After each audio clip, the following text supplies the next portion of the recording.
Mamma mia, here we go again. It's time for day 4 of the ECS Sweden event for 2023, brought to you by FanCode. Plenty of action today, and it starts right here, right now.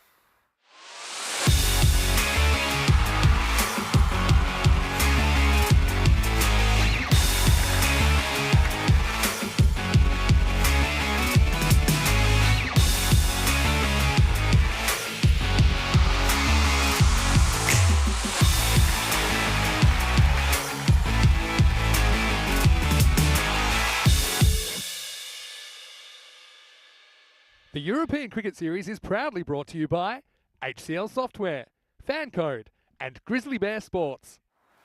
Good morning, European cricket fans. It's Andrew Ryan. I'm here for day 4 of ECS Sweden 2023. It's an event over 2 weeks where the winner takes it all at the end of that 2-week period, and there are 11 teams fighting it out. We'll get to see 2 more hits this morning for the first game. It is Sikif up against Hudinga. Let's go across to Tyrone Peters for the coin toss. The call. Tails is the call. It's a tail.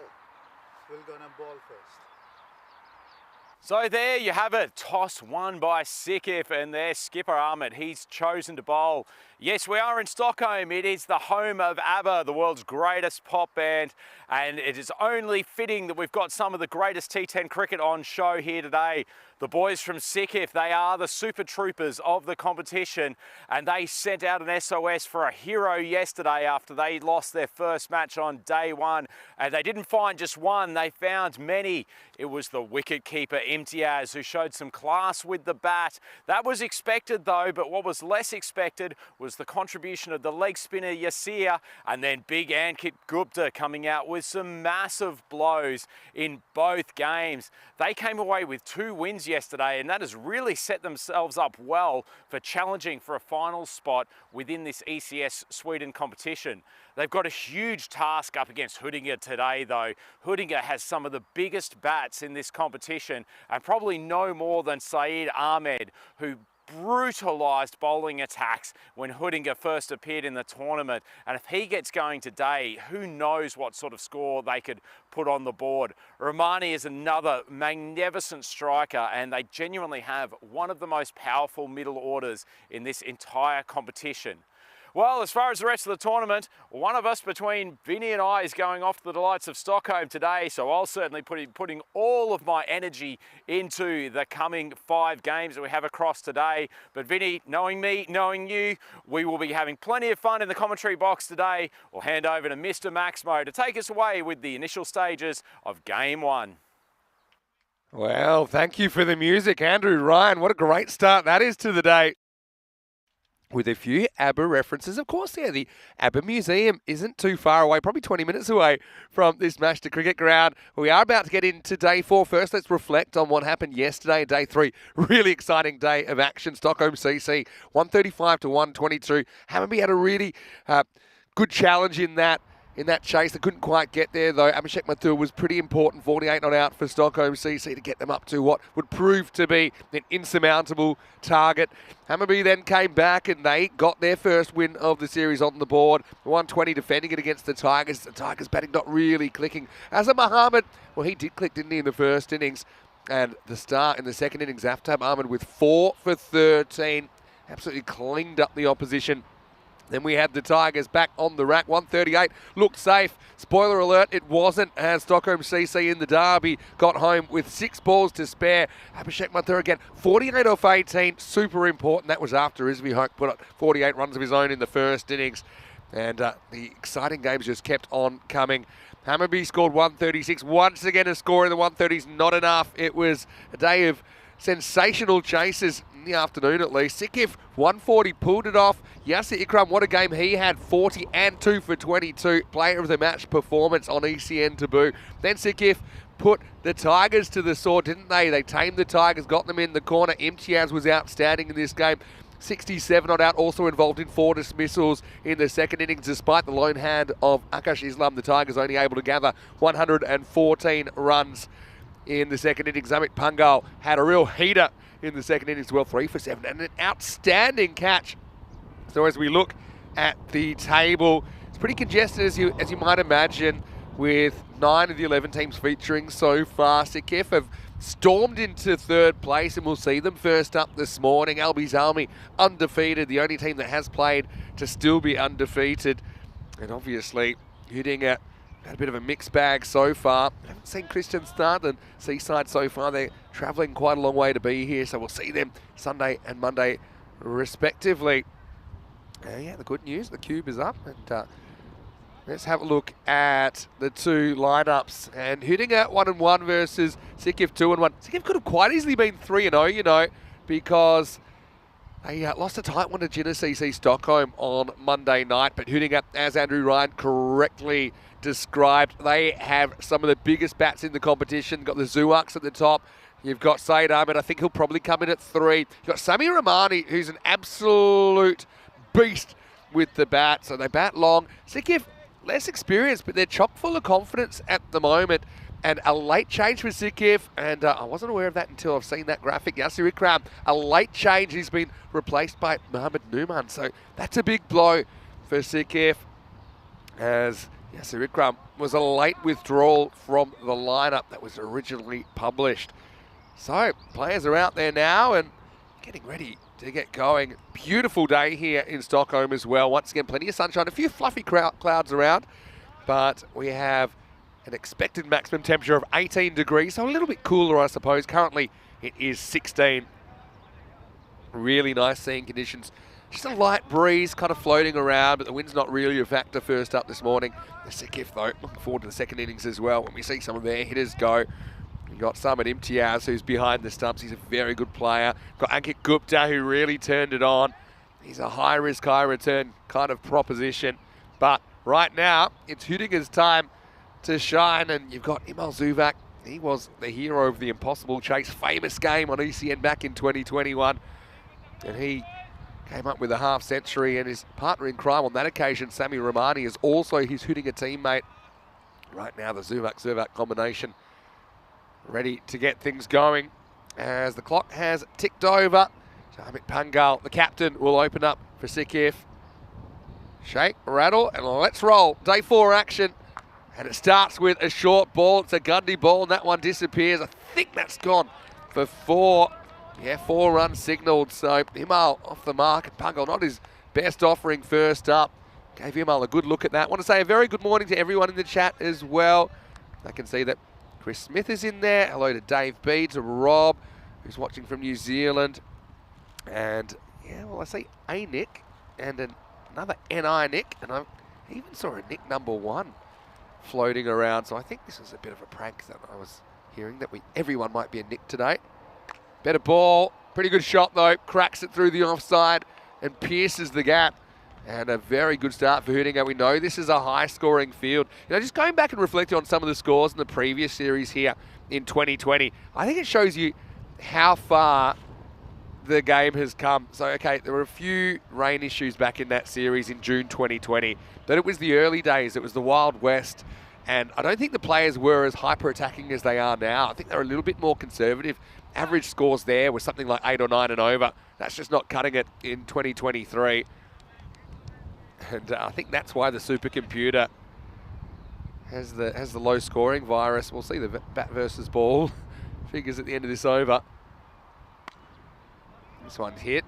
It's the first ball that's fieldable on day 4. Malik Zafar makes the stop.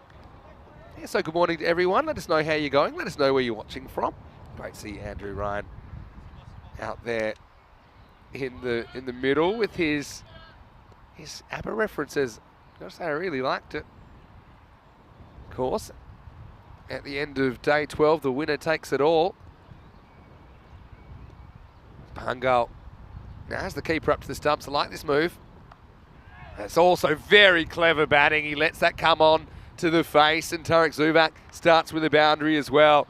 Very smart batting. It's a slightly less risky shot with the keeper up, because a little edge will get away from the keeper. And that was pretty much right where he wanted to put it. Sikef, of course, SIKIF, stands for Stockholm's Internationella Kultur och Idrottsförening. Basically, Stockholm International Culture and Sports Association. Great to have them as part of the competition for the first time. Chopped into the ground. It gets through the fielder, and that's going to be 4. Well, that's one you just got to get something on. That's Abdul Razak at point. And yeah, he was just trying to react to that last bounce, and he couldn't get low enough, quick enough. His first over running away from Sikif. Bit of a reality check after their barnstorming performance yesterday on day 3.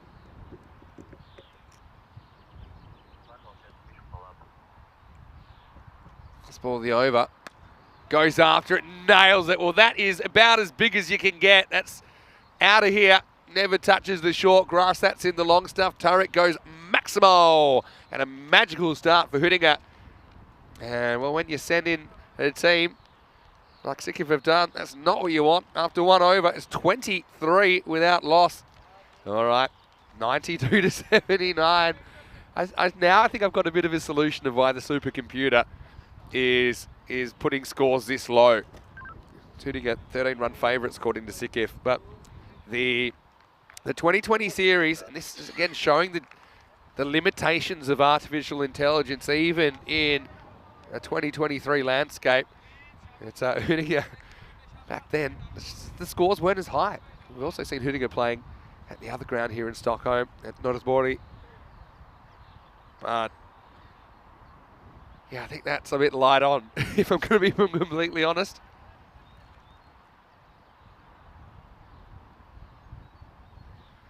Start of a new over, and it's going to be Navid Anjum. Starts by getting hit away to the leg side, and just a single. Well, pretty high value first over. Here's a high value individual that's joining me in the commentary box. Andrew Ryan. Welcome, Andrew. And great introduction to day 4. Wow, viewers have tuned in for this early game, Vinny, haven't they? Had some entertainment already. Ball popped up, top edge, must be caught. Been put down. Well, 2 Zuvaks at the crease. There's an opportunity to split that partnership up, hands on hips, but this was a very gettable catch. Yeah, that's true. It's not an easy catch at this time of the day with the sun a factor. Sun's over to the right of screen. That's Malik Zafar. Couldn't hold on. And, well, just remember that. Yeah, Tarek Zuvak dropped on 14. Big swing again. At least Navid seems to have induced a few mistimed shots. Vinny, I was just behind the commentary box when that mighty 6 went over the top of your head here. It probably landed around 20 metres behind the long boundary that they play for league cricket. That was massive. I just love the attacking intent. I was talking a bit about the scores. We'll probably have some information during the day about average scores then and now. I don't think conditions would have changed that much. As we've seen another misfield. This one won't cost him a boundary, I don't think. Oh, it does. Oh, he reboners himself, and somehow it ends up going for 4. So a couple of self-inflicted blows early as well to Sikif. Well, I know they don't mind their ice sports up here in Stockholm during the winter. He looked like he was on a pair of ice skates there. You see Hin Rashid slipping all over the place. Can't believe he hasn't stopped that. Yeah, like I said, in 2020, the average score's a lot lower. Probably average score then was about 80. Wait for this ball from Anjum. In the slot, and it's taken full, well, not full Tolov, only a 4, which is probably the best that Anjum could hope for. It absolutely landed that to be smoked. It's not full toll, but it is a significant toll, isn't it? Pretty vacant leg side, and that's 4. I think conditions haven't changed that much in 3 years.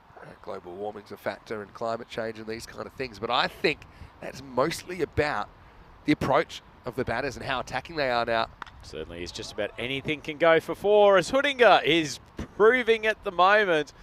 Zuvak, he races along to 27, and the Sikif bowling lineup, who looked so good last night, are being shown to have very few weapons in these first 2 overs. Hüdinger, 38 for none after 2. Yeah, what a start this is. Hitting it, trying to make up for lost time. They're 1-1 after 2 games. With a win here, probably overtake Sikif into 3rd place. Sikif, real surprise packet, I think. Remember, they were the last team to qualify for this tournament. And, bit of a Cinderella story, but let's just say they're up against it after 2 overs. Yeah, so I just think that a bit like 50 over cricket, now players have a different approach, and we're seeing scores of 350, 400 as the norm in that cricket.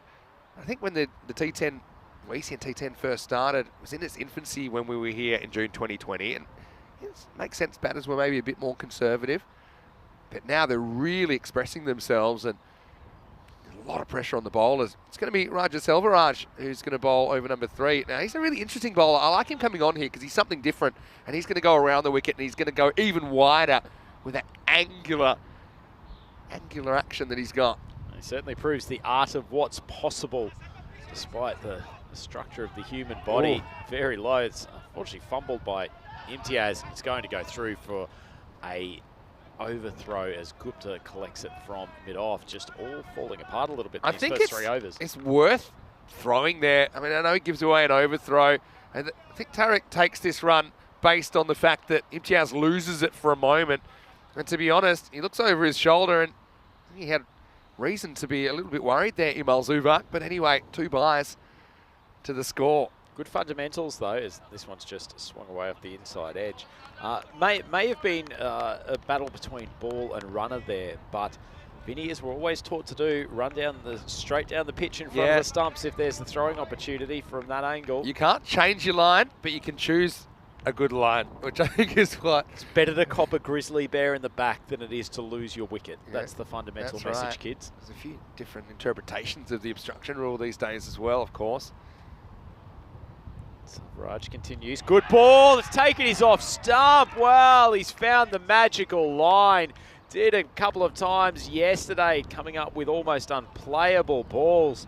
That is a wonderful piece of bowling and a much-needed wicket for Sikif. Udinga 41 for 1. It's an understatement. I said I like this approach because he's different, isn't he? He's got an unusual angle, and you can see a batter there, Tarek trying to go across the ball. He's fighting the angle. He loses the battle.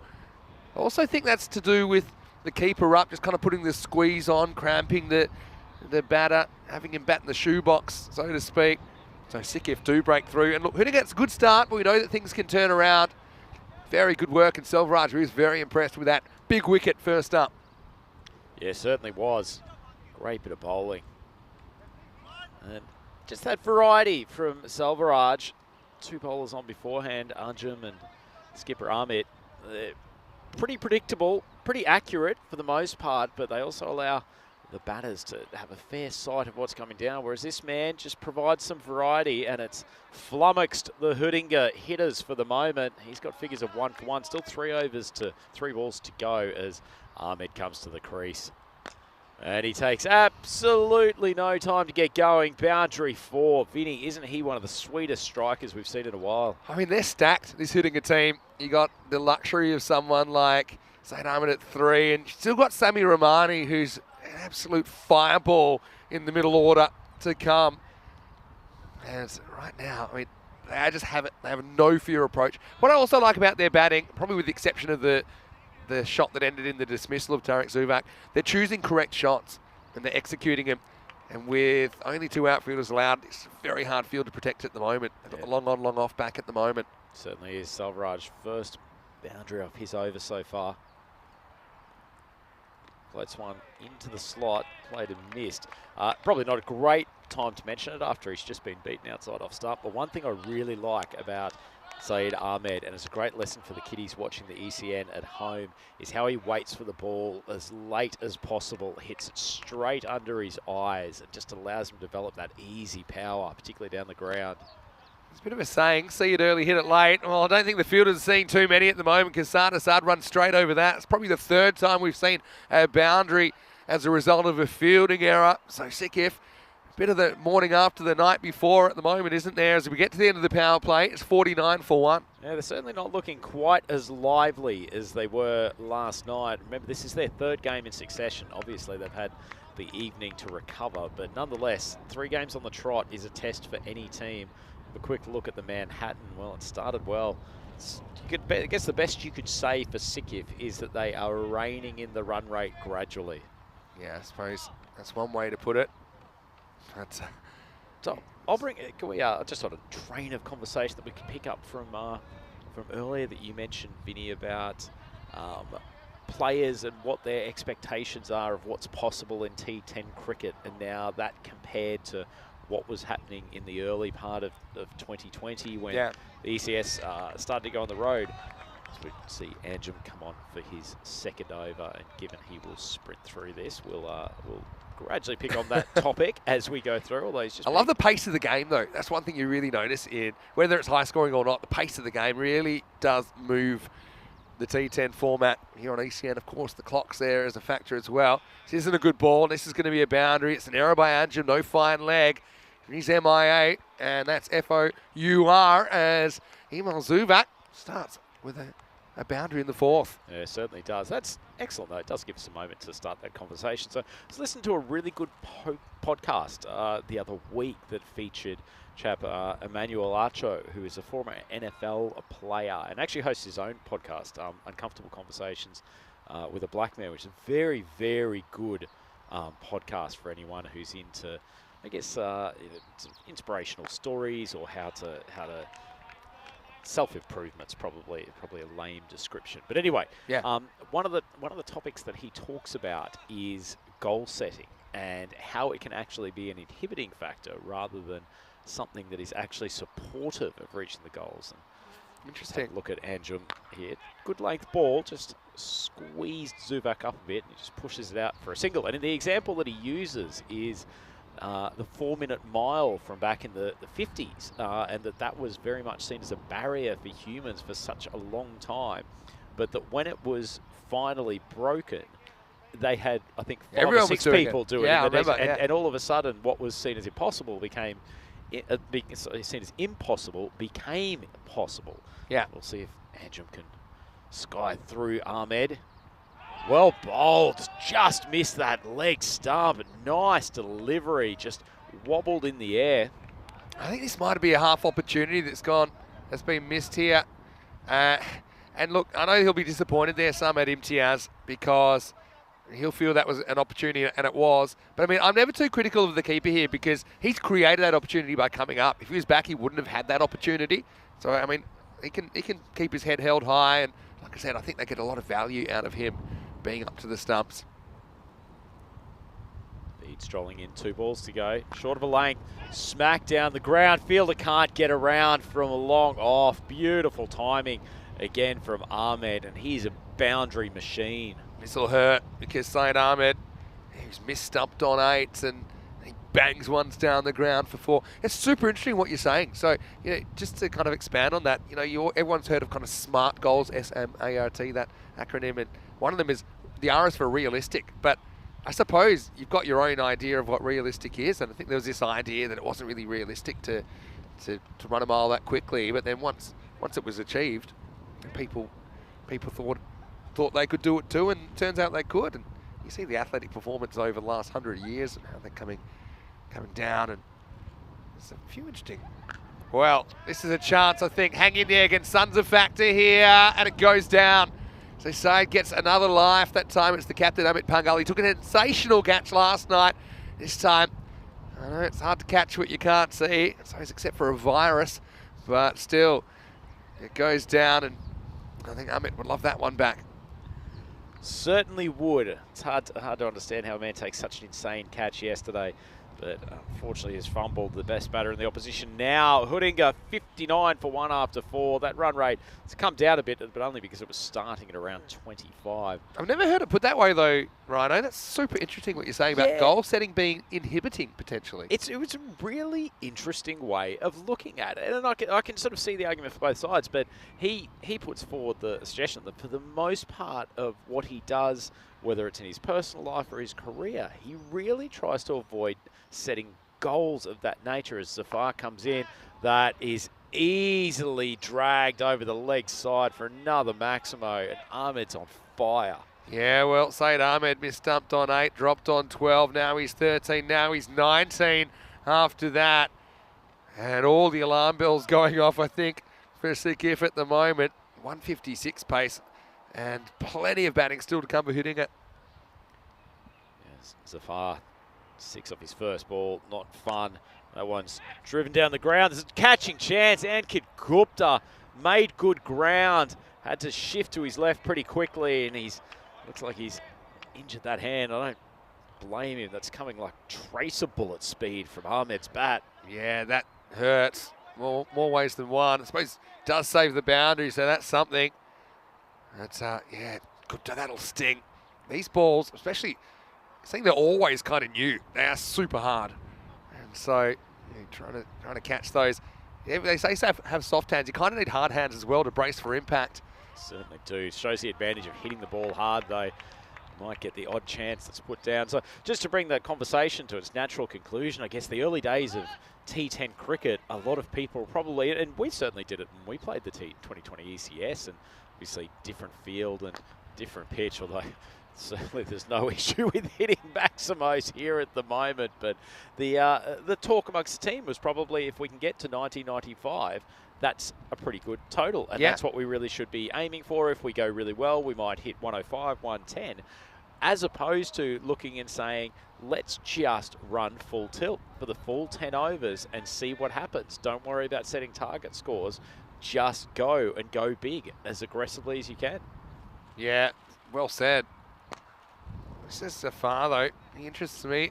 That's good fielding by Gupta. Now it's a stinger on his right hand. You've got to be pretty brave to field in these conditions. The ball's on you so quickly. This field just seems to get quicker and quicker. I mean, don't detect any moisture in the atmosphere at all. And so it's bone dry. And you can just tell by the way the ball's reacting off the outfield. It's really skating along. Fair play to Zafar. He's gone for 15 in this over. It's the end of the over. Hoodinga 74 for 1. He's gone for 15, but he's actually induced a bunch of mistimed shots, and it's just unfortunate for him that they have actually gone to hand. They've been put down, or that last one, which has just been squeezed out. No fielder in the circle. Pretty good over.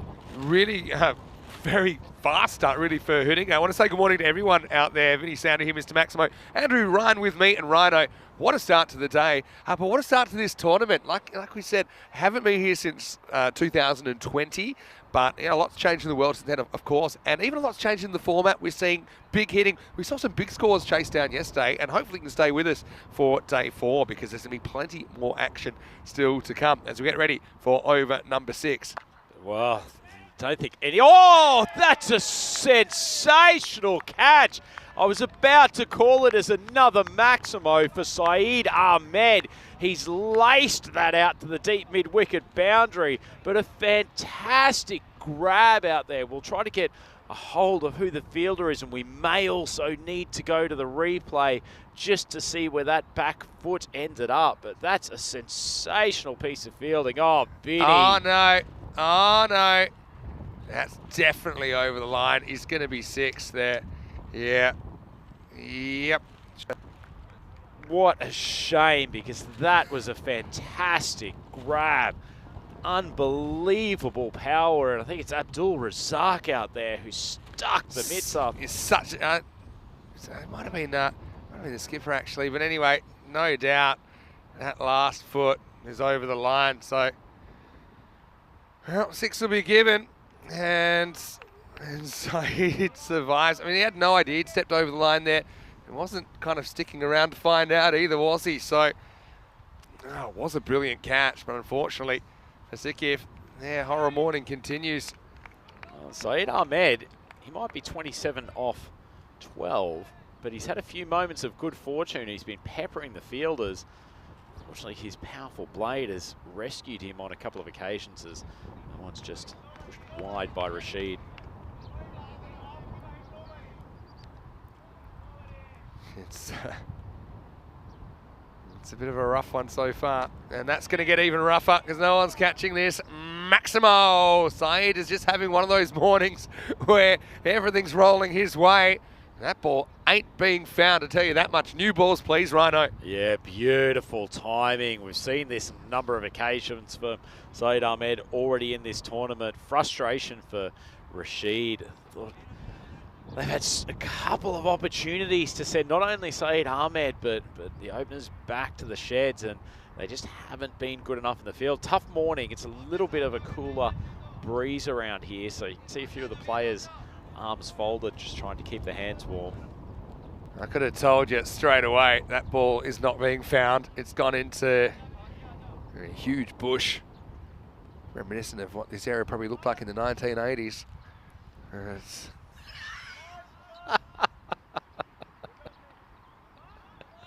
told you there's a mute button in case you want to laugh at my humour. Anyway. Classic Maximo. Here's Rashid.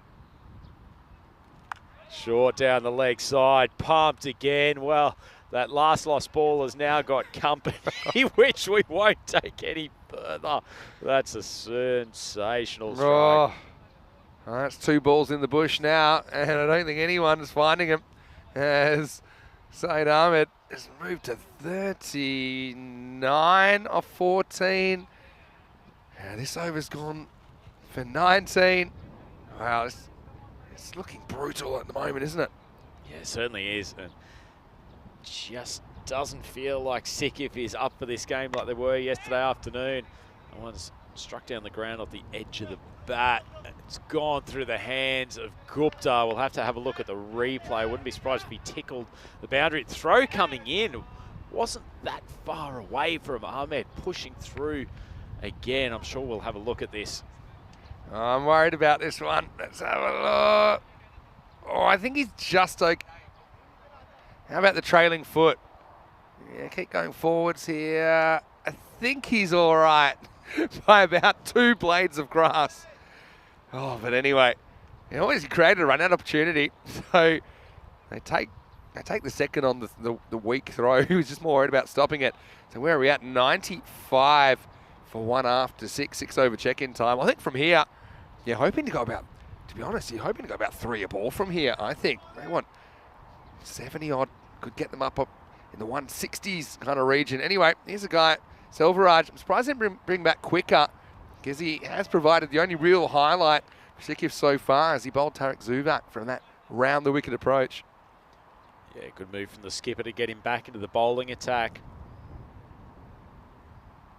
Saeed Ahmed, isn't he destructive? Need to keep him off strike as much as possible. That's actually well fielded by Zahir out on the long-on boundary. Struck sweetly by Zuvak. It's such good fielding. Honestly, it's a bit like you're playing paintball, but you've only got your hands as protection. That's kind of what it's like when you're fielding down the ground here. That first bounce really takes off. Good piece of work. Oh, it swung straight down the ground. Gupta comes around, almost takes the catch. Well, this will give us plenty more to review on the replay. The feet certainly touched the boundary line at one stage. We'll have to have a look at the ball and whether there was contact at the time. Saeed Ahmed's having heat. I know he flicks the boundary flag here, so I've got a bad feeling about this. Yeah, I think he's already touching the foot's on the line. I think you got to give that 4. And so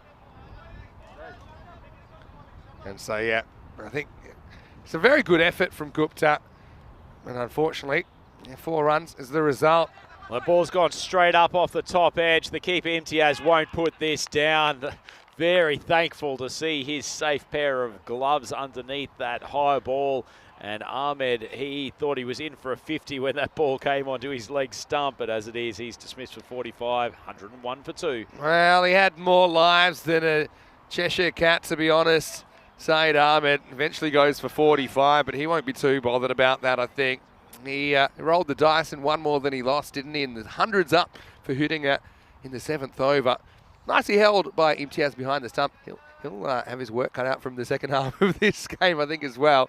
Right now, the score 101 for 2. Yeah, things aren't going well for the boys from Sikif at the moment, but they've almost just got to take this as a point to reset. There's still 3.5 overs to go. This is a very fast scoring ground. If they can keep Huttinger to 140, 145, at least they're still in the game. Whereas, as you say, if they got blasted to 160, 165, that becomes incredibly difficult. Remember their chase last night? I mean, they feel they could chase something around the 140 mark. Well, this one always takes out his partner. And Gupta's given up with the hands now as he just goes with the boot, and it works. Rahmani's off the mark. So, yeah, these two, I'll never forget. I know I go on about it a while, but the impossible chase partnership, Samir Rahmani came out and he cracked 34 off 6 balls. It's not a man who maybe 32 off 6 balls, but it was incredible. Not a the man who tends to deal in singles. Straight down the throat of the fielder at long on. That's 2 wickets from Salvaraj. As Vinny said, he's a great man to bring on against these big hitters. It's well held by Zahin. The 3rd wicket falls. Hudinga, 102 for 3. Well, I'd be going down to the local park and starting to try and practice my round arm if I was Sikiev here, just to try and replicate what he's doing. It's an unusual angle that he provides. And so, I mean, that was pretty well hit by Imel Zuvak. And yeah, it was Zuvak and Romani batting together on that occasion back in 2021. But their partnership is pretty brief this time. A couple of quick ones. Silverage 3 for 16. He's been a shining light in this innings. It's 102 for 3. Yeah, certainly don't mind figures of 3 for 16 when the rest of your team has been obliterated for, 86 off the remainder of 5 overs of the innings. So Selvaraj can hold his head high, and he's got his team back in this. They've now got 2 fresh batters at the crease. Clearly Romani, they need to get out before he inflicts too much damage. But if they can send him back to the sheds, all of a sudden, Sikif's right back in this game. This is Omran Zazai facing up. Good keeping to go and block that. I mean, this over's only had the 1 boundary. Every other over in the first 6 has had at least 2. And a couple have had 3. The first one had 5. And so, last ball of the over coming up. We'll show you some of our upcoming events in a moment. Selvaraj just taking his time at the top of the run, knows it's an important ball. Goes across. He might have nicked that, you know. Underneath edge. I think it's right off the toe of the bat.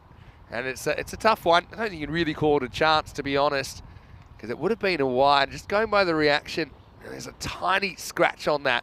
But still, it's not a bad result for Sikif, because at least it isn't a wide. It's the end of the over. It's 103 for 3. This is what's coming up on the European Cricket Network over the next few weeks. We will culminate our 2 weeks here with ECS Finals Day, which is in 8 days' time now. And then we'll have the ECI featuring Sweden, Estonia and Germany. Then we've got more ECS action in Romania, Hungary, the Czech Republic, even Switzerland straight after that. And T10 international cricket, both men's and women's, through July. Plenty of bonus content as well. Stay tuned. For more information, go to europeancricket.com. And for more sixes, just stay tuned to your sets right now, because that one is blasted by Sami Romani. Maximo, what a start to the 8th over. God, he's some striker, isn't he, Maximo? That's a brutal shot over the covers. Such immense power. Very, very well struck. Zafar coming on for his second over. Actually bowled a pretty good first over and just a couple of mistimed shots, particularly when he was in the heat of battle against Ahmed. Against the wrist over. Gupta gives up on that after about 2 steps. Yeah, I think Gupta knew that if he got there, it wouldn't be pleasant if he had to try and make the stop. So he thinks about it and says, you know, I think that ball's beaten me. What I love about Romani is that he can hit the ball really powerfully through the offside, and it just gives him options, doesn't it? Remember that impact innings against Belgium, like for the Swedish national team. He was very good, kind of smacking the ball in that region. A little bit like Ahmed, isn't he? He's just nicely balanced at the crease. This is not throw yourself off your feet slogging. It's just beautiful hitting through the line. Gives him a little bit of room outside off stump. Shows that he's got the cut shot as well. Nicely played. And Romani, he started on fire, 15 off 4. Yeah, very, very good hitting. And this time, it's all about the placement on the carpet. 4 more to Romani. He's away. It's all about the placement. It's a little bit about the field too. So they've got 3 fielders here on the offside. Gupta here at long off. He's had plenty of work to do. Another fielder there at sort of in between, extra cover and long off. That one's floated more onto the stumps, and so it's dragged across the legs. Just feels like deja vu. Just Romani with another 4. But I'm not sure that there's a huge amount of bowling to a plan here at the moment. Yeah, I think it's just tough when you've got guys that have zero fear the way they're going about their business. Giving it a bit of loop. Hit straight down the ground, not too far from our commentary zone. Big effort from Gupta, but unfortunately can't keep it within the field. That's a lovely stroke from Romani.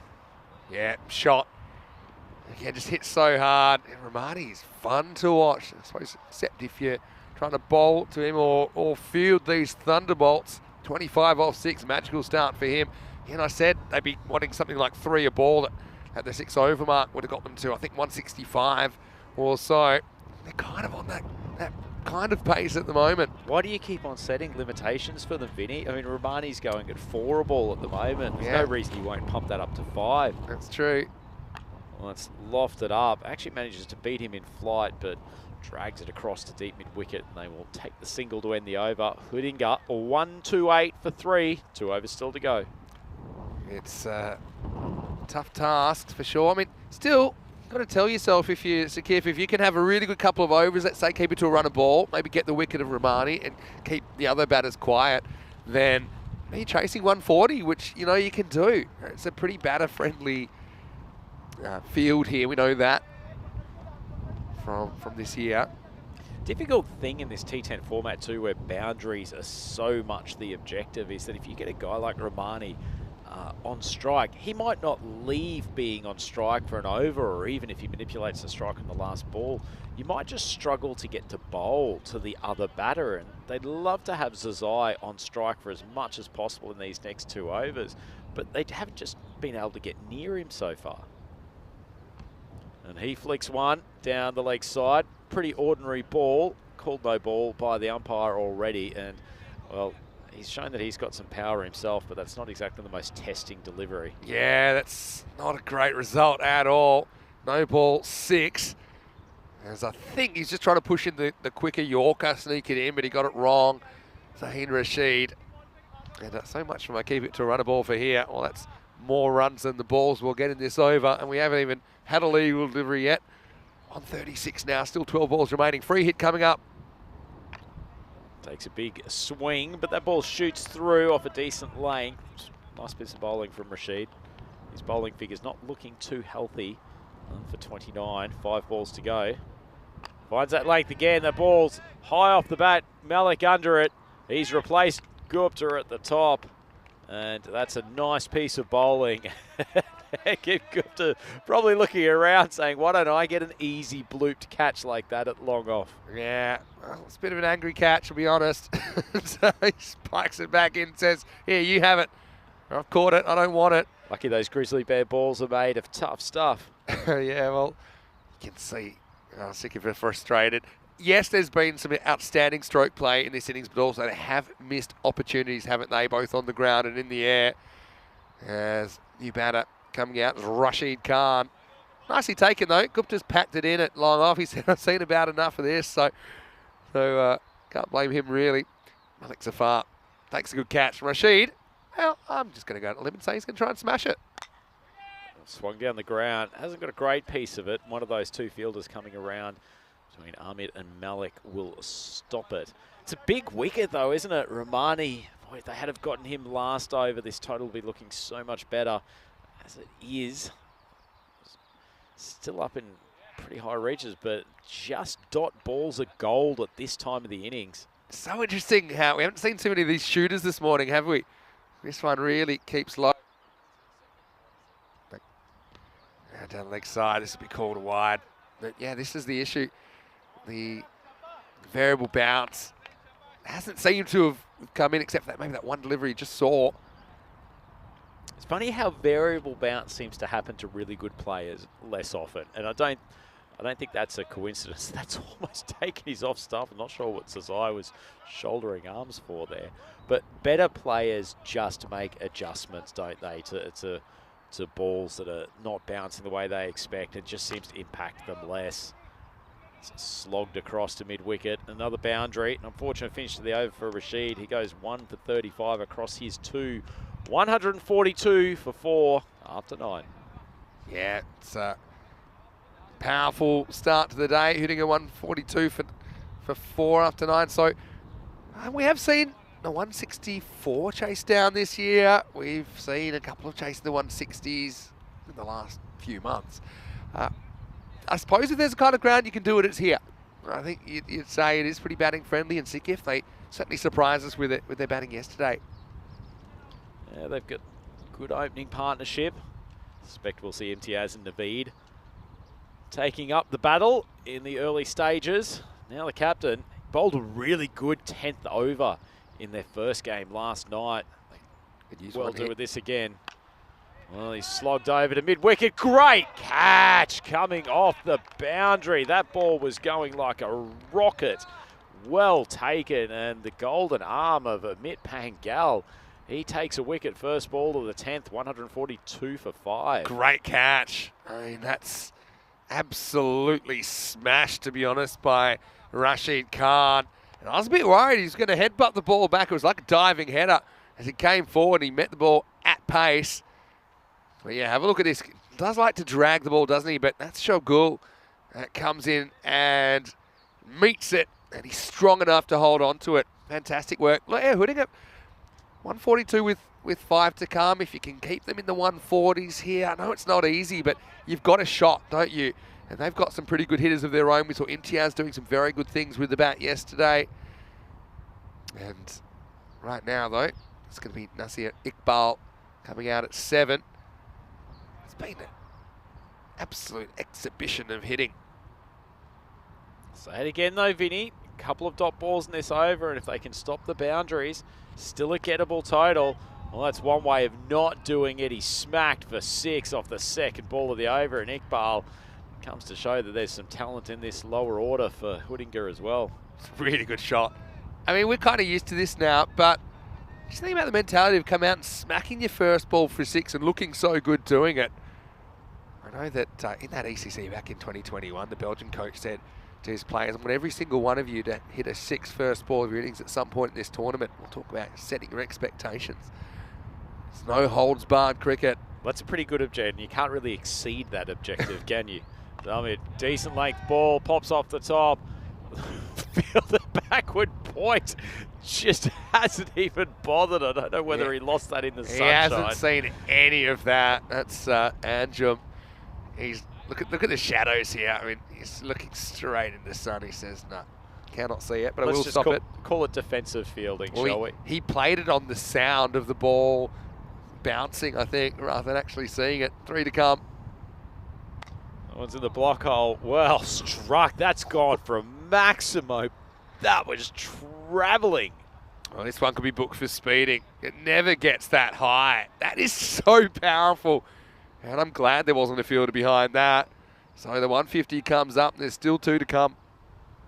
Well, poor Amit Pagal, he looks like an accountant rolling in with those glasses. He's now counting the costs of what has been a brutal assault from the Hoodinger batting lineup. He's got 2 balls to go. They're now up to 155 and now starting to get into that extraordinarily difficult territory. Another Maximo here, and this is going to be a huge total.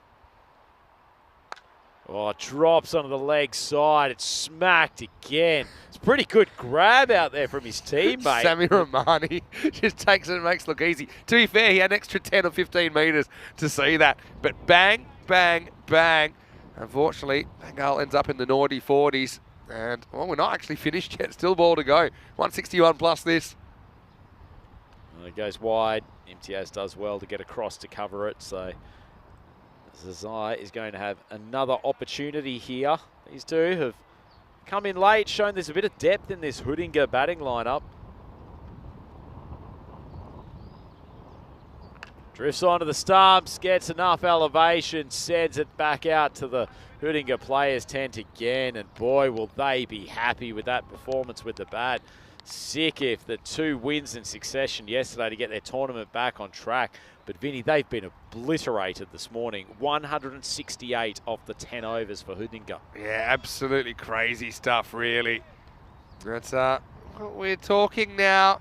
What's that, 168? Yeah, if they could chase this down, it'll be a record of a highest chase. And sick if they surprised us yesterday. It was all out attack for ball 1, wasn't it, here on day 4. Hoodinger putting a large score on the board.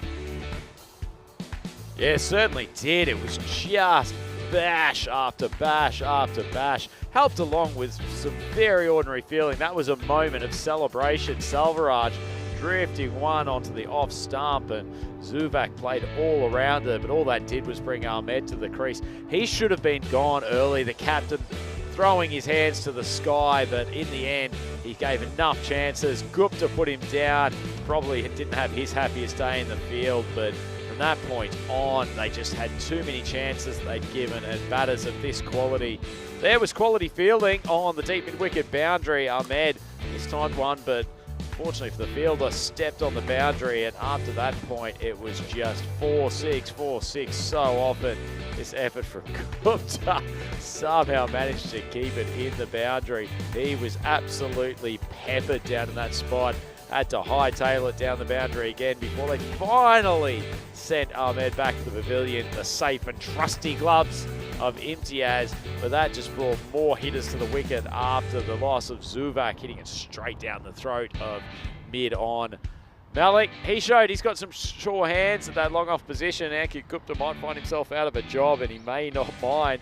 Another good catch coming up from Shoaib from mid-wicket, but that was interlaced with some brutal striking in Iqbal. A couple of lusty blows in that last over. He was also helped along by Zazai. Probably the best bit of fielding in the entire game was from one of the Hudinga support crew. Ramani coming there, taking a great grab off a ball falling quickly, and that has left Hooding in a very, very strong position. 168 runs for the loss of 5 wickets across their 10 overs. Everyone contributing in that top order. Zuvak and Zuvak at the top with 25 and 27 respectively.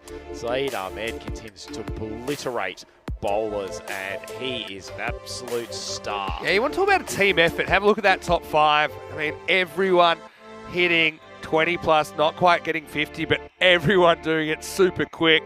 Well, it was a tough day for the bowlers so far, but Selvaran stood out amongst his peers, 3 for 17 off his 2 overs, just bringing something a bit different to the table.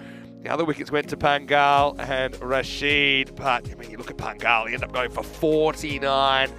Pretty rough stuff.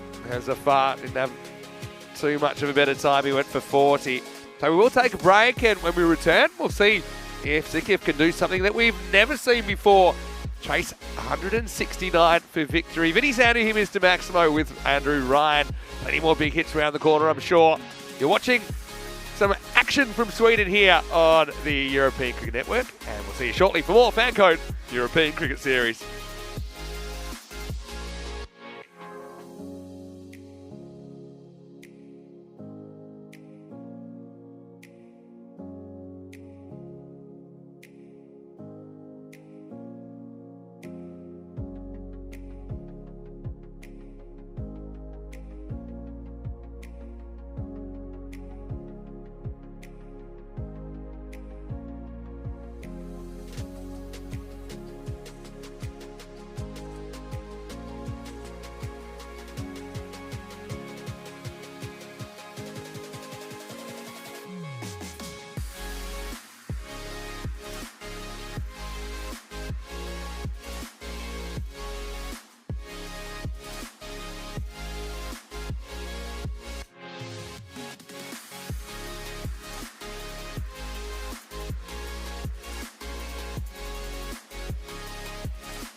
The European Cricket Series is proudly brought to you by HCL Software, FanCode, and Grizzly Bear Sports. European cricket fans, welcome back to live coverage here from the Mashta Cricket Club in the north of Stockholm. We're into day 4 of ECS Sweden 2023, brought to you by FanCode. It's Andrew Ryan here with Vinny Mr. Maximo Sandhu for the first clash of today. And if you've only just tuned in, didn't the chaps from Hudinga put on a big hitting display in that first innings? They have set Sikif, the dual winners from last night, a target of 169. Iqbal coming in for the first delivery. Well, if you're going to chase something that requires 17 runs and over, that's a pretty good way to start. The ball just pitched neatly outside off stump, and the left-hander Naveed Anjum manages to strike it very sweetly for a boundary. Good start. Nice swing, despite a fairly full delivery from Iqbal. Anjum's joined, as expected, by Samad Imtiaz, the wicket-keeper. That one's drifted onto his pad, shows he can play both sides of the wicket. Lovely shot from Anjum, looking particularly unhurried and untroubled. Ball just sat on middle and leg. Iqbal, he's only got a small bit of defence on that leg side. The outfielder here at long off. One also a deep mid-wicket at the moment. See if there's any changes in the field from the skipper. Looking for that ball, who seems to have joined the ball party down there at backward square leg.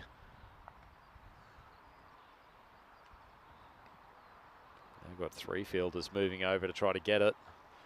Not sure what you call what the collective noun is for a group of Hudinga players. Maybe a flock of Hudingas, a swarm, a streak.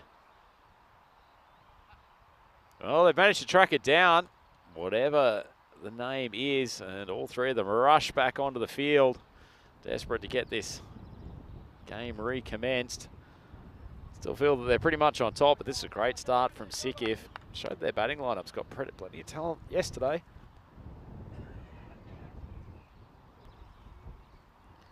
Anjum, 2 boundaries to start. Hits him on the pad, pitched outside leg. So it's muted appeal from Hudinga. Good chance to give a wrap to our umpires who were with us out here in Stockholm. They've done a very, very good job on particularly a pitch that's showing some variable bounce, not making it easy. Good ball from Iqbal, found that line, starting on off, just going away with the angle. In fact, it sort of threatened to come back for a moment, hit the deck, moved away for Anjum. It's a very good delivery.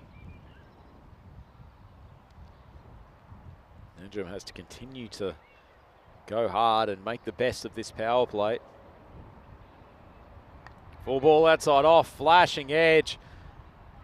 Fortunate, didn't find the man at third man on the circle, and it flies away for the 3rd boundary of the over.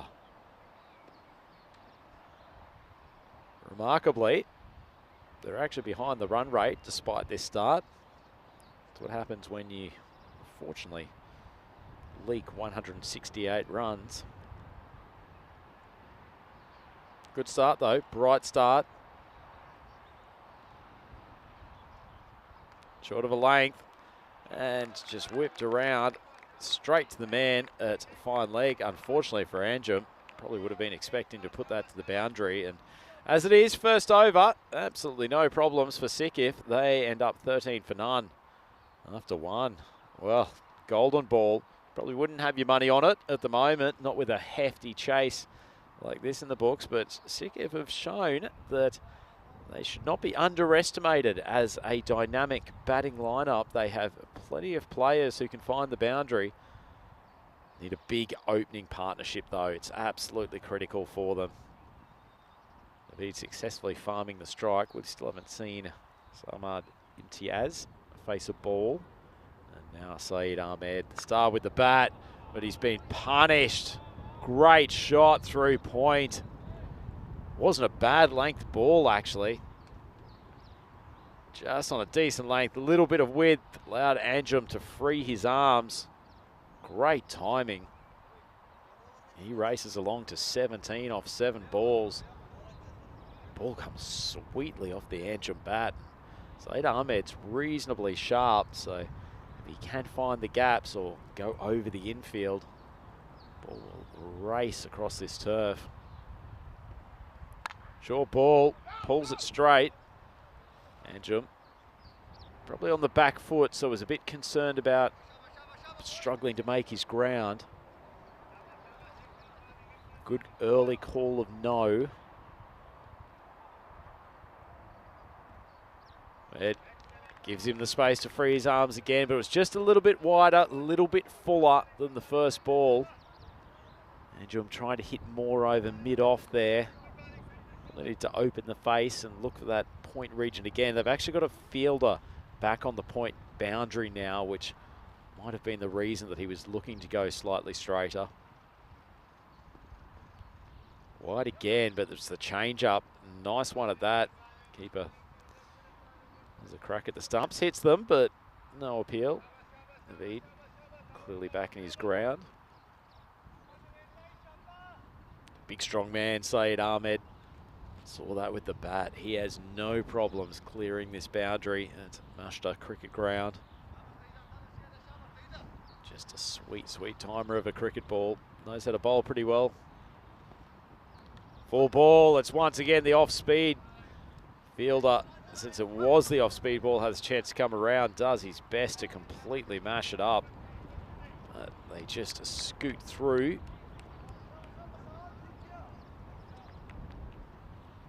Ball falling just short of the boundary.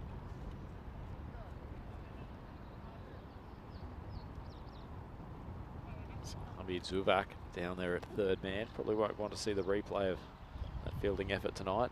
Good over from Ahmed so far. Only 5 off it. Imtiaz. Keeper's had a crack at the catch. Hasn't been able to take it successfully. I think that ballooned off his glove. Well, look, the replay was a good short ball. Probably should have been taken. It's actually gone straight through his gloves.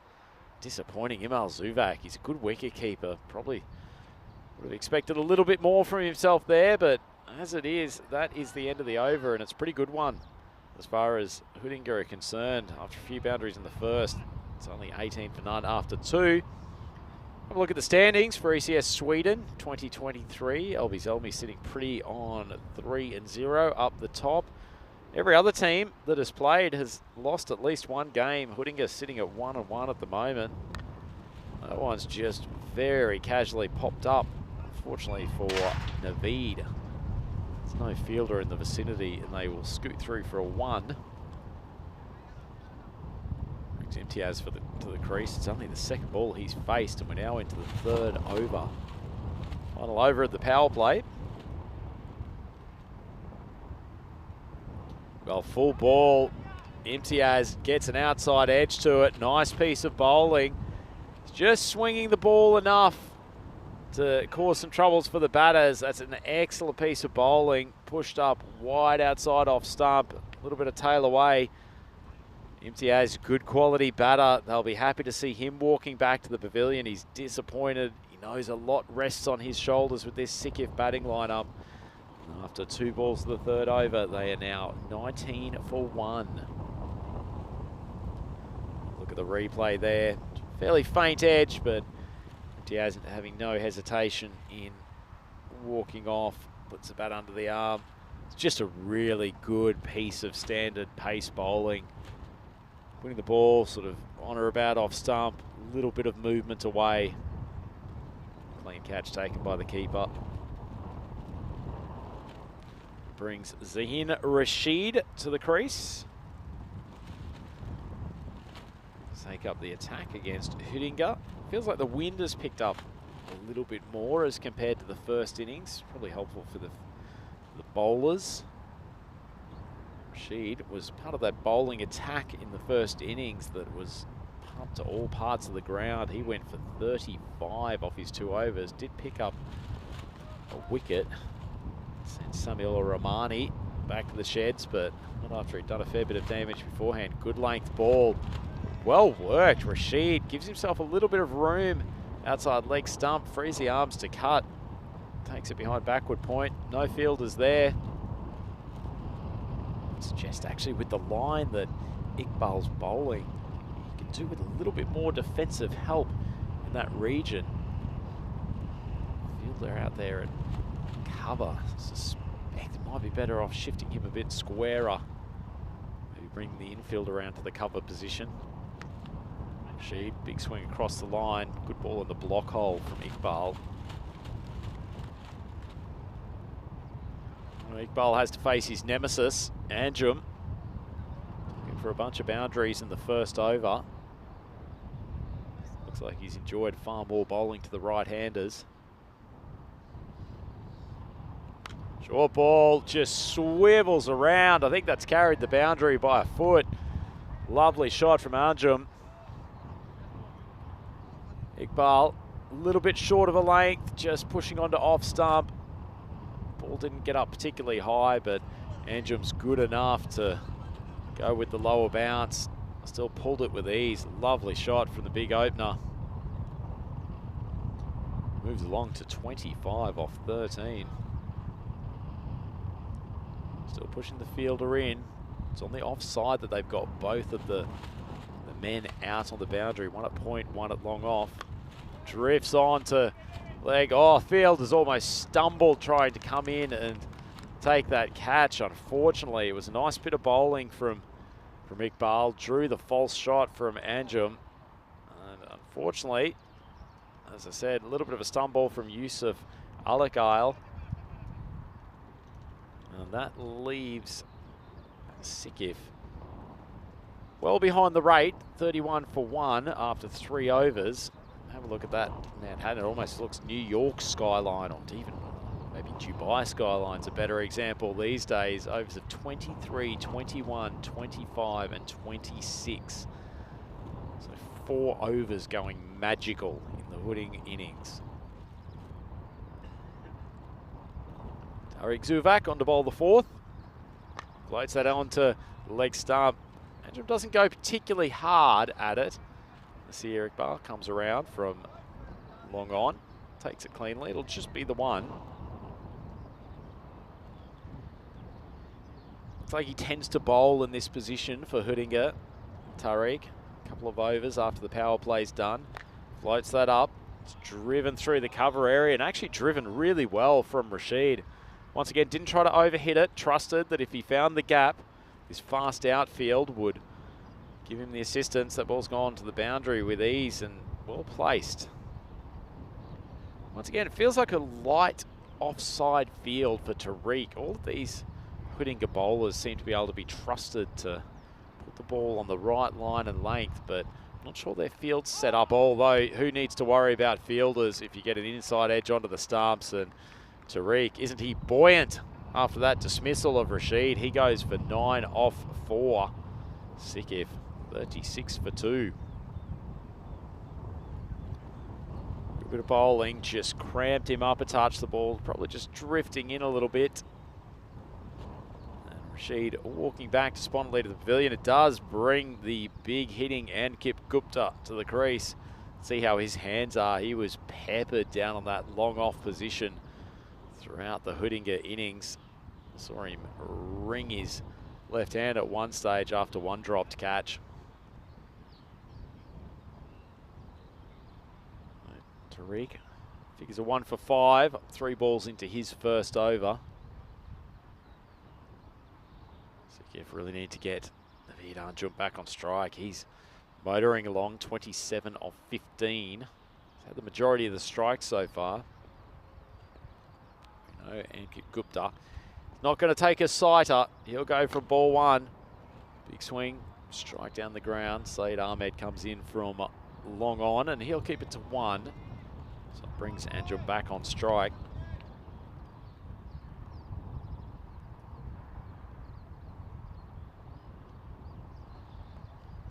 Lights that ball up, a little bit of an off-speed one. Swung across, it's well fielded. Pretty athletic fielding unit, this Hoodinga group. Nicely done from Omram Zazai, coming around from a fairly wideish mid-wicket. Slides, yep, keeps his feet inside the boundary. Well done from the young man. So just the single. Oh, floats onto the legs. First poor ball. Gupta unfortunately finds the fielder out there coming around from square leg. It looks despondently to the umpire's tent to see if they'll review it. Thought this was going to be a 6 immediately off the bat, but it seems to have just held up. Maybe that breeze just pressing in from the leg side to the offside. And that ends the over. Another wicket down. Sikif 38 for 3. And with the fall of our boy Ankit Gupta, good time to welcome Mr. Maximo back to the commentary box. Live by the sword, die by the sword. I suppose the good thing about this series is you can die 10 deaths and still have a pretty good series. Anyway, you can see they're a long way behind where they need to be. Brave effort though. I mean, they're coming out swinging. Just a lot of scoreboard pressure applied. It's interesting over the first 3 days to see what the average scores have been. So the last couple of days have been really high in the 130s. Overall for this series, 12.7. But just have a look at back in 2020. The average runs per over was 8.2. So it shows you we're a full 4.5 runs and over higher scoring this time around. And I said, I don't think that's all down to the conditions. I know it was a little bit damper back in June 2020. But I think it's the approach. It's this no fear approach. Anyway, let's get back to the action. Time for over number 5. And it's a proper Gundy ball. And he's gone for the ice hockey style split save attempt. I don't know about this Imal Zuvak. Don't know if he's doing his yoga and Pilates and all these things. I think he's too important to be trying that kind of maneuver, especially with the game where it is at the moment. That's a great call, Maximo. The way the hockey goalies will get the pads apart and show some flexibility. That made my eyes water. Oh, big swing from Razak. Inside edge and no run taken down to fine leg. But anyway, I want to say quick hello to everyone who's watching the YouTube live chat, Eastern European Cricket Network as well. And I suppose, yeah, chance to try a couple of other options as well. You're seeing Khan getting a bowl here. It's just cut away. They will push through for the single. Fired in at the keeper's end. Direct hit, I suspect, would have had Anjum there. He wasn't hustling through at top speed. Yeah, so if they were to pull this off, looking less and less likely, but it would be the all-time highest chase, beating the 164 chase down. That was chased down in Austria not too long ago. Good Yorker there from Khan, who's probably pretty good over so far. Ordinary bit of fielding from the man at cover, but doesn't cost them a run as Anjum just slightly mistimes it to the offside. In all seriousness, no, I think Sikif need to get as many as possible here because they could be kind of mid-table and net run rate could decide their fate ultimately in this competition. Because for some reason, Anjum not particularly excited about the prospect of a single on this occasion. But yeah, I think you need to have that approach now if you're batting first, is if you're batting first and just try and put a good score on the board. They still can.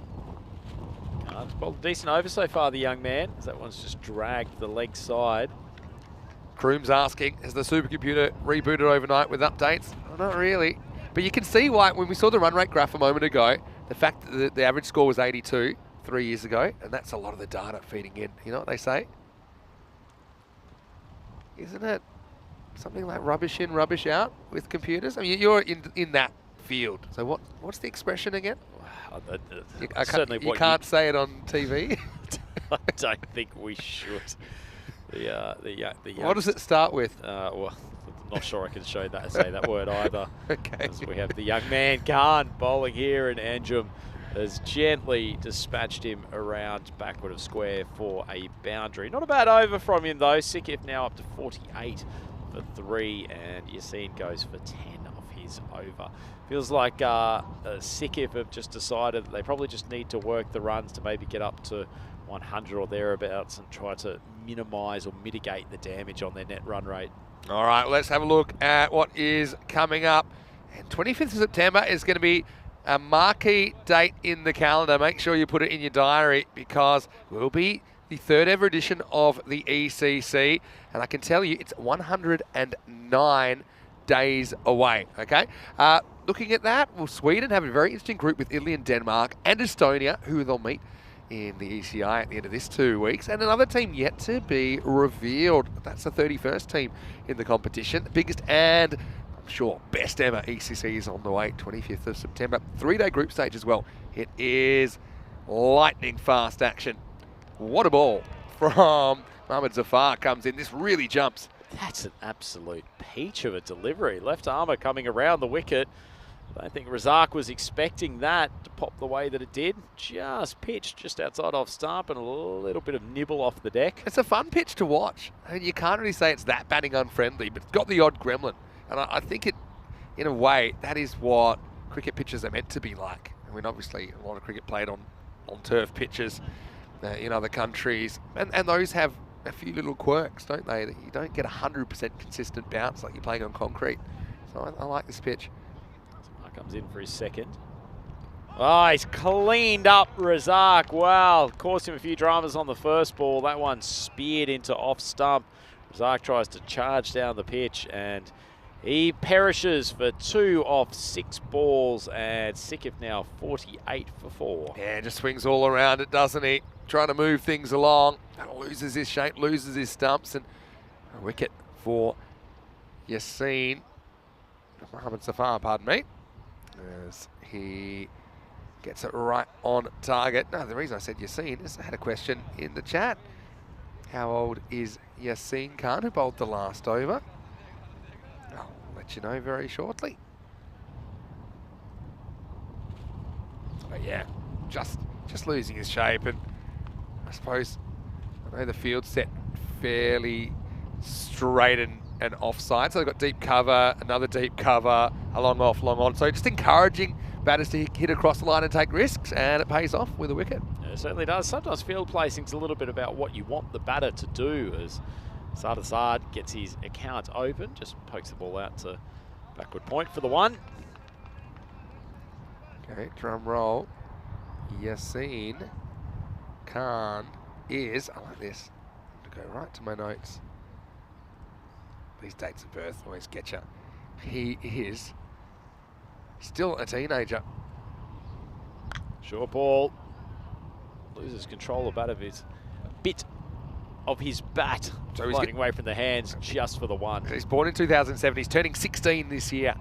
And so when you're not quite 16, if it's the year you turn 16, you get special permission to play. So yeah, give a youngster a go, and yeah, nice opportunity for him to develop his skills against the senior guys in this competition. Good to see him getting some opportunities as well as Zafar, just with those quicker left arm orthodox deliveries, causing some trouble for the right-handers of Sikif.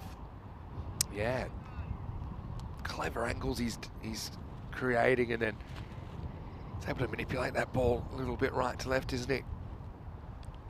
Big swing from Assad, underneath edge, almost takes out his stumps, but goes through to the keeper who blocks it. And that is the end of the 6th over, and after a fast start, Sikif have ground to a halt. They're 50 for 4. Yeah, so it's going to be a tough one. Like I said, it's important if you can push on, get 100 plus here. You don't want to be thrashed. The net run rate is so important. Yes, it can determine whether you stay or whether you go at the end of match 55, end of the round robin stage. But that was a brilliant over, wasn't it, from Mohamed Zafar? And well, here's the guy we're just talking about. Yassine is going to get a second over. A nice opportunity for him. I like this captaincy from Imal Zufar because there's no real pressure on him here. He does look like he's got some good basics with the ball. Runs in nice and fast. Hit him coming around the wicket. Good appeal. The young man goes up immediately. I suspect the umpire thought it might have just been missing leg stump. With the angle you'd think so, although it's pretty close. The other thing that you see probably you can work on looking at this is just making sure he gets out the way of the umpire after he bowls if he's bowling around the wicket.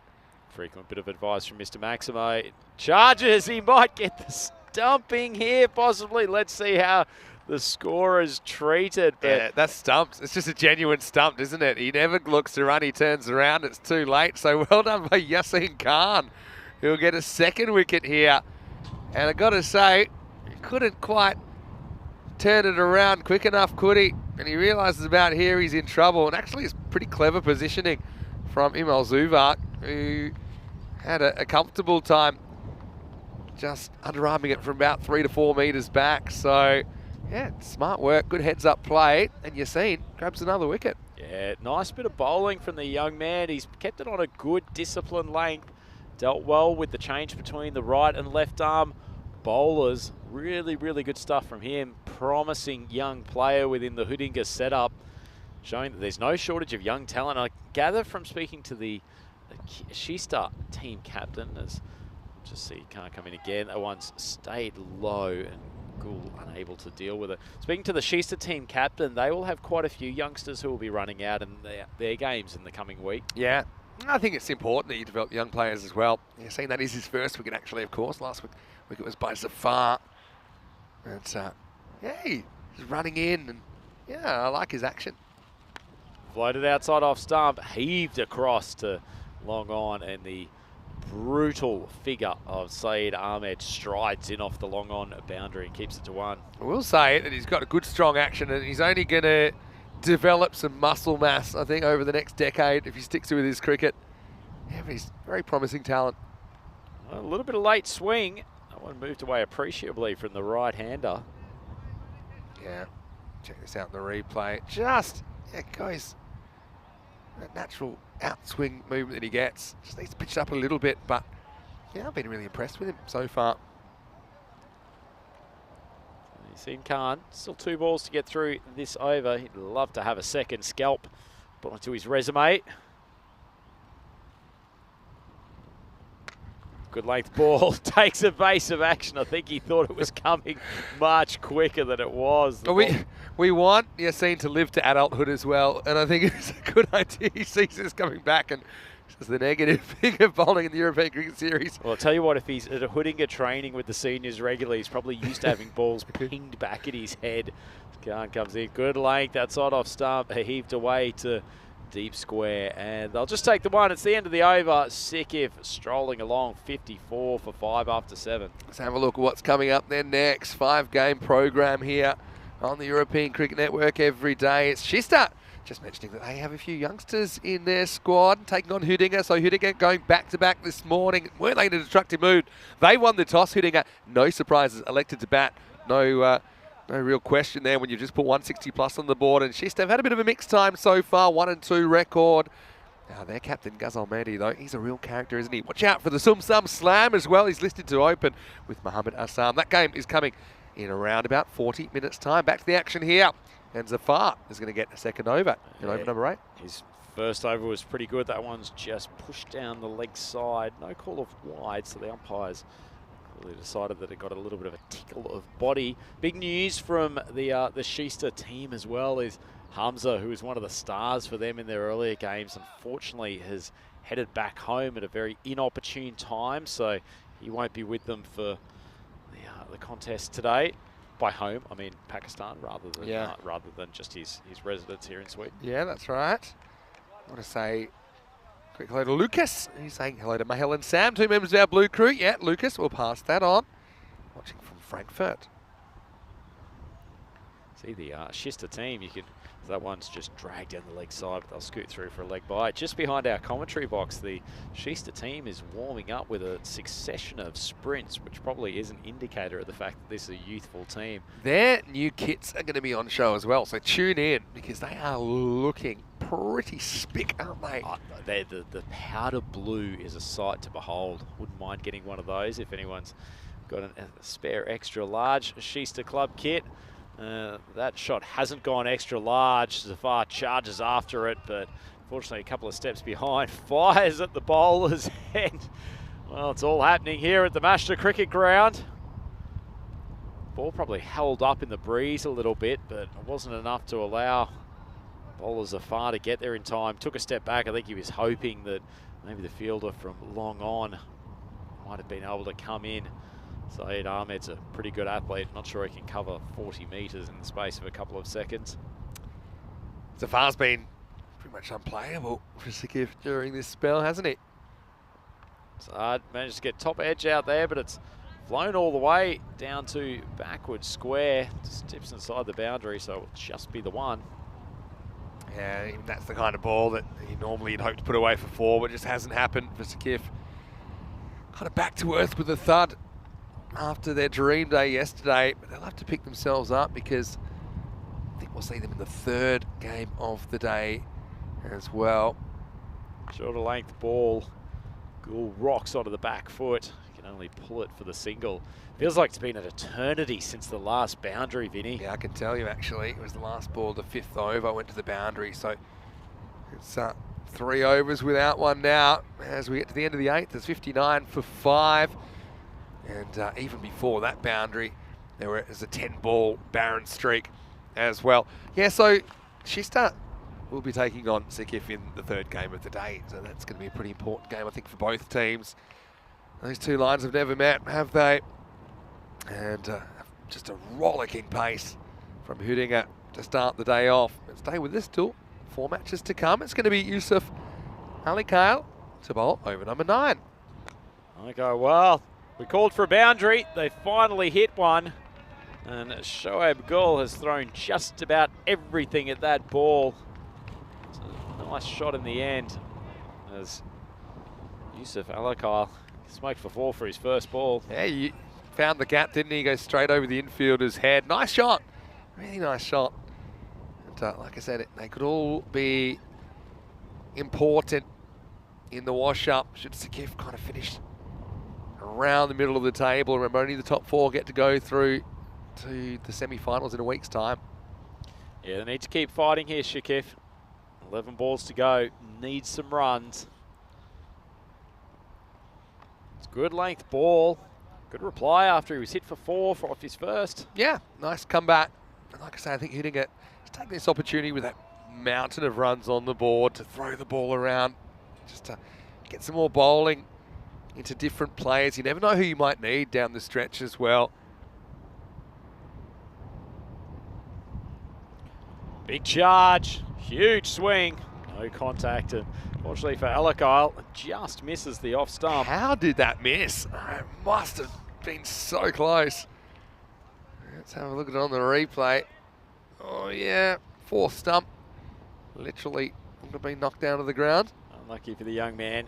Huge swipe across the line from Gould. Exactly what we like to see at this stage. Floats out, change of pace, which a little bit misdirected. Paul holds the hands out for a wide. Adds 1 to this fairly paltry Sikif total. Yes, he'd love a wicket here, wouldn't he, Yusuf? Tell you what, I like how industrious he is getting back to his bowling mark. Yeah, keeping the game moving. Charge manages to get that one to Grubber through. It's almost hit between the legs of Gould. Well, with no boundaries, this inning's flown past. I mean, they're about 7 minutes ahead of where they need to be. So, absolutely no complaints from the ECN crew. A fast game's a good game. Time for a coffee, I think, before the next game. Yeah, we'll have some of those lovely cinnamon buns sitting over in the players area. I join in with the Shista warm-ups. That looks pretty energetic. Less energetic is the movement from Nasir to get a hold of this ball. Well, he's only woken up after that one was in mid-air. I think that he might have been having a little micro nap down there, and then by the time he saw it, he wasn't going to quite get there. And well, that's a man who's effectively said, "I've done my job in the opening overs." He even has a little assistant there at deep extra cover, and that didn't help him at all. Short ball, another huge swing from Gould, but unfortunately no contact with bat anyway. There was with body. And Sikif is in the middle of a sickly innings here, 68 for 5. Only 1 over to go. Yeah, so this one about to be put to sleep. I feel like I think Nasir was during that over. Pretty good over from Alakale though. He'll be a bit, I suppose, annoyed that it goes for 9. Probably should have gone for less than that. But anyway, it's been a pretty comprehensive victory, hasn't it? Getting up, putting 168 on the board. And right now, 68. Well, maybe a super cuter got Sikif right. Certainly didn't get hitting her right in this first game of the day. It's going to be Hamid Zuvak to get over number 10. Fairly substantial Zuvak representation in this team as Hamid, unfortunately, just drags that one a little bit wide down the offside. To be fair, if I go back to the bat versus ball wall, Sakif were predicted to get 79, okay? So I've been giving the supercomputer a bit lately. We know that. But it did predict 79 for Sakif. And looks to be a fairly accurate prediction at the moment. It's not a bad shout. That's a good ball from Hamid. Well bowled. I'll tell you what, with our boy Sam Stigsy Williams here, just seeing Hamid come in here off 2 strides, shaved head, as that one is obliterated to the mid-wicket boundary. The arms go up to celebrate a much-needed Maximo. The Maximo rate for this innings has been fairly underwhelming, but I'm getting Paul Stubbsy Stubbs vibes from Hamid here, one of the absolute cult heroes of Portugal cricket. And I wonder if we can actually even get a bit of old footage of Stubbsy, because he and Hamid look like they are brothers at the bowling crease. Yeah, I hear what you're saying. Well, Maximo rate here, we only had two in the innings. So I suppose if Maximo rate would be about 2.1 if you're lucky here. Not great. Closer to 2. Good ball from Hamid there. He's gotten his radar on. That's a lovely seed just outside off stump. Gives it a little bit of air. Paul Stubbsy Stubbs, holder of the longest duck ever on ECN, 13 ball duck back in 2021. Quite a treat, that innings. That one's heaved across the leg side. Oh, disappointing fielding.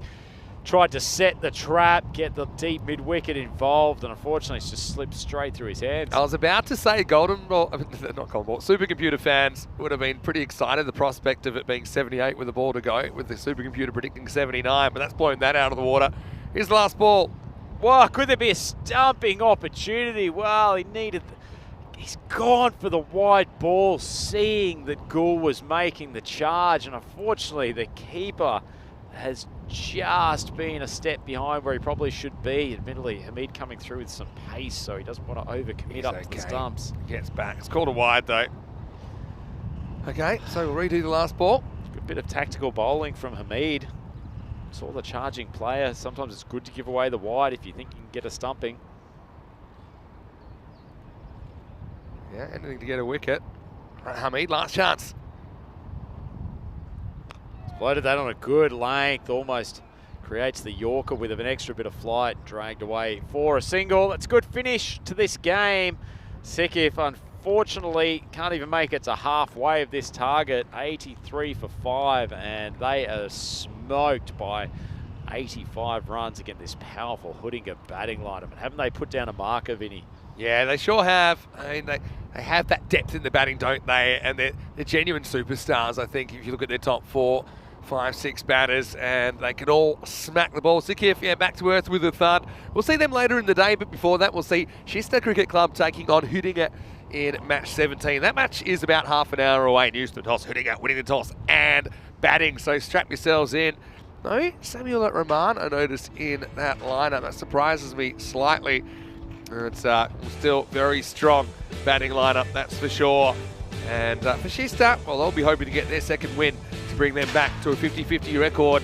As we roll into the highlights, well, it was a mountain of runs required. They certainly came out looking likely with Anjum, 3 boundaries in the first over, but it wasn't really enough to get them close to where they needed to be. It hurt when Imtiaz went as well. Of course, we saw this one go for 6. It'd be a long time before we saw another one, Rhino, as the wicket started to tumble and that run rate slowed to a crawl. Yeah, it certainly did. It was like it was caught in midtown traffic in Manhattan. It just went nowhere for about 20 minutes. Fortunately, Ankit Gupta looked like he'd hit 1 for 6 in his early innings, but it was well caught, just held up in the breeze. And then an excellent little spell there from Muhammad. He bowled very well, showed enough variety, and that was certainly no help to the boys from Sakif. Big charge, and that was the first wicket for the young man. You see it, he bowled very well, and it was certainly an impressive man for the future with his couple of overs. He ended up with figures of 1 for 14, bowled very sprightly.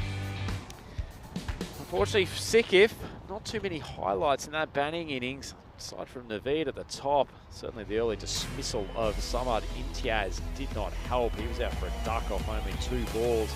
Zain Rashid managed to find the boundary early on, but it was just a succession of single-figure scores. Rearguard action at the end from Saad Asad. And Shoaib Gul.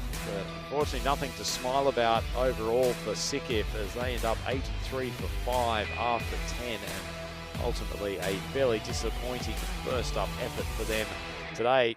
Not disappointing at all for Hoodinga. They took the opportunity to give a few extra players a time at the bowling crease as well. Nasir Iqbal probably bowled better than his figures of 1 for 26 suggest, but had to face a rampaging Naveed, while Saeed Ahmed, excellent again, 5 off his single over. Tariq Zubak didn't get brought back for a second, but figures of 2 for 7, pretty good in the overall scheme of things of a T10 cricket game. And the young man Yassine, and then Mohammed, we've already mentioned him, both looked very comfortable at the bowling crease. So Hoodinga keeping Sikif to 83 for 5, an excellent performance for them. They end up winning this game by a total of 85 runs, gives their net run rate a big boost. So that's the end of match 16. We will be back in approximately 25 minutes for the next clash. It sees the return of Shista Cricket Club, and they will take on the rampaging Hoodinga boys in the next game. It is Andrew Ryan for the European Cricket Network. I'm here all day with Vinny, Mr. Maximo. Sandu, please come back and join us for Game 2. We'll see you then.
The European Cricket Series is proudly brought to you by HCL Software, FanCode, and Grizzly Bear Sports. European cricket fans, welcome back to the ECN network for Game 2 here on Day 4 of ECS Sweden 2023, brought to you by FanCode. It's another opportunity for us to see the big hitting guys from Huddinge, and we welcome back Kista Cricket Club to take up the challenge once again today. Let's go across to the captains with Tyrone Peters for the toss. It's 10. Okay. Huddinge to call. Head is a call. That is a head. Yep. Yeah. So there you have it, the toss, and Huddinge have been successful. They've elected to bat their skipper with probably the least aggressive exhibition of a shot I saw from a Huddinge batsman based on that last game. They were absolutely brutal, and isn't Syed Ahmed one of the sweetest strikers of a cricket ball you could ever wish to see? The left-hander is proving that he is absolutely top draw, and it'll be an absolute key for Kista to shut him down early today. But he's got plenty of support. Saw a bit from the lower order in that last game, but also Romani is almost as brutal, and that right-left combination is causing all sorts of problems for the teams that face this Huddinge lineup today. Kista Cricket Club, they're back with us after a little bit of a break, and they have unfortunately lost the services of Hamza Imran, who is one of their best players, but they still have the Sumsam Slam. He's in the batting lineup today, played very well in some of the opening games. They'll rely a little bit more on him if they're trying to chase down what will no doubt be a sizable target from the Huddinge boys. Should be plenty of big biffs in this one. We'll hand back to Vinny Sandu in the commentary box. Take it away, Mr. Maximo. Thanks very much, Rhino. Great to be back here at the Mashta Cricket Ground. It is Day 4 action, second game of the day. Kista will get another chance to have a look at them. And Huddinge, well, we've already seen plenty of them today, haven't we? They absolutely took down Sikif in that last game, cracking 168 runs. Yeah, so Kista a 1-2 record at the moment, and I think for them, it's going to be a difficult proposition, no doubt about that, but they did have a pretty good win against Hammarby. That was the only win they were able to secure on day 1 after a couple of losses first up. Huddinge, though, yeah, powerful. Samuel Romani is in the side, in fact, and he's batting for Zuvax to open up. And one thing I do like about Kista fielding first is that we get to see their brand new kits, and don't they look fantastic? Bright blue. They did have a kind of bluish number on Monday, but I gotta say, I'm a fan. And it looks like it will be Ahmed Asif to open up. So, big question will be, can Kista stop this runaway train that is the Huddinge batting lineup? Starting right here. I was going to say with the Zuvax, but I just noticed that it is Email Zuvac facing, but it's Nasir Iqbal at the non-strikers end. There's the umpires ready for action. Clock ticks over. Time to play. Huddinge, they wasted no time last time. Going large. Let's see if the new kits bring some new luck for Kista Cricket Club here on day 4. Here's the first ball. Wow, that really gets up on Zuvac. Gets surprised. I was surprised, actually. More balls have kept low than jumped, but I think the new ball is an opportunity to get a bit of lift out of the pitch. Good start from Asif. And put a slip in place. I'd put him back on the circle, actually, at that line, the way that ball flew. Also have a slight defensive side to that position. Next ball isn't quite as vicious. Played away to the leg side. Fielded there by No Manchan. Yeah, no Hamza, as Rhino said at the toss. But still a fair bit of talent in that Kista CC lineup. Ikram Mulhaq, I think, will be pretty important with the ball through the middle overs.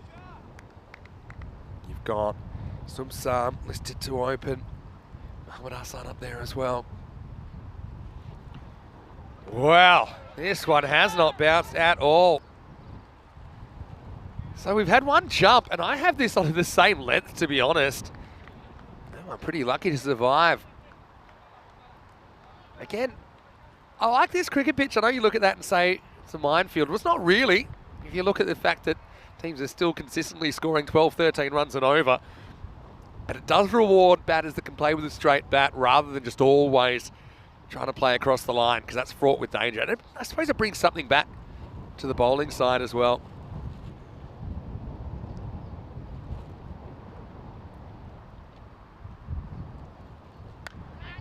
This is taken on, leg side, gets it over the infielder. This will be 4. So the first boundary of the contest, Emil Zuvak. He's shaken off that first delivery. And doesn't quite get this in the middle, but in the power plate, does enough to get it over. And the result is 4 to the total. They're still, as if asking some testing questions early in this contest.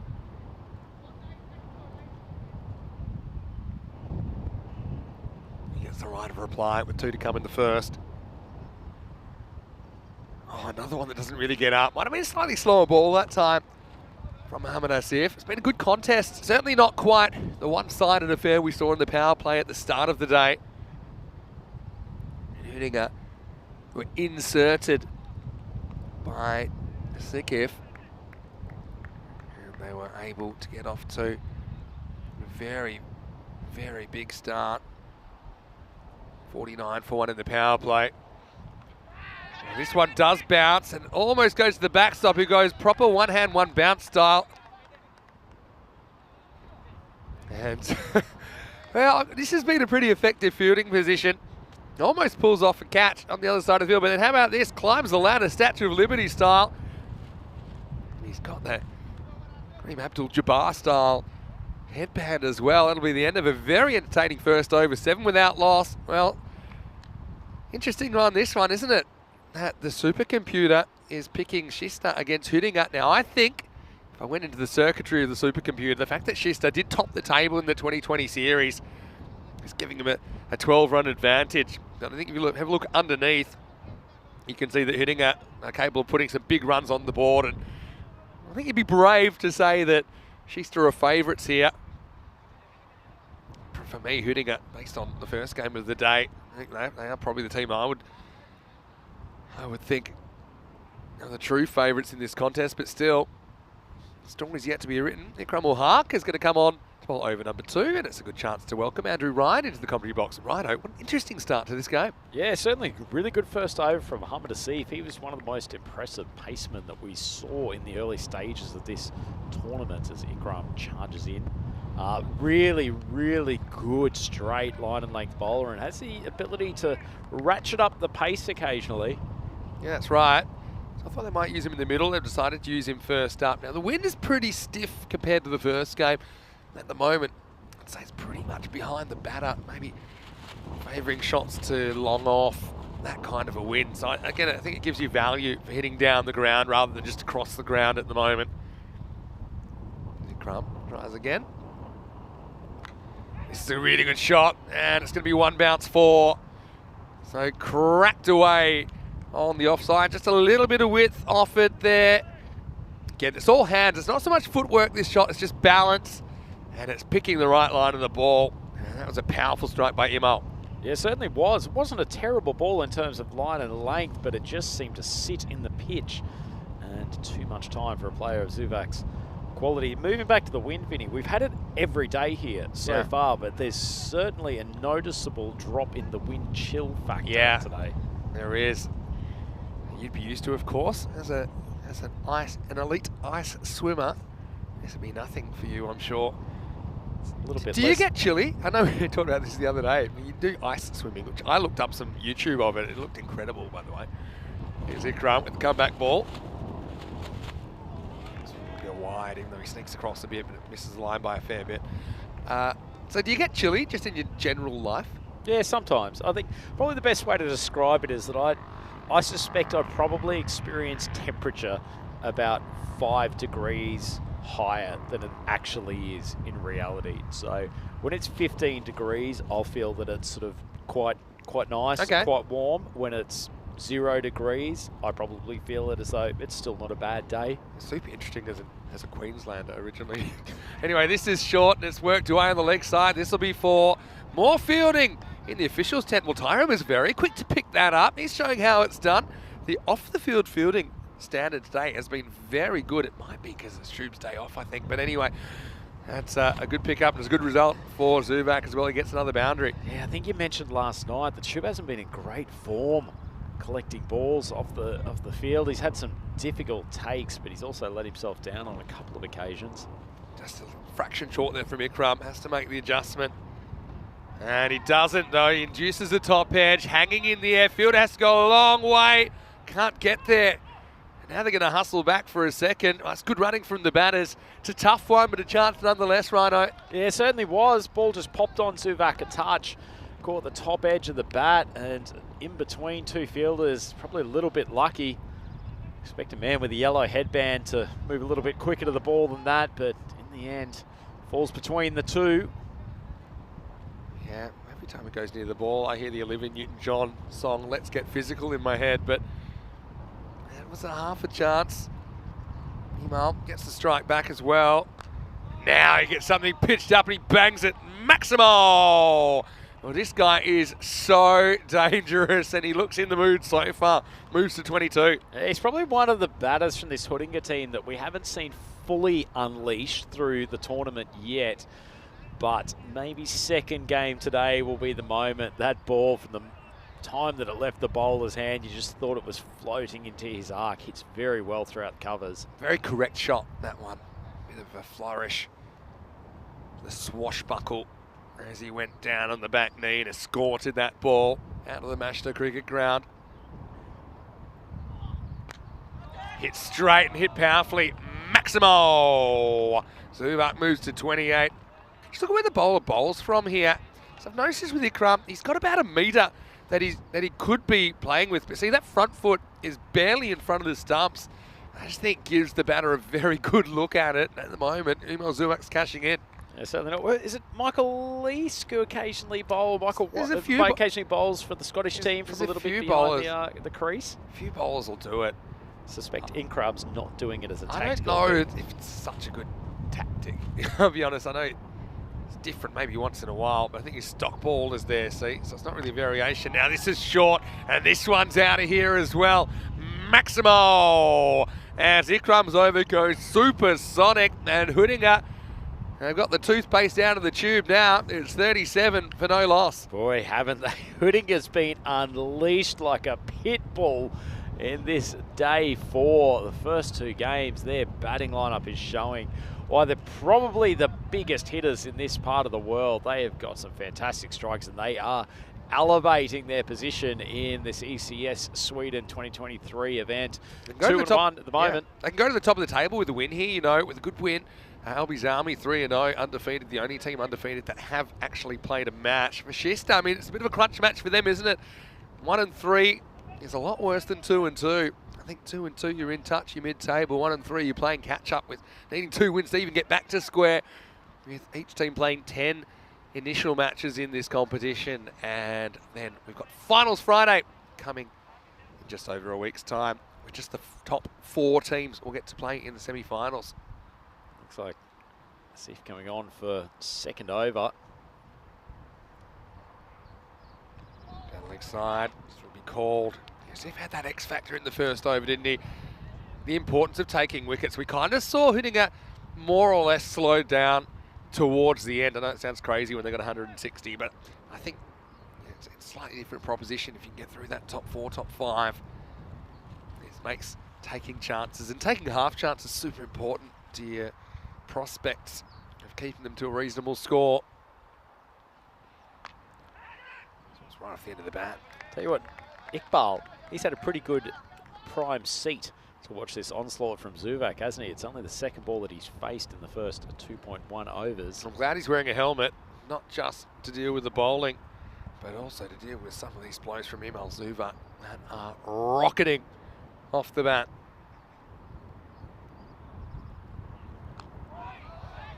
Chopped onto his body, and they will get a run that hurts as well. I mean, doesn't mean he couldn't quite make the stop. It means that Zuvak gets back on strike. I want to say hello to everyone in the chat as well, to Rob Thompson.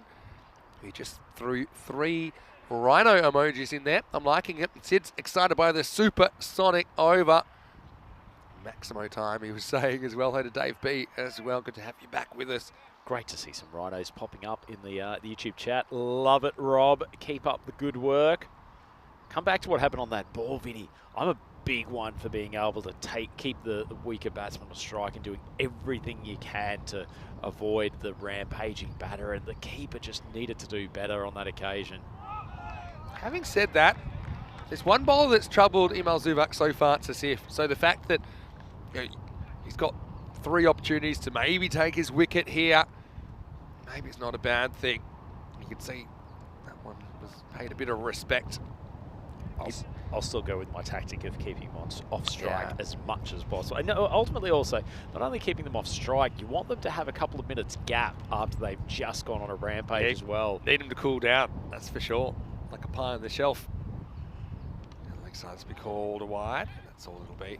But I suppose Zuvak, I know this sounds crazy and I'm probably out of my mind, but he might also be thinking, all right, I don't necessarily need to go too aggressive to a Sif now, because he is the one bowler I think that's looked dangerous so far, and then he can't bowl anymore at the end of this over. Having said that, it's also the last 3 balls of the power play coming up.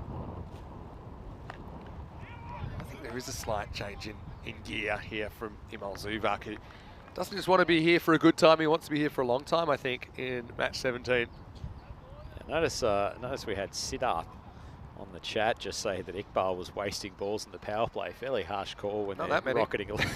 He's faced 3 balls and they're going along at 41 off 2.4 overs. Well, one of them wasn't a waste because he got Zuvak on strike. Anyway. Asif's bowled a good spell though. Oh, that's pretty good fielding from Ahmed Hassan.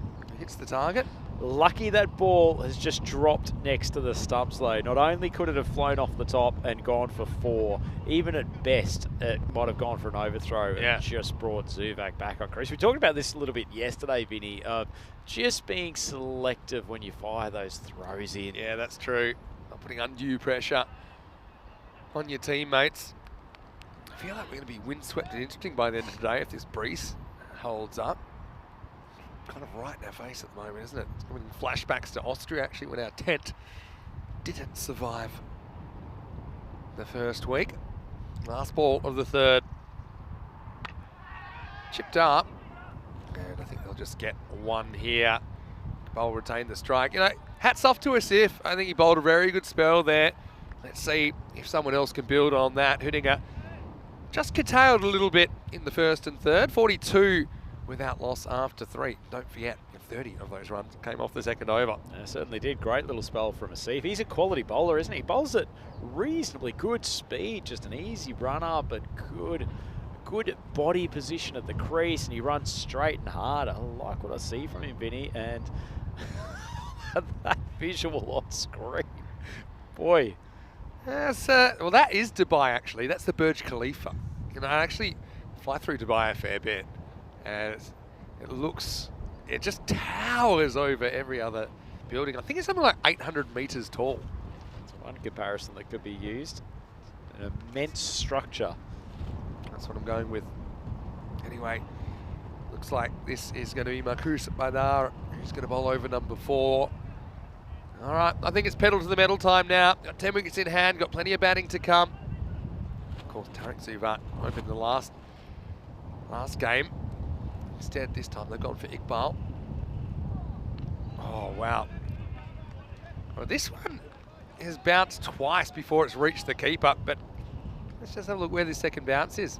Yeah, it's before the stumps, but that's okay. It can't bounce twice before the crease. Anyway, this time it's a bit fuller, funny as that sounds, and it disappears out of here. Maximo! Iqbal gets a gift, but has not found his length so far. This time he pays the price. No, he's probably lucky not to have been pumped twice in this over so far. That's Iqbal. It shows that he's got some power in those arms. The opening bowler from Hudinger. Yeah, that was a powerful strike. I mean, the first one, it's an awkward ball to play. It was so short that actually it was coming down again on the second bounce, and it actually did bounce second time for the stumps, but that's okay. It just can't bounce twice before the crease, like I said. But I mean, what shot he meant to play to it? It's hard to pull. Probably just need to blast that one through the covers. Anyway, didn't have to wait too long for one he could put away. That's better from Bernard. I like the fact they've gone to spin here and they've just changed up the type of bowler as well. Yeah, good captaincy. Bernard finally lands one on a good length. Now he gets the wicket. Well, he's progressively gotten more accurate in this over, and this time Iqbal swings all around it. Success for the leg spinner, and Hooninger lose their first. It's 48 for 1. Indeed. Nice piece of bowling from the leg spinner. Just a touch fuller on that occasion, induced the back foot shot from Iqbal. Pulls it and it rips through, hitting the top of the stumps. Nice piece of bowling. Iqbal seems nonplussed with the result, as you'd imagine, but still, yeah, credit to the leg spinner. He got that in a good spot. It's a ball, maybe you can come forward and drive it, or you go back. It's kind of in the middle length. It certainly had him in a couple of minds. And it is the first wicket of the contest, 48 for 1.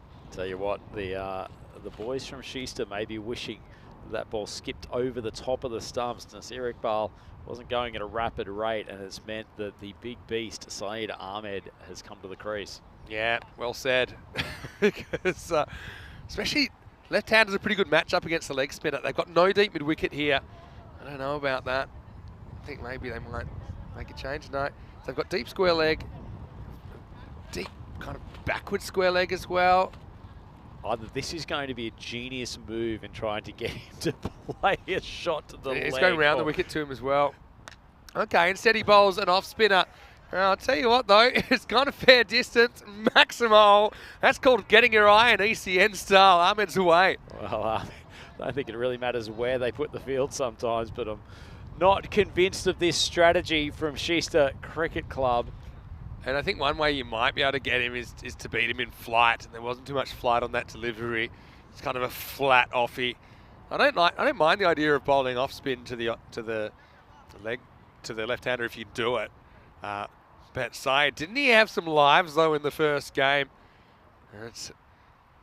He didn't need any help on that occasion. Last ball of the over coming up. 50's up for Hooninger as well.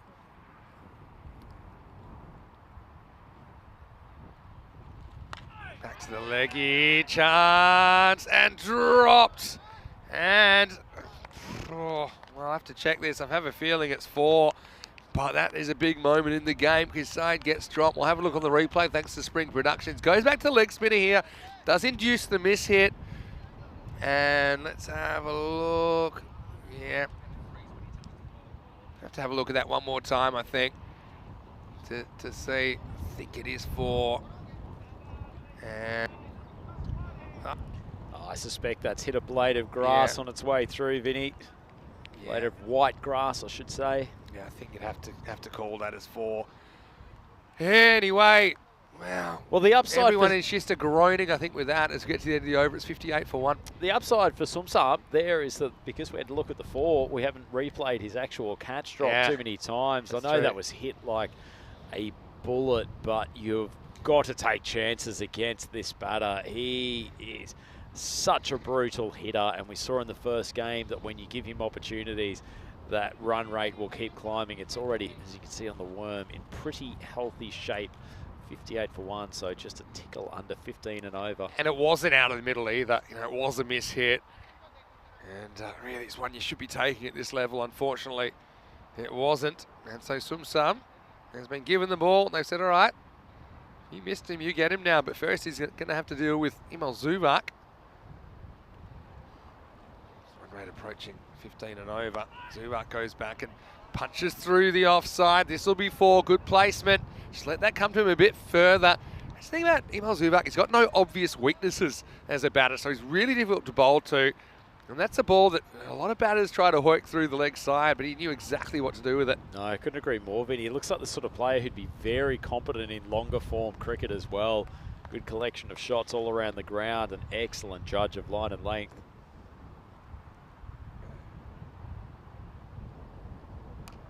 The off spinner this time from Sumsam, and that one's going to go for 4 the other side. Well, left and right, there's no slowing in sight for Hüdinger here on day 4. They're batting, clicking, and destructive stuff by the men in black. Yeah, certainly is. It's just the bowling is, aside from Asif, is just not particularly penetrating from Schuster at the moment, and the hard hitting of Hüdinger is causing two things. The odd opportunity that's gone up has been difficult to take, but also they are just finding the boundary too easily, and it just feels like they're winding up and just dispatching everything at the moment. Expressing themselves. This one induces a drive from Email. This is in the gap. In fact, this is going to be 4. That's how powerful this guy is. That's certainly a miss hit, but because of the placement and the pace of this outfit, it still runs away for another 4 runs. Cuatro, carreras más. Yeah, you're so right, Vinny. It's all about that bat speed, as you say. He's actually beaten him in flight there, gone for a wild swipe across the line, but the speed of the bat means that it's still racing away, and this outfield is just quickening up, it seems, every day. Zuvak to 47 in quick time.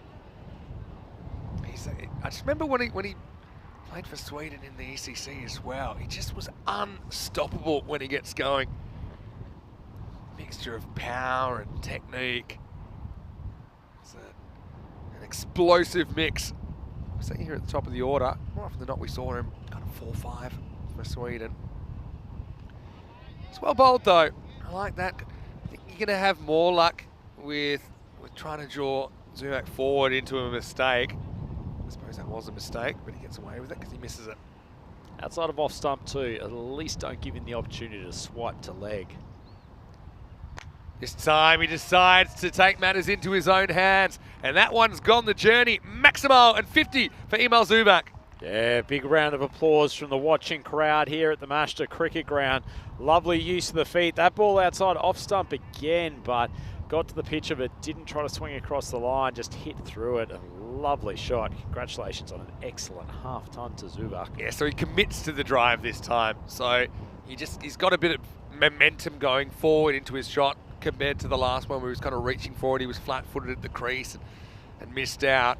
That was absolutely huge. We didn't get a chance to see where it landed because it was behind our cube, but it was going to cause us any danger. Not sure our aging eyes would have seen where it landed even if we didn't have the cube surrounding us, Vinny. It's probably carried the cube by a good 25 metres. 53 off 18.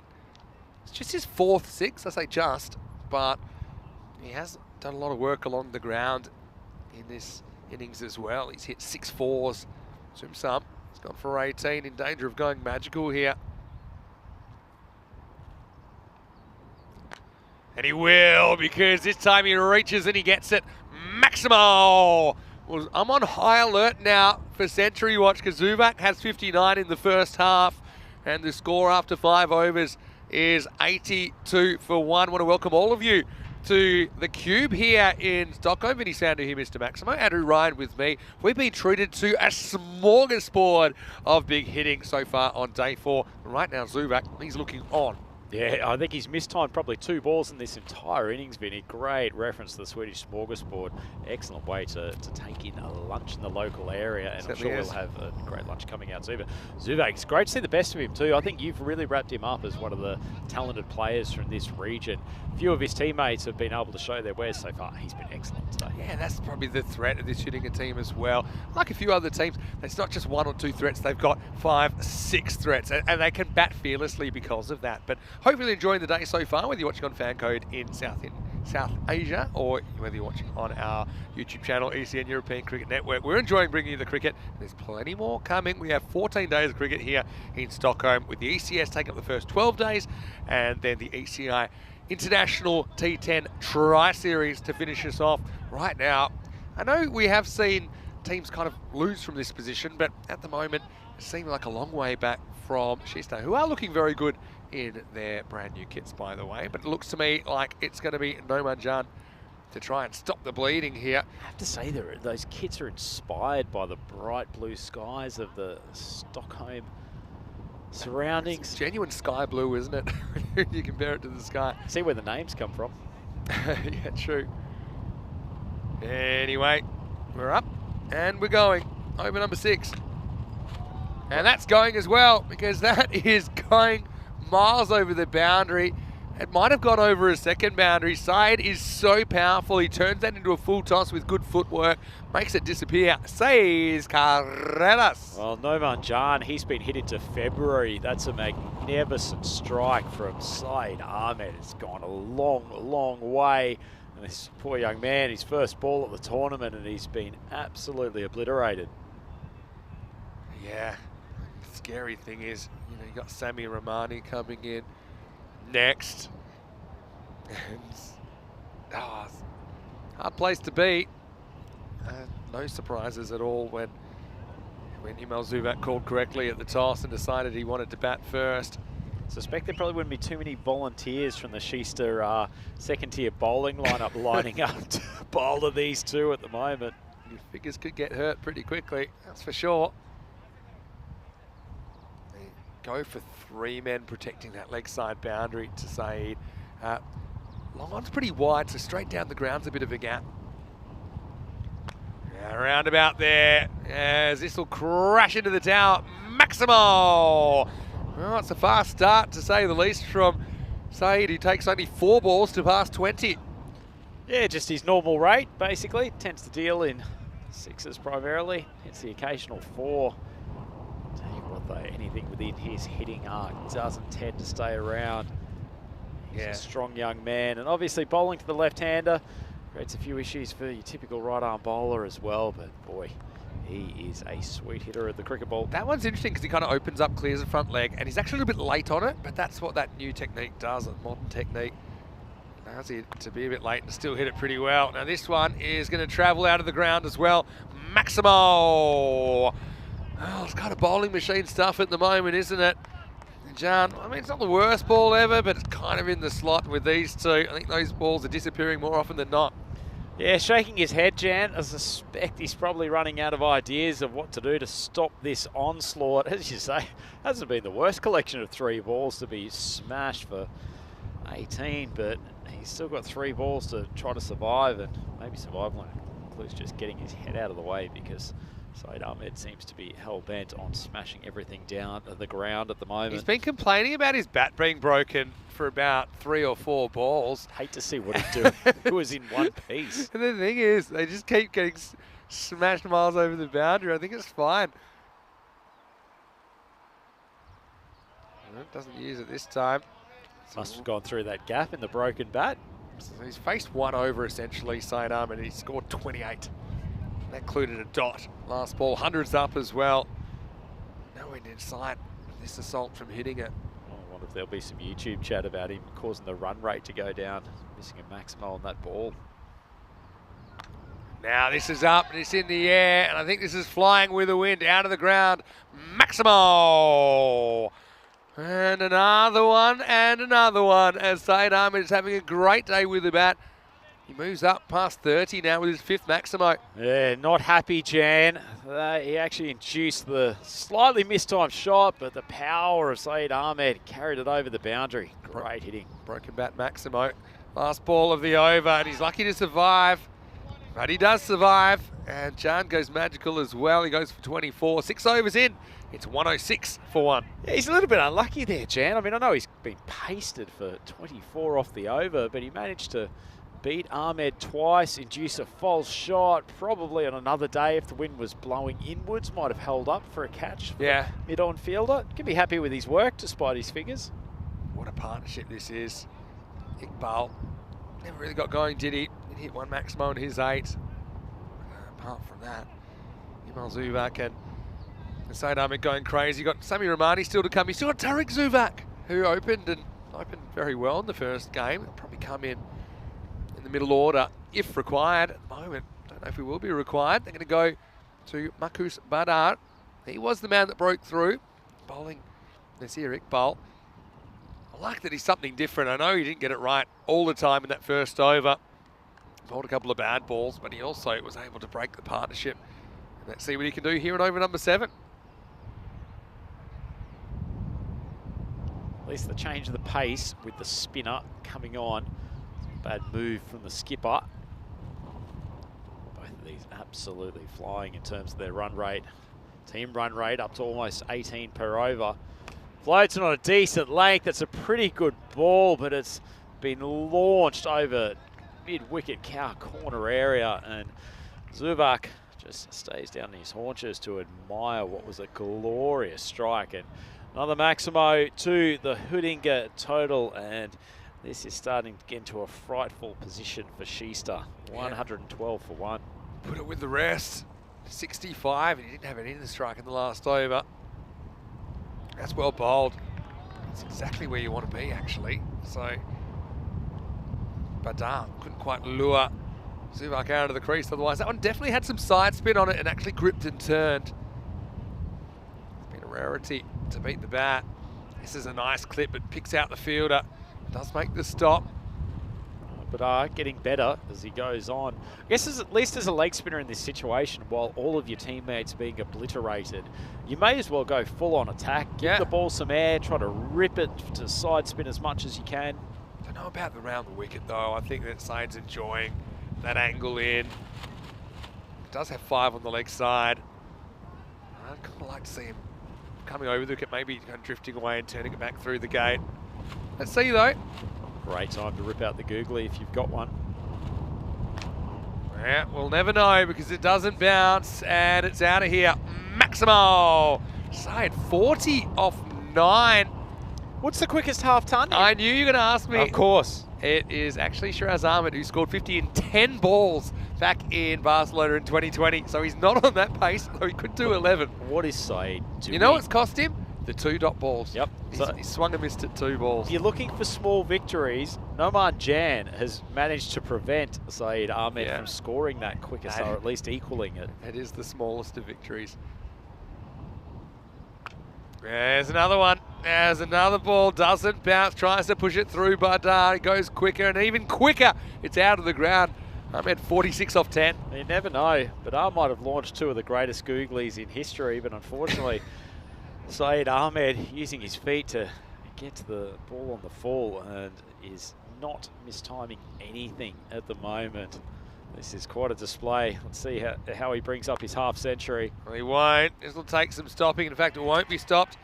Cuatro carreras, and well, it is the equal second fastest 50 in ECN history. 50 off 11 balls, including 2 swings and misses. What an incredible bit of work that is as we get to the end of the over, and 7 overs in, it's 129 for 1. You can see what's coming up on the European Cricket Network over the next few weeks. We've got more cricket coming from Sweden, of course, before we're done here, but then we're in Romania. Bonus T20 International Series in Bulgaria before, during actually, the Romanian series. Then we'll have Hungary, ECS, ECI, women's cricket with our T20 International Series featuring the Netherlands as well as Scotland and Thailand. Valletta Cup, which is normally a 5-team series, 4 or 5, we'll have to see. And then we'll head to the Czech Republic. Beautiful city of Prague will host the ECS at the end of July. Okay, let's get ready for over number 8. Now, it's going to be Bashrat Ali who's going to bowl it. Big pressure here on Ali. Unfortunately for Noman Jan, he's not going to get a second over, or maybe fortunately, depending on which way he looks at it. Good ball. Tickled around the legs. It's just going to be a single, but at least he had some protection behind square. Question for you, Vinny. Go. So, Said Ahmed's up to 50 off 11. We've had to hear relentlessly from Corey Rutgers that he has, is it the best individual strike rate of, is it a single, it's a single innings, or is it a career? It's his career, because he's only ever faced 7 balls. Yeah. And what is that strike rate? 400 and, 407, so like 414.3. Okay, so obviously Said Ahmed's there for this game. I'd actually love to see, maybe we can get our stats gurus to look into it as we see Ali charge in. And he's clean bowled. Well, he's not going to ruin that strike rate much more, which is good news. Nice piece of bowling from Ali, and finally sending the destructive Ahmed back to the pavilion. But I wonder if he's on track in this tournament to have any chance of exceeding the Rutgers strike rate. I tell you what, if he is, I'll volunteer to go out there and bowl him some underarm lobs for an innings so he can. The thing is, we have had people with career strike rates higher than Corey's. We've had people with career strike rate of 600 that have happened to only ever face one ball. So Corey's record's already gone, don't worry. Corey's record relies on the fact that if you have no minimum qualification. So his minimum qualification is 7 balls. 7 balls, yeah. So I'm going to say well done to Basharat Ali. Comes on and we have seen Said miss a couple, or 3 now. Found his weakness. Shows you how hard it is to beat that fastest 50. You need to hit every ball to the boundary in 9. And I think you're allowed to have 2 4s in there. The rest have to be 6s. Oh, yeah, well bowled. Where was Ali early in the bowling innings? Yeah, I think... Isn't he cock a hoop now? He's sprinting like a zestful 16-year-old around the field. Yeah, you're not wrong. Omar Zazai comes out at 5. I mean, still no Sami Rahmani, still no Derek Zuvak to appear. I think it might be to do with the fact that Zazai hasn't had as much of a hit today. So they're trying to get batting into their whole top 6. Slightly slower and almost picks out the field. He thought it was going to carry and it's dipped on him at the last moment. And Ikram ul Haq out there almost takes his head off as well on the way past. The result's 4 runs. Oh, I don't know about you, Vinny. I just froze for a second as I thought he was going to headbutt that like a striker coming in to score the winning goal. That was nasty. Yeah, just a misjudgment. I think if anything, the wind is right to left, and so maybe he thought it was going to carry, and then it dipped on at the last moment and ended up probably at 2 metres in front of him. Good shot by Zuvak. Moves into the 70s. Oh, this one does not bounce at all. Great appeal from Ali, only going down a metre down leg side. One thing though, that Syed Ahmed has been kind of like a little commercial break in the innings of Zuvak, who we had on Century Watch because he was 59 at the halfway point. Meanwhile, Syed just come and whacked a quick 50 and walked off. Stolen the show somewhat. Last ball of the over coming up. Still could do it, but hasn't had too much to strike lately. That's going to help because that's on the knees and that's going to disappear out of the ground. Maximo to finish the over. And yeah, thigh high. Zuvak, look at the balance here. Doesn't try and hit it too hard. Lets his hands do all the work. Lets the ball do the work. End of the over. It's 141 for 2 after 8 with Zuvak on walking 677. Yeah, he's still got a decent chance of getting there. Just a quick kudos to Basharat Ali for that last over. Only went for 12. Ironically, has been bashed less than his teammates of late. It's really only Mohammad Asif with that sensational opening spell, only going for 11 in the 2 overs. Everyone else, I think the Basharat for 12, which was pretty good in the overall scheme of things. Kuz Badar, 19 and over. Ul Haq, 30. Khan, 24. Jan, 24. Sounds like I'm reeling off some dates. Right, Zazai probably wants to smash, but I'd be going for the 1. He'll get the 1, I think, barring a fumble. And of course, there's the fumble, so it goes for 4. Cuatro carreras. I don't know if Imal Zuvak is happy with that or not. I suppose it's good for his team. 4 to start the over. Interesting tactic from Asif down there at long on, trying to keep Zuvak off strike by allowing the boundary. Got to say, in European standards, this is actually a pretty nice field to be in the outfield on, Vinny. Not a huge amount of bumps. I know it's fast. I'll get through for 1 here. It's been called probably buys. Yeah, look, it's pretty close. Drifts very close to that sideline. Probably just inside. Remember, when I say inside, I mean completely inside. But unfortunately, the keeper couldn't hold on. Mehdi, which means Zuvak does get the strike back. 10 balls to go in this innings. In the air, and just out of the grasp of the fielder. And I don't know if he gets a fingernail on that or not. Ikram ul Haq. Now they're going to get an overthrow. Oh, that's another time that they give up the strike to Imal Zuvak when they shouldn't have. You see this ball, I thought for a second it might be in the grasp of the field. It was just out, and then the throw gets through the bowler. And no one backing up. Keeper has to come and do an emergency job. Zuvak just slightly off the ball, and I mean only slightly. Now they're going to take another overthrow as the bowler gets LBW. You don't often see that, and that's good heads-up play from the batters. Well, Subson Khan's gone down like he was the 110 pin required for a spare. That throw's just shot off the pitch and cracked him. Now he's back as he lifts us up, and we're really on Sentry Watch now. Maximo Zubak to 87. Yeah, clean striking. As you say, it's been a while since one's come out of the screws, but took full toll. That ball just sitting short of a length and asking to be pummeled. Oh, Hoodinga. Have to say they're probably in control of this game. If he can count, now's a good time to get a one. Although if it's there, he could blast himself into the 90s as well. Lions Azai turning the strike over at the start of the next over. Steps away. That's probably the prettiest shot of the inning so far. Zubak launches poor Sumsam 20 metres over the leg side boundary. He goes up to 93 and is in pole position for a ton in the 10th over. Hoodinga 162 for 2. What a shot. He's passed his highest score in ECN in this innings. The previous highest score for Email was that 61 not out against Belgium during the impossible chase. 162 for 2. Haven't we seen some runs on this field? And so it is going to be Basharat Ali to finish things off. Zazai, he's got to get the one here, surely. Got to get your captain on strike. Oh, instead, he has to fight for his life, and he has to weave out the way. Very good bounce from Basharat. I love it. This is great stuff from Basharat. He's not giving up. Gets it around the earlobes. Good bowling. People are saying, why don't you play a shot at that? Easier said than done. I've been in that position, and your instinct, your survival instinct takes over.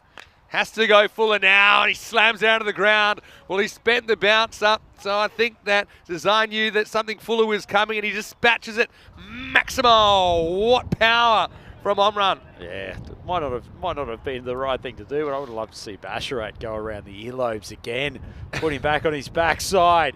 168, right to the highest score of the day territory. Equal. That'll do it. Now they'll get one as well. That's a dream result, isn't it, for Email Zubak? Essentially, they get 8 off that ball and they change the strike. Yeah, and allows Zazai to have taken that last Maximo without any guilt because he'd swallowed up 2 balls. Wouldn't want to be on strike until the latter part of the over and prevent Zubak from having a chance at the century. No, he wouldn't necessarily know what he's on here. Zubak 93. I think he knows he needs to try and steal the strike back if at all possible. Up in the 170s now. And this one straight up in the air though. Basharat's under it and he catches it. So Basharat Ali, lone wolf really through the middle and late innings. And so it won't be 100 for Email Zubak, but still a highly entertaining knock. 93 off 31. He's the 3rd wicket to fall. 170 for 3. But what an innings that was. Yeah, sensational innings, Vinny. Full credit to Email Zubak. Sensational strike rate, 300 across 31 balls. But let's turn to the bowler. Basharat Ali is now becoming one of my cult heroes of this tournament. Not only has he managed to extract the wicket of Zubak, he's come up with a great bouncer off 4 steps against Zazai, but he's also celebrated like they've just won the World Test Championship. Yeah. Great to see what a single wicket can mean to a young man. Oh, yeah, and I suppose, yeah, little victories, petty victories I used to call them. I once held a guy on 99 for about 20 minutes. Anyway, Romani is going to come on, and things aren't going to slow down at all. He just clips the first one nonchalantly off his pads. Maximo 176, still 2 balls to come. Yeah, I suspect Romani would get a headache if he didn't hit his first ball to the boundary. It seems like he does it every single innings he comes to the crease. Just an incredible skill to go out there and hit from ball 1. Don't forget that highest score, 181 by Mashta in match 8. It's under attack right now. Oh, slower ball. Might check that that's not above the waist. I think this is dipping enough to be okay, but I'll just check it out in the replay. Yeah, I think it is probably coming down enough to be a legal delivery. Anyway, so What have we got? 177. Last ball coming up. A 6 will be the highest score of the series. Oh, that'll help as well. This will be a wide. Up to 178. I mean, Basharat, you would say he's had a good time of it, but you actually look at his figures, he has conceded 28 off 11 balls. Does have 2 wickets to show. Oh, last ball. Take 2 coming up. Home run to Zai, trying to bring it home with a thud. Won't do it yet. 179 and counting. Yeah, well, tell you what, when Basharat goes home and tells his family about his bowling analysis for today, 2 for 29, sounds like a decent day's work. No need to tell anyone that it's just come off 2 overs. I used to bowl all afternoon to take 2 for 29. It's just speeding up. The world getting sped up, I suppose. All right, take 3, last ball. And he knocks him over. We'll make that 3 for. And fantastic effort from Basharat, but the damage is pretty significant on the scoreboard, hitting at 179 for 4 off their 10. Oh, Vinny, that's one of the most entertaining 3 for 29s that I have ever seen. Well bowled for the young man, and certainly came on at a pretty difficult time and came up with a pair of good overs. So I suspect we'll see him in the bowling attack moving forward, bravely put himself forward at the time when the pair of Ahmed and Imal Zuvak were on an absolute rampage. But nonetheless, this is still a ginormous score, 179 for 4. Yeah, well, get yourself in a door frame or under some sort of acceptable structure, because this innings will shake you. I like that bit of fielding down in the backstop position, but not too much would go down there for the rest of this innings. As Imal Zuvak in particular, he was so destructive. His 93 really set the scene for an incredibly powerful performance from hitting it. He had Nasir Iqbal out there at the other end, who got that one away, but he wouldn't last a lot longer. It was Badar that was able to disturb his furniture. But that just brought Syed Ahmed to the crease, and he almost forgot he was there by the end. But don't forget, while he was there, Syed reeled off 50, bring up his 50 in 11 balls. And again, for some reason, nobody seems to be able to catch him. But meanwhile, when Zuvak got his chance, he just continued to smack the ball to all parts of this match, the cricket ground. Syed, again, is such a useful number 3. When you think about the fact that hitting innings that we didn't even have to see Tariq Zuvak bat, for example, it shows you they've got so much depth in their lineup, and there was just no real answers. Got to say that Basharat Ali, though, he tried really hard. He eventually was able to break through. He knocked over Saeed for an even 50, and he would do something similar towards the end. But before that, we were on century watch, weren't we? As Imal Zuvak was getting closer and closer to the milestone, kind of was starved of the strike for a little while. Eventually, last overtime with 7 to get, Basharat, he was able to accept that return catch, and he hurled it into the air. Zazai, he wasn't finished yet. Samuel Rahmani clipped his first ball off for 4-6, and in the end, Zazai went off the very last ball, but shooting at, sending a message. They're a force to be reckoned with. We knew that already. And they put 179 on the board. 93, superb batsmanship from Imal Zuvak. Apart from that side, Ahmed with a lightning half century. Over Zazai with 11 towards the end. And Rahmani, just a little cameo. He clipped his first ball for 6. 10 extras, so not the worst from Chista, but didn't really have the cattle to do it. Basharat Ali, 3 for 29. I suppose he stole the show at the end, but I think Asif was the best of the bowlers if you consider everything, because in the eye of the storm, he only conceded 11 in the power play. The other wicket went to Badar. And so it'll be a big chase. 180 will be required for Chista in the second half of this game. We'll take a quick break. We're back in a few minutes. You're watching ECN and you are watching the FanCode European Cricket Series.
The European Cricket Series is proudly brought to you by HCL Software, FanCode, and Grizzly Bear Sports.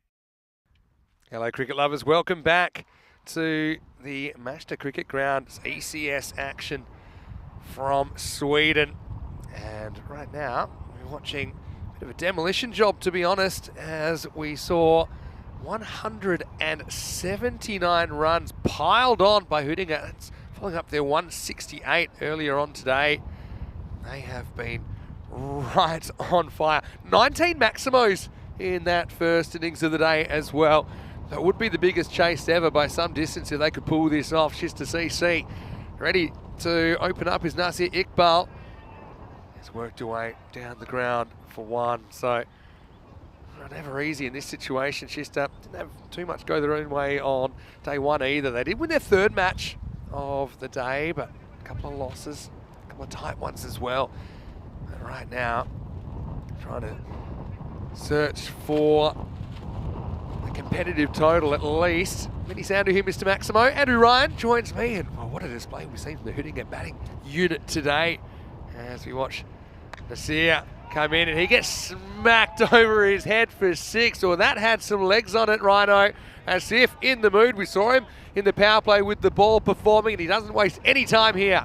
Yeah, it's actually a pretty good opening partnership this for Shista, and if they're going to get anywhere near this target, then they will need these two to start at a rapid rate. But Hassan Asif, both very talented players with the bat, and I think despite what we saw from Shista with the ball, they're actually a really decent side in this part of the world, and probably will still fancy themselves to be there or thereabouts for the latter stages of the tournament. Yeah, that's true. Problem is, just got blown away in the first half, and I suppose you need to start somewhere. That's a good way to start for Asif. And now he gets knocked over by a ball that keeps low, and he's just wondering how that's possible, but he knows, the bowler as well, that sometimes the ball might surprise you. This one does not get up, crashes into middle and off, and the first wicket goes down. 6 and out for Mohammad Asif, and it's 7 for 1. Yeah, I mean, he's unlucky there, Vinny, but I'm still not sure that's the length to be trying to swipe a ball from a bowler of the quality of Nasir around to backward square leg. It's probably just not the right shot to play in the circumstances. He just hit a beautiful strike down the ground, and probably that was the best method. But anyway, he's back in the pavilion, and one of our favourites, Sumsam Khan, to come and execute a few Sumsam slams, hopefully. Yeah, and I think you're right. It's too full to pull, isn't it? Feels like that needs to be a motto for kids starting the game of cricket, doesn't it? Too full to pull. Yeah, just pull cautiously, guys. And yeah, when there's a bit of up and down in the pitch, hitting across those straight ones can lead you into trouble. Anyway, next one is clipped away, and it's the first ball from the Sumsam Slam, and it arrives at the boundary. Again, it goes for the stumps. It's probably middle stump line, you know. It's a pretty nice bit of batsmanship to get that one away to the leg side for 4. Yeah, certainly got to take a swing at those. Good shot from Sumsam. Started the tournament in very good fashion. Hopefully he's retained some of that early form. Was obliterated with the ball earlier today. This one's called wide. Well, Zuvak thinks he's heard an edge, but not so sure. I love it that Nasir's blaming that on the square leg umpire, I think. Maybe he's asking for some help. Might have been a bit of a tough call, but I suppose they need all the help they can get. Shista in this second innings does give Iqbal another chance to take a wicket. Isn't it interesting? We had the Mohammad Asif versus Nasir Iqbal battle in the power play in the first innings and the second innings. They've reversed roles. Yeah. Iqbal with the ball. Certainly. Nasir probably a little bit more comfortable with the ball than he is with the bat. He's got a nice change of pace though. I know they went for wide the previous ball, but being able to decelerate without too much sign to the batter as it's nicely whipped away for a single. It's the disguise, isn't it? If you can disguise it, that's when it becomes effective. End of the first over. Well, not the worst first over. They do lose a wicket. It's 13 for 1 after 1. 62 matches since the golden ball. We have had a couple of out-of-sight scores and made it tough to chase the golden ball dream, although we have had some very close calls in this series as well, Rhino. Certainly. Vinny, are you getting a tingle for this game at all? Can't say I am, but we have had one golden ball. I think I mentioned it the other day, 167 in Cyprus. 167 is how many they need from this point if they're going to pull this off. Yeah, you've got to break it up into little targets. You want to be 18 and over. Okay, they only get 13 there. Ideally, you want to be 36 off 2. They need a magical second. Omran Zazai, the bowler, in over number 2, and he gets it completely wrong first up.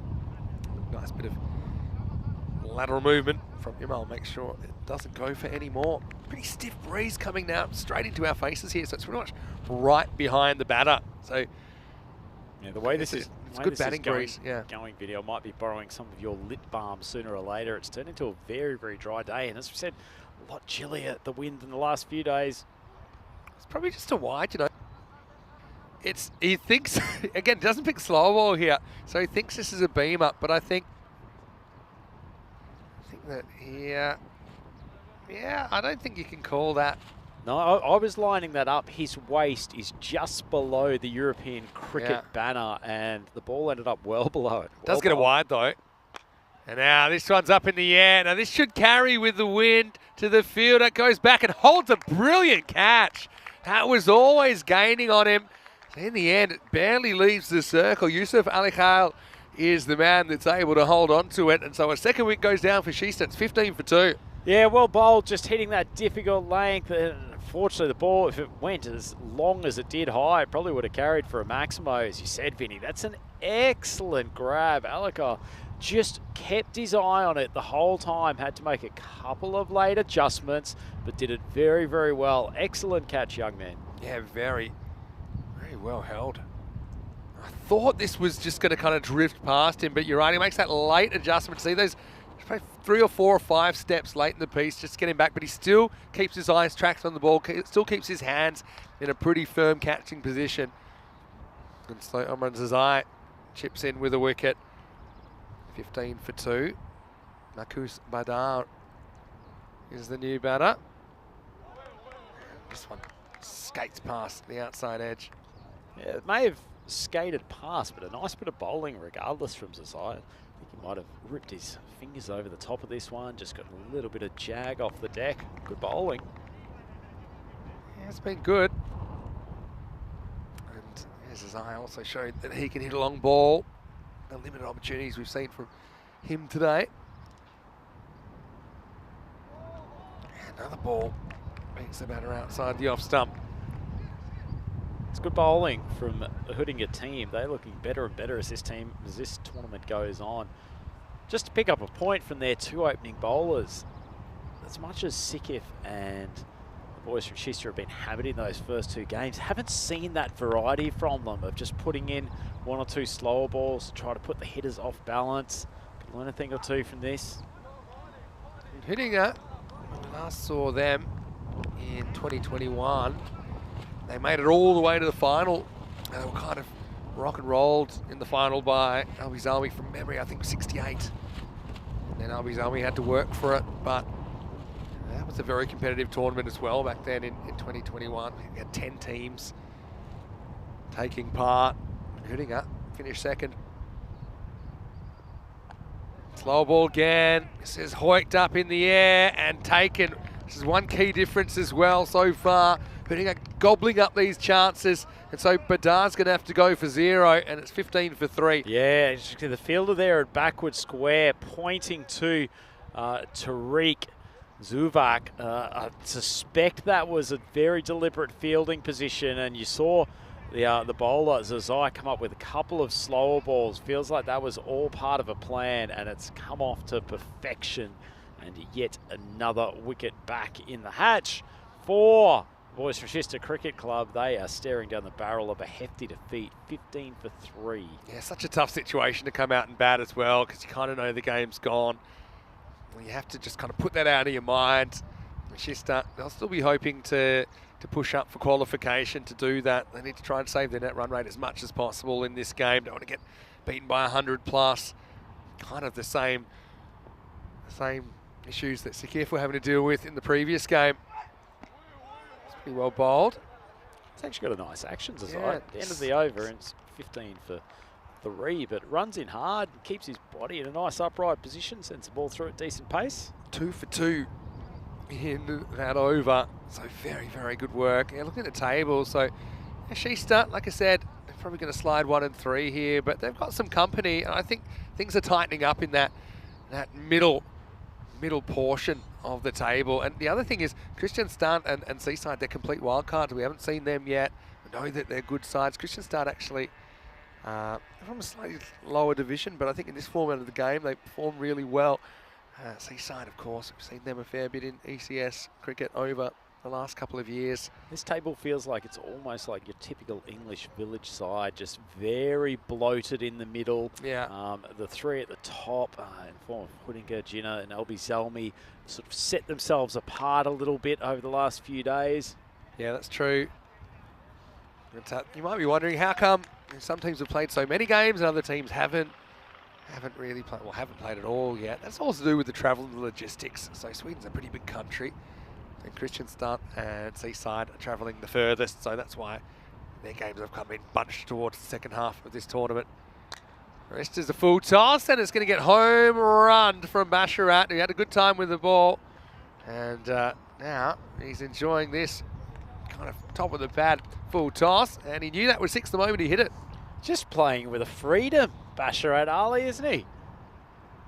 Doing the job with the ball, 3 wickets for 29. Now he's humiliating the bowler with hitting a 6, basically, as soon as he gets out there. I think we need to get him out to Yankee Stadium, to be honest. Hitting that middle of the plate fast ball right over the centre field fence. Safar, not well earlier. Now pulls the length back, and you see he's hardened himself here, Basharat. He's an expressive man, isn't he, Basharat? You don't have to ask him what he's thinking from ball to ball. He gives you the gesticulation so you know exactly what's going on in his head. It's good intensity. Quarter of the innings down. Basharat gives himself some room, and like the old fly swat down in Australia gets a bit of use. That's what he's gone for here. It's waiting for your call of strike 2. Yeah, Just a high fastball on the outside edge of the plate. Yeah. Induces a swing. Basharat, I think he can stand still though. I don't think he has to back away.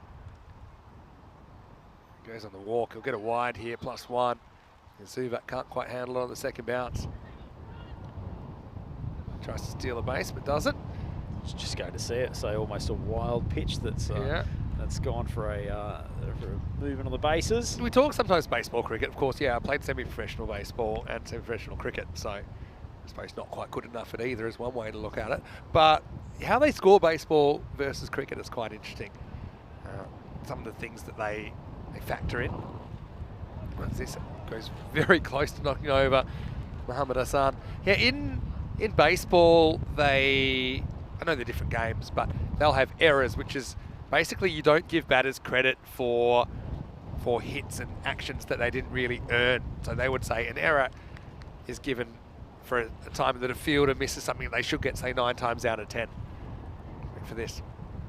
So the equivalent would be in cricket if you said, say that a fielder dropped a ball in the boundary and it went for 6, that you'd give credit to the bowler for the wicket and you wouldn't put the 6 runs on their figures. Now, cricket, it doesn't really work, but it's interesting that they kind of account for that in baseball statistics to try and make them a bit, I suppose, fairer. What should have happened rather than necessarily what would have happened. Anyway, this will take us to the end of the power play, and Sheesta have had a few issues so far. It's 26 for 3 after 3. Continuing on your train of thought with the baseball video, we actually talked about this the other day, didn't we? When we had the partnership of Matur and Call batting for Stockholm Cricket Club, and how Big Call was pushing through the seconds, and that it'd be nice if there was some way in cricket to recognise the same way that you have a sacrifice bunt or a sacrifice fly. Yeah, that's true. Just looking at that, there were 4 magical overs and a supersonic out of the 10 overs in the first innings. And I tell you what, if there, for example, if Sif hadn't bowled so well, I think we would have seen the 200 go down. Anyway, he's a good young bowler we saw earlier. Yassine Khan getting another opportunity here. Match 17, and he's hit in the air. This could be caught, should be caught. Tariq comes in and he holds it and sticks the landing as well. That's a nice piece of fielding. It's been a standout feature for Hootingers so far. Yassine has his first wicket. He comes over as it's going to be the wicket of Hassan to score 26 for 4. Yeah, Tariq channeling his inner Simone Biles. A little bit of overbalance, doesn't quite get the love from the judges, but nice performance all round. Very good catch, actually. The ball was in the air for a long time. And as you mentioned, Vinny, this young boy, Yassine Khan, he was pretty impressive with the ball in the last game. Picks up a wicket, first delivery. I love the enthusiasm of youth. You know, it takes me right back, and you see that he says he's a little bit embarrassed, but he says, you know what? Yeah, you know what? I'm going to throw away the ball. I want to go and give you a big high five, give you a hug. I like it. That's awesome, isn't it? And we talked yesterday that we need to have players go and celebrate wickets. Yeah. And a young man taking a wicket on his first ball, That he's is almost true. looking sheepish with that smile, but I'd be doing laps around this field if I was that age and taking a wicket. He did have a lot of space around it for a kid that just took a wicket. But anyway, Tariq obliged. Good catch too. It's very, very blowy at the moment. Hamid Ali, the new batter. Leg side, this will be called a wide, but yeah, mentioned he's almost 16.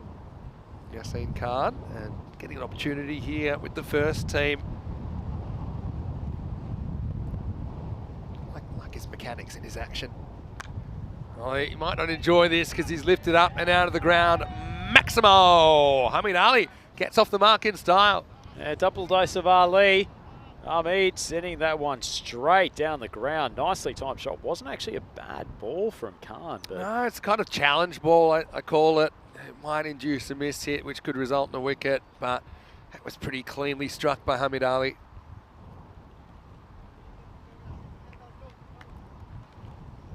Khan about to charge in.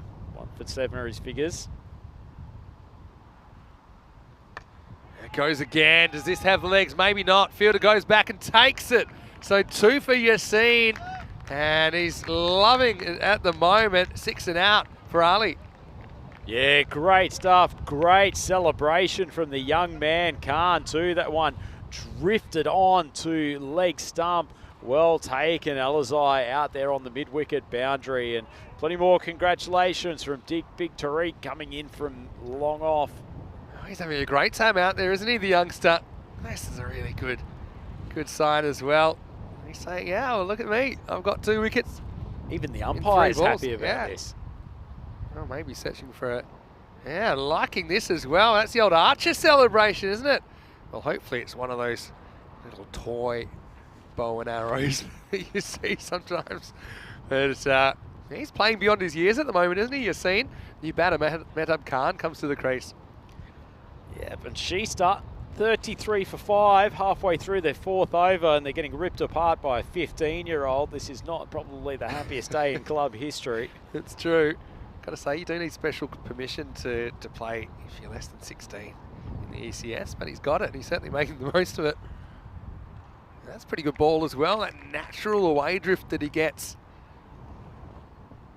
It's interesting. You look at his action. It probably looks like he's it would be more natural as an in-swing bowler because he gets quite chest on, but maybe it's the breeze coming across that's helping him get a little bit of away drift.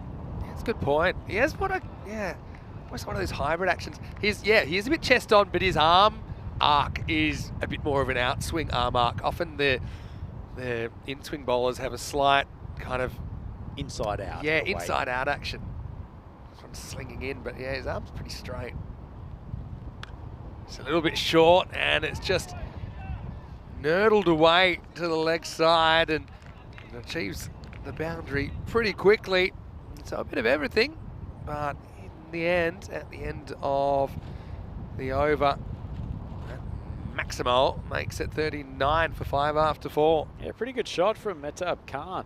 Last ball that over, that ball didn't get up particularly high, but he's just kept his balance, swung across the line, and not bad hitting a Maximo with a nurdle to take the description you used, but geez, that is not an attractive batting card whatsoever, is it? Yeah, it doesn't. Well, they have a bit in common, don't they? But they have a lot not in common, mainly the height. Looks like interest rates following the Yeah, inflation. that's exactly what I was thinking. I think we're too similar, aren't we, sometimes? Anyway, this is going to be whipped away to the leg side. Nurdle probably wasn't the right word. It was more of a kerfungle. And now they're going to try. Oh, this could be out, you know. Tell you what, that is a rocket throw from Samuel or Romani. Dickens bounced off Zuvak into the stumps. That's my guess here. Let's see what we got. And they're taking on the overthrow. So that's the one. And watch this. Bounces off his leg onto the stumps, out. That's so unlucky, isn't it? But yeah, I saw it live. And I think it might have even been given out on the field. So I love that Imal Zuvak has just put the hands up as though regulation dismissal. yeah, it's all rolling. Udinger at the moment, isn't it? That will make it. Oh, Metab's going to go for 7. That'll make it 41 for 6. Look, I know you're chasing a big target. I'm not sure pushing the second on that occasion was really the play. Yeah, let's have a look at it again. Yeah, he just absolutely zings it in, doesn't he? And look, credit to the batter, Ashrat Ali, legs it out. But fate had other plans in mind, didn't it? Mohamed Zafar's been a pretty effective bowler as well today. For Udinger, he comes. Gets this wrong though, full toss, and that'll end up at the boundary. Not a good ball really. He's been better when he's kind of dug it in a bit. Probably just below the waist. Yeah, tight one. Well put away though, finding that gap behind point. Been pretty accurate throughout this bowling innings, Udinger too. I mean, we talk a lot about the power of their batting lineup, but they've actually got a nice bowling attack. Yeah, that's true. A little bit of variety. Yeah, they haven't been put under pressure though. That's the thing. Not today, at least. But yeah, they have discovered a couple, haven't they? I'm just realising that when I last saw Udinger in the ECS when I was here in 2021, that means that Yassine would have been 13. It's a bit scary, isn't it? Whenever you see these dates of birth these days, 2000 and something, it's a bit crazy, isn't it? I just don't want to ever see a date of birth line of someone born in the 2000s, Vinny. He's born in 2007, actually. What were you doing in 2007? There's a question for you. 2007, that would have been a year after I moved to London from the bustling metropolis of Brisbane. So Vegas. Might have actually even been shunted out to New York to do a bit of work around that time. Sounds like a hard life. Difficult times in Manhattan. Any coincidence that you seem to have gone to New York about the time of the great crash?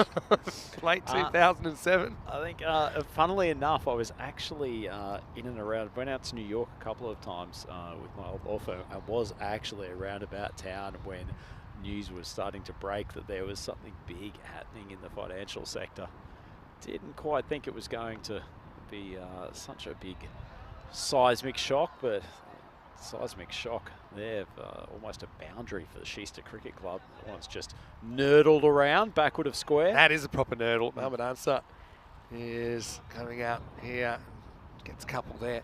Yeah, I've never been to New York. It's actually one place I really want to go that I haven't been. It feels like such a Maximo city. Yeah. That stuns me. Absolutely stuns me. It's on my bucket list. I've only ever been to the airport. Met some interesting people while I was there.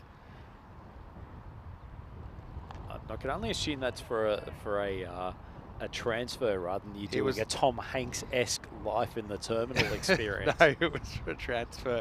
I've transferred through some really interesting cities that I haven't actually been out. Boston's another one, Chicago. Right, in the US, I've only ever been to Miami, Las Vegas, and Seattle. They're my three. Would never have picked Las Vegas as one of those. Always for some sort of hosting reason. Anyway, this is up. It's in the air. It's going to fall safely. Just a single. Takes us to the end of the 5th over. She's 48 for 6. Let's have a look at what's coming up on the European Cricket Network in 109 days, I'm going to say.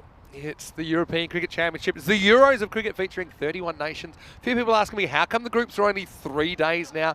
The reason is there's more countries involved, with 31 represented this time around. The first ECC we did in 2021, we had 15 countries. Then the next year we had 21, and now 31. And guess what? Sweden, they're there. What about the Sweden-Denmark clash in Group C? I'm looking forward to that. Italy will be a menace, I'm sure, for their opposition in that group. Estonia in that group as well. First time we'll see them in an ECC. And another team, which we will let you know as soon as we have confirmation of it. Anyway, we've been unlucky. The clock's expired. That's not a great sign. Oh, it's back. I was going to say the clock's expired, I think, on any chance of Schuster rehabilitating this innings. Yeah, 2007. That's What was Mr. Maximo doing in trying 2007? to think, actually. Anyway, this is up in the air. What a pull shot this is from Mehtab Khan. Well, he can hit the ball well. It's a little bit of a half tracker, to be fair, from Yassine. And, well, this is big boy cricket, and that one disappears. Half tracker, but hasn't he hammered it? That's gone a decent distance, and poor Yassine Khan had seen that ball float away into the Stockholm sky. I wonder if he had enough courage there, Mehtab, to give Yassine a little wink and say, "Don't bowl short, kid." I say to Yassine, dig one in here. Dig one in. Get it up to his chest, son. Let's see. Well, Well, he he's got it up to his overcorrects. chest, but used the full bunger to do it. Yeah, it's overcorrects. I suppose he beats him for pace here. But, yeah, this is a nasty area to get hit, just above the pad. That's one way to punish him for slapping you over the long on boundary. Anyway, I suppose you might as well still swing for the fences.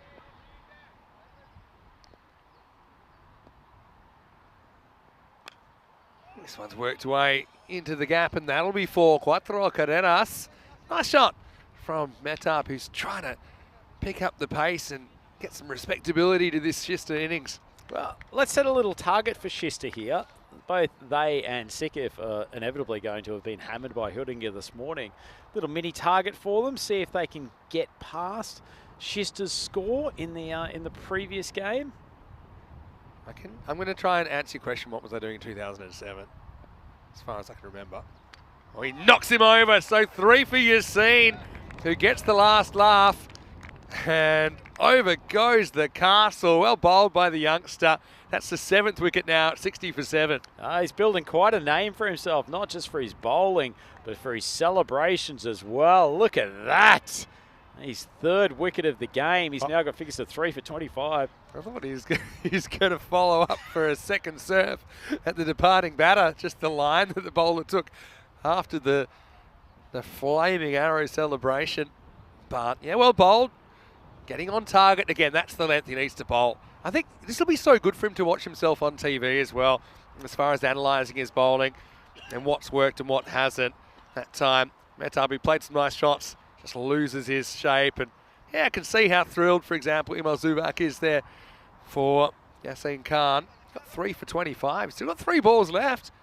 Could be looking at a 5 for here. Yeah, need 2 out of 3. It's John coming out at number 9. In the air. Well, this one should be out as well, and it is. And the youngster's on a hat trick.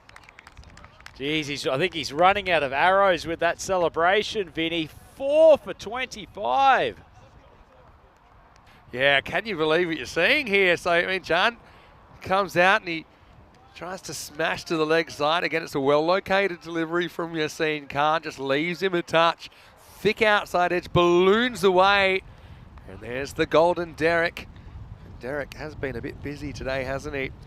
Unfortunately for Schuster, things are unravelling pretty quick, and it doesn't look like this is going to go the journey. It's 60 for 8. Yeah, good disciplined bowling from the young man, just putting it outside off stump, extracts the mistimed shot. He's very happy. What would your advice here be, Skipper Sandhu? I'd just say, then you bowl that length and try and get it on or around the stumps. Give yourself the best opportunity. And he would be the youngest hat-trick taker, I think, ever on ECN. Although Regina, she's only 17. She took a hat-trick in the ECIW earlier this year. Anyway, here we go. Big moment. Yassine with a hat-trick ball.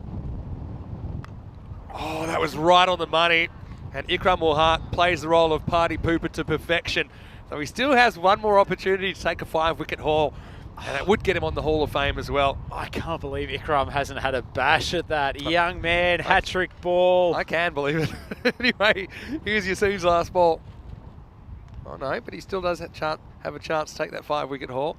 It's been fun to watch. This is what it's all about. We talk about European cricket as a generational project that in 25, 30 years, we'd like it to be the premier bat and ball sport in Europe and for it to be, I suppose, more in the mainstream. When you see the efforts of youngsters, it really makes you smile.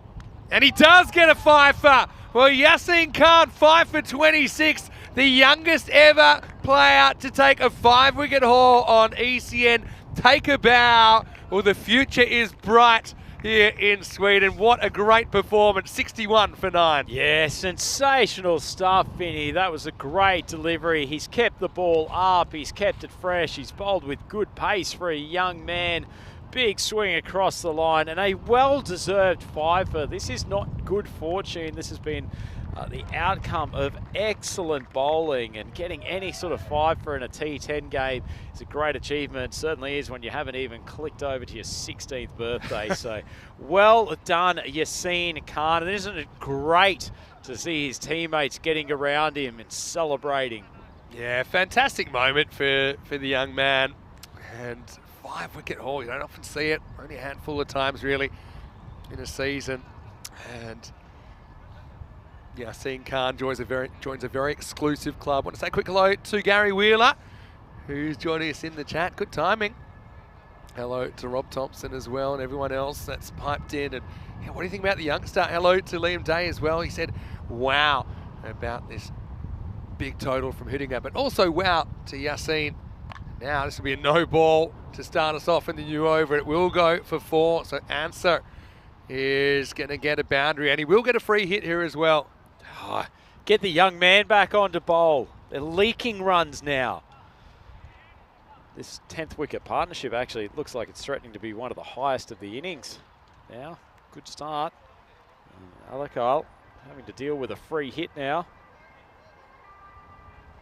Yeah, well, there's the emergency siren, and doesn't surprise me at all. I was going to say, I hope it's got 11 beds in it. Might need 22 after what happened to Sikif earlier today. This innings is on life support, put it that way.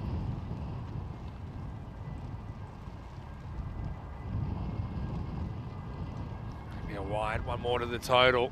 So now, I suppose strategically, you're trying to just bat the innings out, but I suppose you also want to have a bit of a bash and have a bit of fun, as much as you can make this situation fun. Loved having a chat to Ghazal Mehdi just in between innings before. He was talking about how much he enjoyed being behind the stumps and getting to see that batting exhibition from Hüdinger. Trying to keep a good attitude in the face of adversity. That's nice that he could find a positive in it. It's, yeah, I mean, it's just been pretty comprehensive stuff, hasn't it, from Hüdinger? It certainly has. Showed plenty of quality and variety in this bowling lineup. I like this man, Alakal too. He adds something to them. Yeah, so that bit of a defensive feel now to this innings with about 4 overs to go. Like I said, strategically, it's probably the way to go. I still want to try and put away the bad ball if you can. It's pretty tough. We can see that's the 5-wicket hauls this year. I've got a feeling that pretty shortly we'll see another name on that list.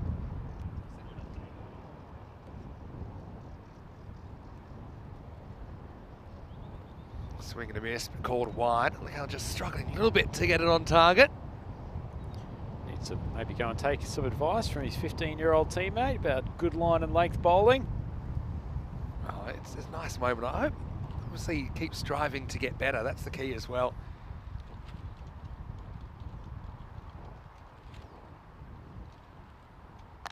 Another high delivery. This will be called no ball as well, and it's going to bounce over the fielder for another 4. So a few runs coming at the end. Well, I say it's the end, even though it's probably technically the middle of the innings, but Ansar gets 5 and he will get another free hit. Second and final warning for Alakal. Yeah, it certainly is. This has been a pretty good partnership from these two, taking the score up to 73. The partnership at 12 at the moment. Yeah, and you can see that in the process of getting Yassine in there with his 5-wicket haul. How quickly does that Hall of Fame get updated, Vinny? Rapid stuff. Maybe that's what the supercomputer's spending its time doing rather than reanalyzing its data set from a few years ago. Yeah, that's actually a very good point.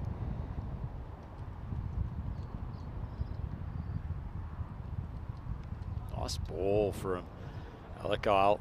Just moving away from the batter outside off stump. And so he's up to 15 off 9. Been a pretty good innings in the context of what's ultimately going to be an unsuccessful chase. Schuster still needing 107 in 21 balls. Only the 1 wicket in hand.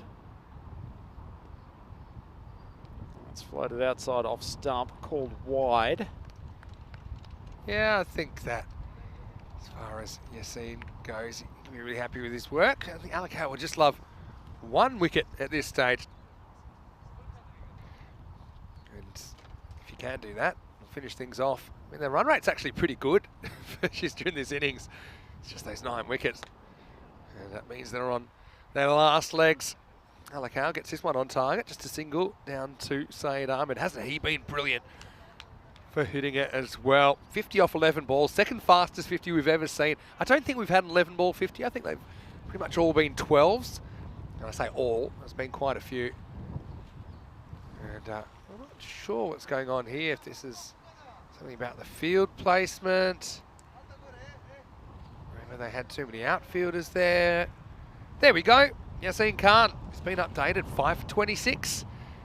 He is the 12th person to take a 5-wicket haul on ECN, and he's done it here in match 17. Where do you rate 5-wicket haul versus a century in T10 cricket, Vinny? I think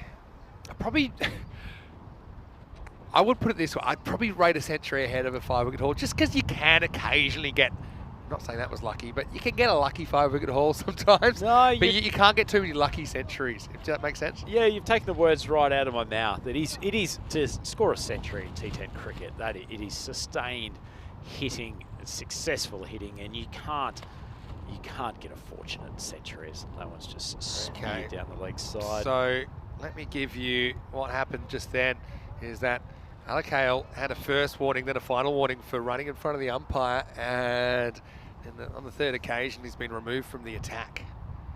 So that's what happened. The first time we've actually seen that enforced, and I think it makes sense. And that's the procedure that's actually written into the laws of cricket. Not necessarily for that reason, because it's more about protecting the pitch, but I think it does equally apply to obstructing the umpire's view. So that's what happened there. Yep. Well, controversy corner to end the game. Nice seed from Ramadi. He's just a man who, much like his batting, just strolls to the wicket and unleashes fury as he gets a couple of balls to finish that over. So this is what's coming up in the next match. It's Schuster. They have to pick themselves up, take on Sikif. Well, both these two are kind of shell-shocked, I think, after getting a pasting from Hudinga, but that makes that game even more important. Match 18 coming up in around about 20 minutes or so, with Schuster winning the toss and electing to bowl, so they will be chasing once again in match 18. Yeah, it should be a good contest, actually. Both of them carrying the psychological scars of being absolutely hammered by Hudinga this morning, as looks like this is Hamid coming on to bowl an over. He bowled one in the first game as well. Nice ball just outside off stump. Swing across the line from Mehdi. No contact. Good to see a few opportunities for players at the bowling crease. Courtesy of stuck out the shins and done very well. Defending of the highest order, really, to cut out that through ball. He brings it back under control for himself here. Jumps all over it. Hamid would love a wicket. Might get one here, and he does. So Mehdi is going to be the last man to fall. They're bowled out in 7.5 overs. Hamid Zumak does get his wicket, and it's a pretty complete performance from Hudinga. Yeah, life could not be much better for Hudinga at the moment. They've dropped their first game in this tournament, but they have been irrepressible since that point. 17-run partnership to end. It was a brave effort from Answer and Mehdi, but ultimately Shista bowled out for 78, and they haven't actually reached the total that Sikif put in the first game. That's true. Yeah, well, congratulations again. That innings will be remembered, I think, for Yassine Khan and his 5-wicket haul, the youngest player to ever do it. And, well, if you want to see them, we'll show them to you right now because it was a very complete performance. And before Yassine came into the attack, then it was, I suppose, an attacking attempted start to the innings, wasn't it? Mohammad Asif got this away, but he fell to a worm burner soon after. That was a sign of what was to come because all 10 wickets would fall in just 45 deliveries in this innings. Yeah, pretty rapid succession of batters going back to the pavilion. As you said, they started okay with Asif, but notable also for the quality of catching from Hudinga. They had a number of opportunities, some of them going very high in the air, but fielders all around showed a very safe pair of hands, and yet another reason why they will be one of the superior teams in this ECS Sweden competition and will be right in the fight at the business end.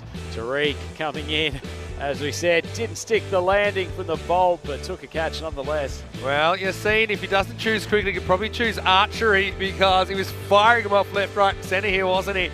And it was just a few bad luck things that went against Shista too. I mean, Basharat got run out, rebounded off Imal Zubak's pad onto the stumps. You wonder why wicketkeepers wear pads? Well, that's why.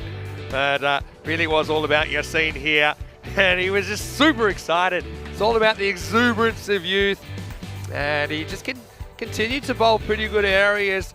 That was 2 in a row. He was on a hat-trick. He missed out on the hat-trick, but ultimately would get one more opportunity to bring up his 5-wicket haul. Got to say, yeah, I love this celebration. And there it was. A fifer for the youngster. He heeded the call, didn't he? Yesterday during the coverage, we said we wanted some exuberant celebration. Yeah, he sure did. Well, he's probably an age still where he's not allowed to stay up past a certain time to watch the cricket, but what he has done here is he's wrecked the middle of that Shista Cricket Club innings. And so, yeah, coming up next, Shista need to regroup, don't they? Sikif will be batting first after Shista have sent them in match 18. We're about 20 minutes away from the first ball. Well, it means we'll get to see Imtian's at the top of the order. I think that he's really impressed me, missed out in the last game. But I suppose both these teams with their batting, they were chasing pretty much impossible targets, weren't they? This time, I suppose Sikif get the opportunity to bat first.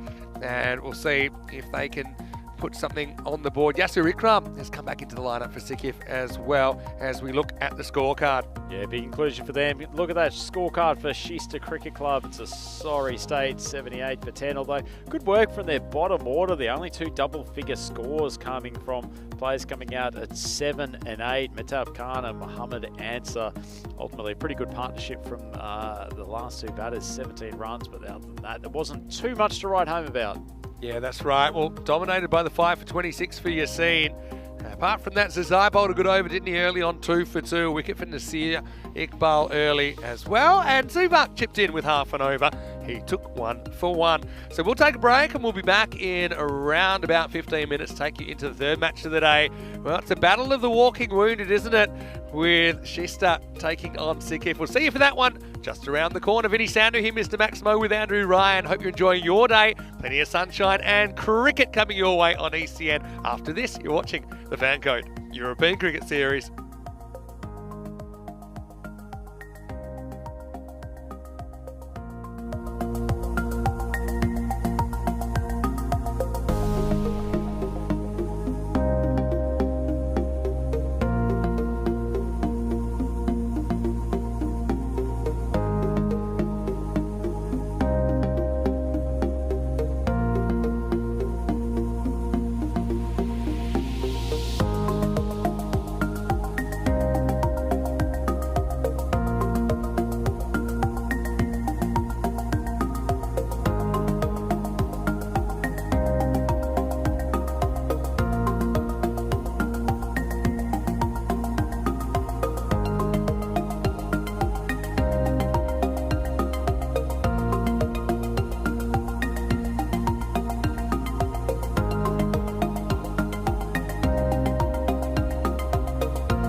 The European Cricket Series is proudly brought to you by HCL Software, FanCode, and Grizzly Bear Sports.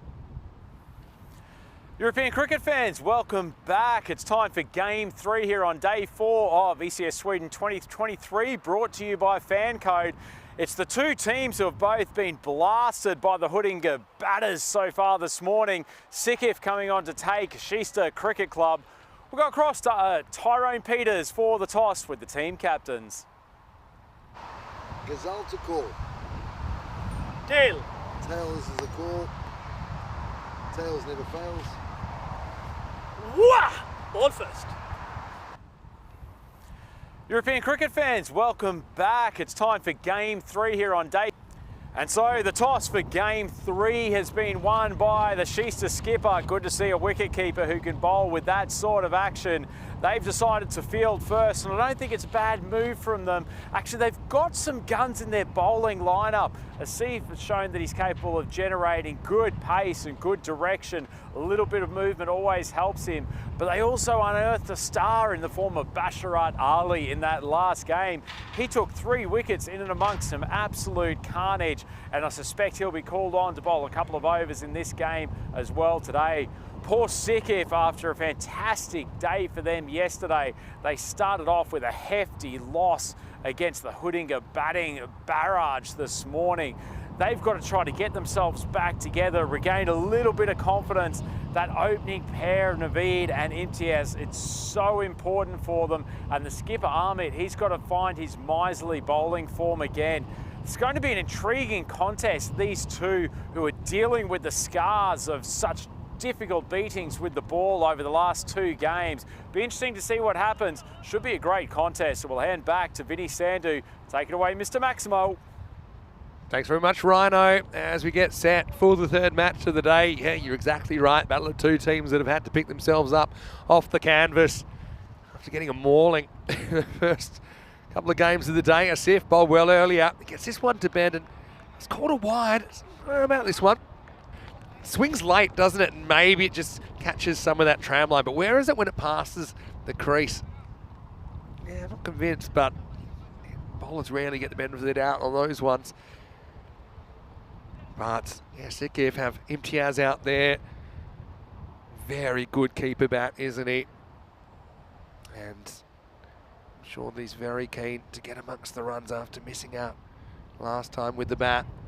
Oh, he's gone. There's no way that's not out. It shoots along and he tries to cover the swing. Brilliant bowling.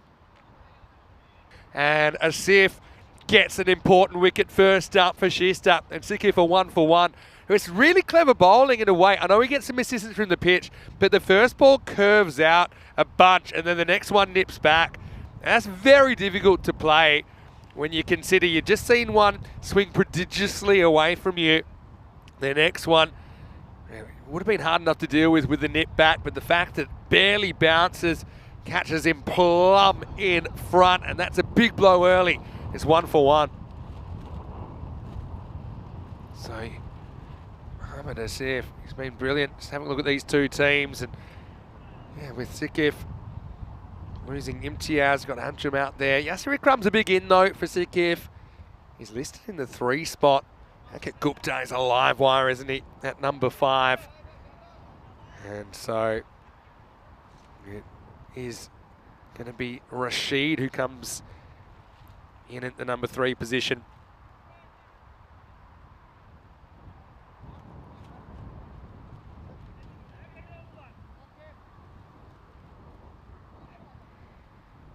So Rashid is going to have his hands full with Mohamed Asif.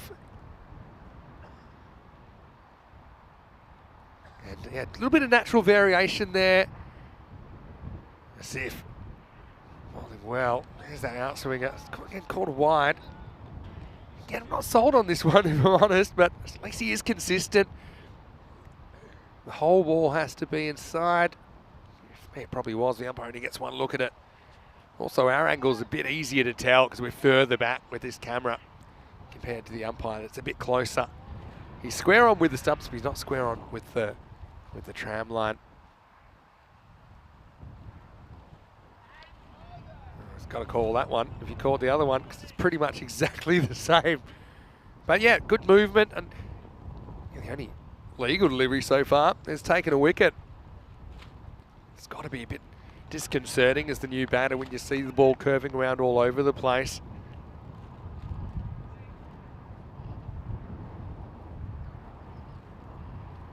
As if though, just one of those bowls that seems to be able to make things happen. Probably Bashrat Ali is the other one in this Shista lineup I'd put in that category. This time would have been a wide. Instead, he throws the hands at it. That's going to run away for 4. One bounce. And they're just checking this, but I'm pretty sure I saw this bounce inside the line. It just leans back, helps it over. Goes with the swing.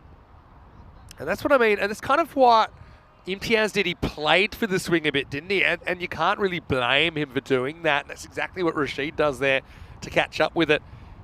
But to be honest, he just got a good one. Imtiaz that came back and hit him right in front of middle. You've got to kind of use the history as a lesson learned as to how you play these new ball bowlers who are moving it around. It's well bowled. Turning to a long over, but a successful over so far. I'll be curious to see what the bat versus ball thinks between these two. Shista did have a lot of success back in 2020 when they did top the table after the group stages, and they lost. The team ranked 3 spots below them, Sigtuna, in the semi-finals. It's a nice little drive inside out, and that's going to go for 4. Well, that's a very clever piece of batting. Look at that. It's coming in towards leg stump. He has that kind of inside-out bat play and gets it into the gap, and it fairly raced away to the offside boundary. And what an interesting and long first over this is. Asif would love another breakthrough. Interesting they've sent Rashid out in the 3 spot. I had him listed at 7. Now just clips it away for 1. So Anjum has watched it all happen from the other end. He'll get a chance to face 1 ball. And yeah, the left-hander, pretty important cog in this Sikif lineup. Let's see if Asif can make the adjustment to the left-hander. Ideally, he wants to kind of angle the ball across and straighten it down the line, maybe open up that bowl to an LBW. Often when you're trying to make such a big line adjustment, you can lose your natural movement. Last ball of the over. Not too bad. Andrew can't get it away. End of the first, and it's 12 for 1. Oh well, according to the bat versus ball wall, predicting... Actually, I think that might be the last game. So, well, the supercomputer has spat that out, but you know, I don't think this is the correct game. And we'll have to bench that. We'll come back to you. Anyway, having a look at the trees, you can see there's a bit of wind around at the moment.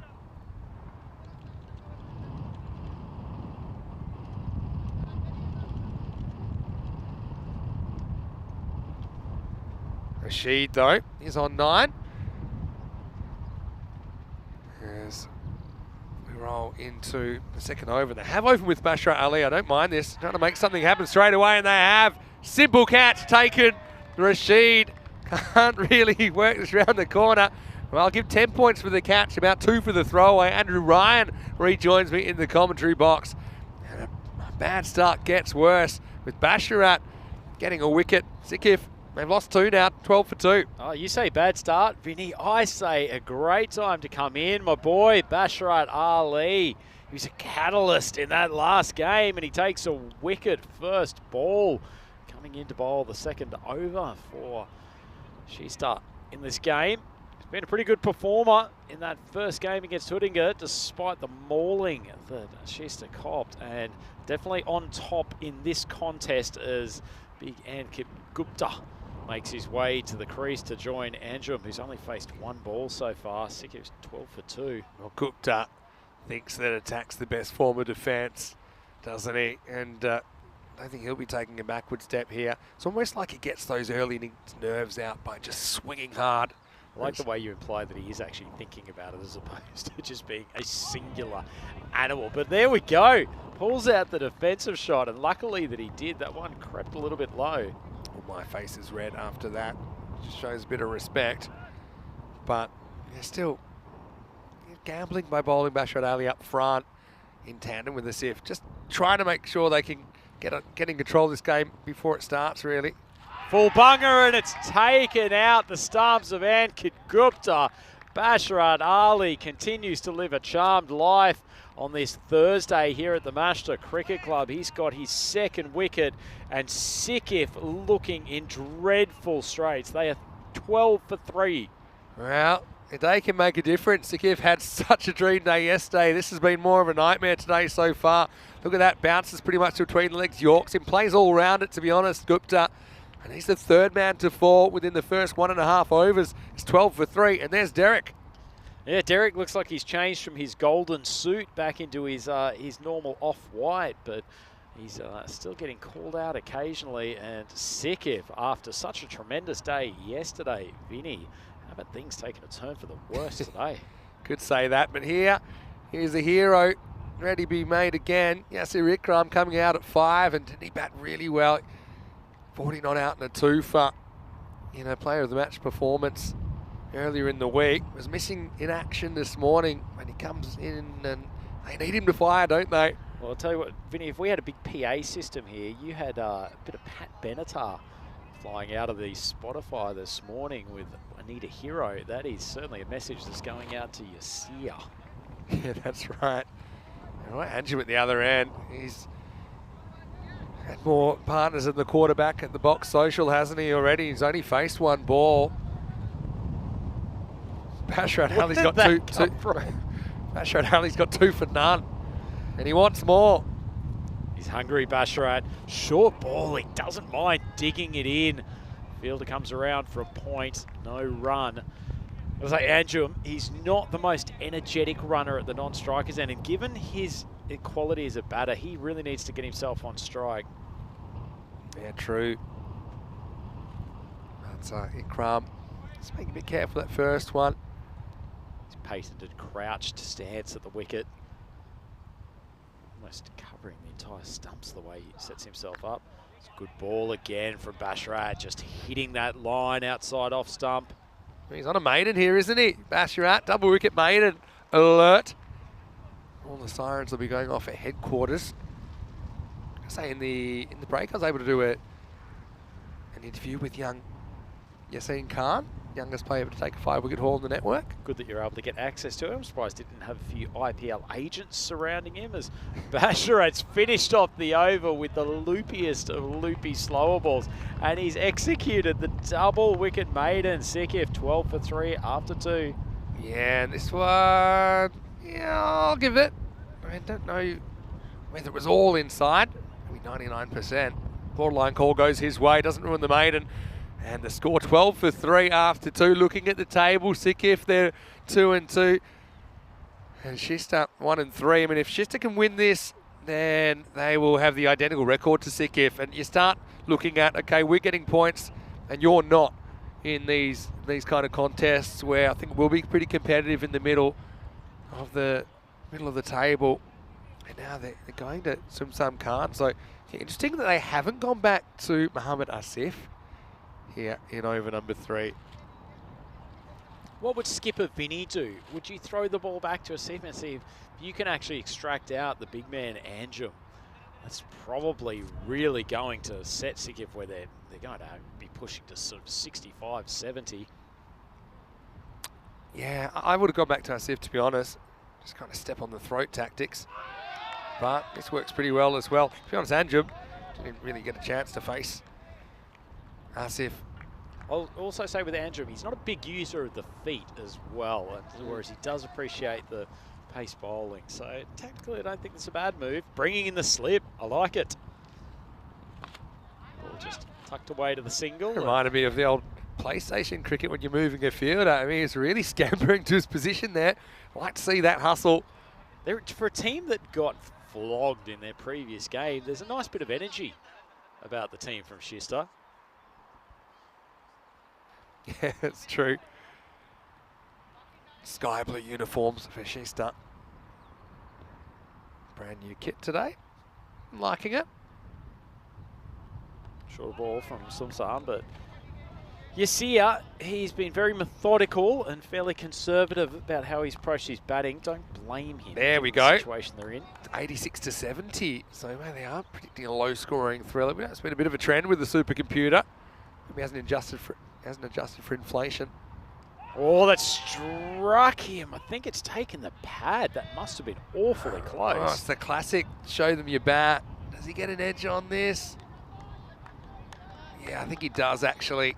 I think he's a bit of a deflection on that. If not, he was in a lot of trouble. Certainly was. Sumsam floats it up. Lovely shot from Yasia. Finally gets an opportunity to spread the arms. Maximo gets the opportunity to spread the legs. Fielding that one as it's come back over, teaching a few of the blue crew how to make things happen in the field. Well, I was going to say you can kind of pick up the different approach from Sikif compared to maybe some other sides if they lose 3 early wickets. Because they have been a bit careful in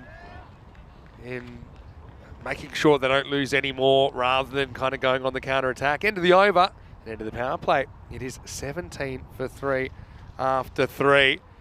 And looking at the run rate graph, you can see, well, a bit like someone from the southern states of the US, there's a tooth missing in the second over. Hello to all of our viewers from that part of the world as well. And the many of them that I'm sure are on the YouTube chat at the moment. And Basharat's coming back for the 4th, and he hasn't conceded a run yet. He was the one responsible for that maiden. 2 wickets fell in it. Decent length ball. Anjum loves to play that swivel pull across the leg side. Goes mid-wicket, only the one. We'll say hello to Greybeard in the chat, saying shout out to the Edinburgh Parks Malingerers. Well, hello to you. Hopefully you're enjoying the cricket so far. Watching from Scotland, I take it. And yeah, drop in and give us a shout out as well. ECN European Cricket Network. You scratch our back, we'll scratch yours. Oh, Basharat goes for the short one, and Ikram's not taking that. He heaves it over. Backward square for a Maximo. What a moment in this game. What a shot. I mean, he tests him out. This is heading for his noggin for sure. Yasser has the hands, gets him through the ball quickly. Maximo time. That was the shot. 100% played on instinct from Yasser Ikram. Well, how quickly does he elevate from that crouched position? Because that was up high, that ball, almost at ear level for Ikram. Yeah, I don't mind him trying out the bouncer either, to be honest. Seems to quite enjoy digging into the deck, Basharat.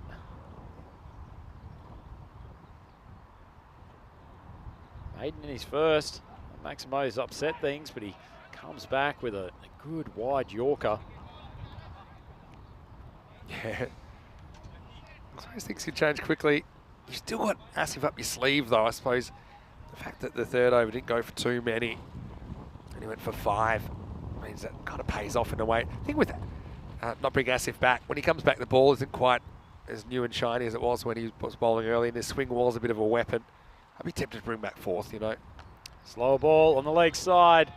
Batter of the quality of Anjum's not going to have any issue with that. We'll have a check on the replay to see it ended up as a full toss above the waist. I think this dips at the last moment, and that's why I think it's probably okay. Yeah, just looking at the trajectory, it probably is just below. He's slightly crouched as well. Tougher over here from Basharat, though. I was going to say, I'd be tempted to bring Asif back for the 5th, but maybe just keep him up your sleeve, and if you feel like the game's getting away, then you bring him back then. Good length ball. You've done a lot of captaincy in this form of the game, and I suppose T20 cricket as well in Switzerland. That's something that I never really did, partly because I didn't want to. But I always liked vice captaincy because you can throw in your 2 cents, but then you can always kind of pass the buck if something doesn't work out. And I also like concentrating on my keeping. Just tut-tutting when the captain doesn't do what you like. So yeah, that's been something I like to get your opinion on certain things like that. It's a very fine glance, but there's a very fine fielder there ready for it. And well handled, just a single. It'll also be the end of the over. So it's 30 for 3 after 4. Yeah, it's an interesting one, Maximo. I think the bowler like a Seif, he does operate well when the ball's moving, and he's also got the pace to take advantage of that that hard ball racing off the deck. I think it's also a big consideration of you have some bowlers who like bowling when the ball is very new, some who are less consistent. But as it is, they've got a good rounded bowling attack. Schuster doing a good job in this game too. 30 for 3. Sometime coming on for his second. Andrew on strike. He needs to see if he can get a glut of balls in these next few overs. Floated up. Beat him in flight a touch, so he's just driven down the ground. It will be a single. Fielder coming in from long off.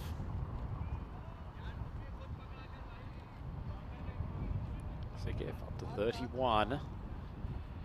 Wickets down. Not such a big concern as it might have been after they lost a bunch that second over. Khan just manoeuvring the field. They did have a man in short originally, but he pushed him back to cover almost on the 30. Goes wide. Expansive shot from Ikram. No contact.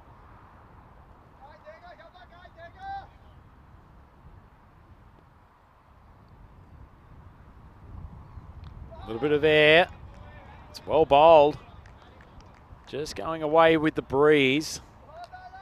Probably not quite as sharp as it was earlier this morning, but still blustery and a bit unpredictable. Pulls that almost in the slot, but Ikram's dragged it away to the leg side. Diving save out there on the boundary. That's an excellent bit of fielding. Mohamed Asif, he's a good athlete. I'm sure we'll see him with the ball in the coming overs, but helping the rest of his teammates with the ball. Brings Anjumon to strike. It's quite amazing for him opening the innings. 28 balls gone in the innings, and he's only faced 8 of them so far. I think Schuster will feel that this is a good matchup. Him against the off spinner. Plays it away to the offside, straight to the fielder at point. Someone who's scored at a pretty high strike rate throughout the rest of the tournament. Anjum now below 100 for this innings. It's good length. A little bit of grip off the pitch. Pitches on off stump, moves away, and Sikif 32 for 3 after 5. Like the 12th man's coming on to support with a bit of additional protective equipment from Yasir. He's dropping the jacket, a little bit chilly. Certainly cooler conditions here than it has been in the past couple of days. Wind has been around for all 4 days here in Stockholm, but it's gotten decidedly chillier today. Probably coming from a slightly different direction as well, bringing some of the cooler air from up north.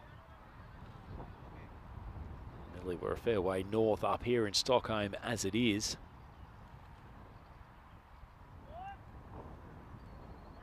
So both of these players going less than 100 strike rate. 30 balls to go. Looking at that projected score, if they stay at the same run rate, they'll be on 64. They've at least got to try to push this up to 85 or 90. Seen already this morning that Schuster batting lineup. It's not the most consistent. Here we go, leg spinner to leg spinner. As Badar pitches that one outside leg. Ikram swings it around. It's actually got enough pace on it. Does roll down to the boundary at 45. Much needed 4 to add to the total. A great ball from Badar, starting at outside leg stump. A little bit short of a length.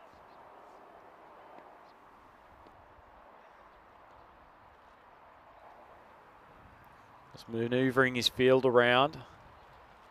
Fairly leg side heavy field, at least in terms of the boundary riders. 3 over there. It's cut late from Ikram. Should have been an easy single there. He's not responded to the call of his partner Anjum, but he motors through eventually. Very pedestrian scoring rate from Sikif after their fireworks yesterday. It's been a good bowling display from the Shista team as well, particularly after their mauling in the last game.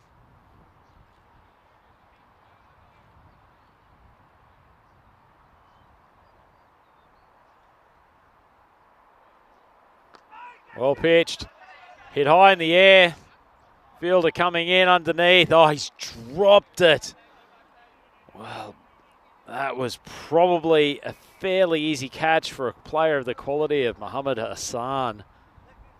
Coming in from, what was it, almost a cow space on the 30. That should have been straight down his gullet. As it is, Anjum lives to fight another day.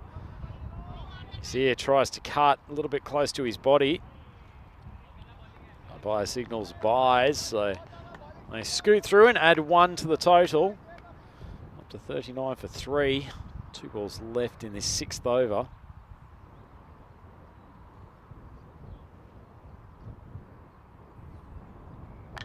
Tries to take a step or 2 down the wicket, heaves it across to the leg side. Will just be the one. Hassan fields cleanly there.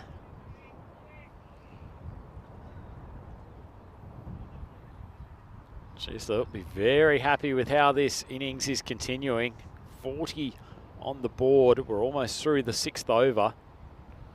Reverse from Yasir. Well, the umpire is going to let that go because he's switched sides to try to stroke it with a reverse sweep. Makes no contact. Keeper gets in the way, stops it, and that leaves us after 6 overs. Sikif, they are 40 for 3. Run rate just above 6 at the moment. All of the batters struggling to get their strike rate or about 100. Badar, pretty decent first over, only went for 7. Very different situation, not bowling to the beasts of Hudinga. Indeed, Anjum, he's still out there. He's still only faced 12 balls. So despite opening the innings, he's only faced 1/3 of the available deliveries so far, but certainly hasn't looked his typical fluent self either. Cromwell Hark comes on the bowling crease. Spears that into the pads. A little bit of late swing. You see, hasn't seemed particularly interested in taking quick singles to date, but he scooted good 6 or 7 metres down the pitch to get himself back on strike. A little bit of movement from Ikram on that first ball. Bit of assistance from the wind blowing in that direction more generally. Up on the stumps. Hassan fields cleanly. Fires it. You see his end. Suspected he may have been struggling to make his ground. Got home comfortably in the end. Round of applause from the bowler Ikram.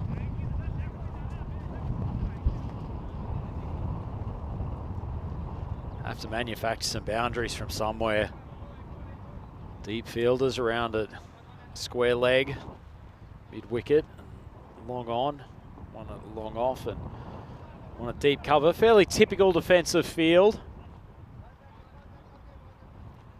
2 fielders in the cover. It's an extra cover position inside the 30 for Hassan. Good ball right up in the block hole from Ikram. Another dot. Like some Morse code at times throughout this innings, the amount of dots we've had.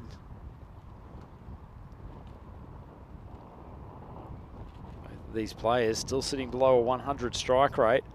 Score on 41. Decent length. Ikram finally plays a shot in anger. Can't make contact. After their hammering last game, the boys from Shista, they would be feeling very, very positive about this contest. 2 balls left in the 7th. 41 runs on the board. 4 ball. Swung across to the leg side, but it's funny when you haven't got momentum in your batting innings, even those balls that you know you should put away end up in the hands of fielders. Wasn't a bad shot from Yasir, but he's managed to find the fielder straight at mid-wicket.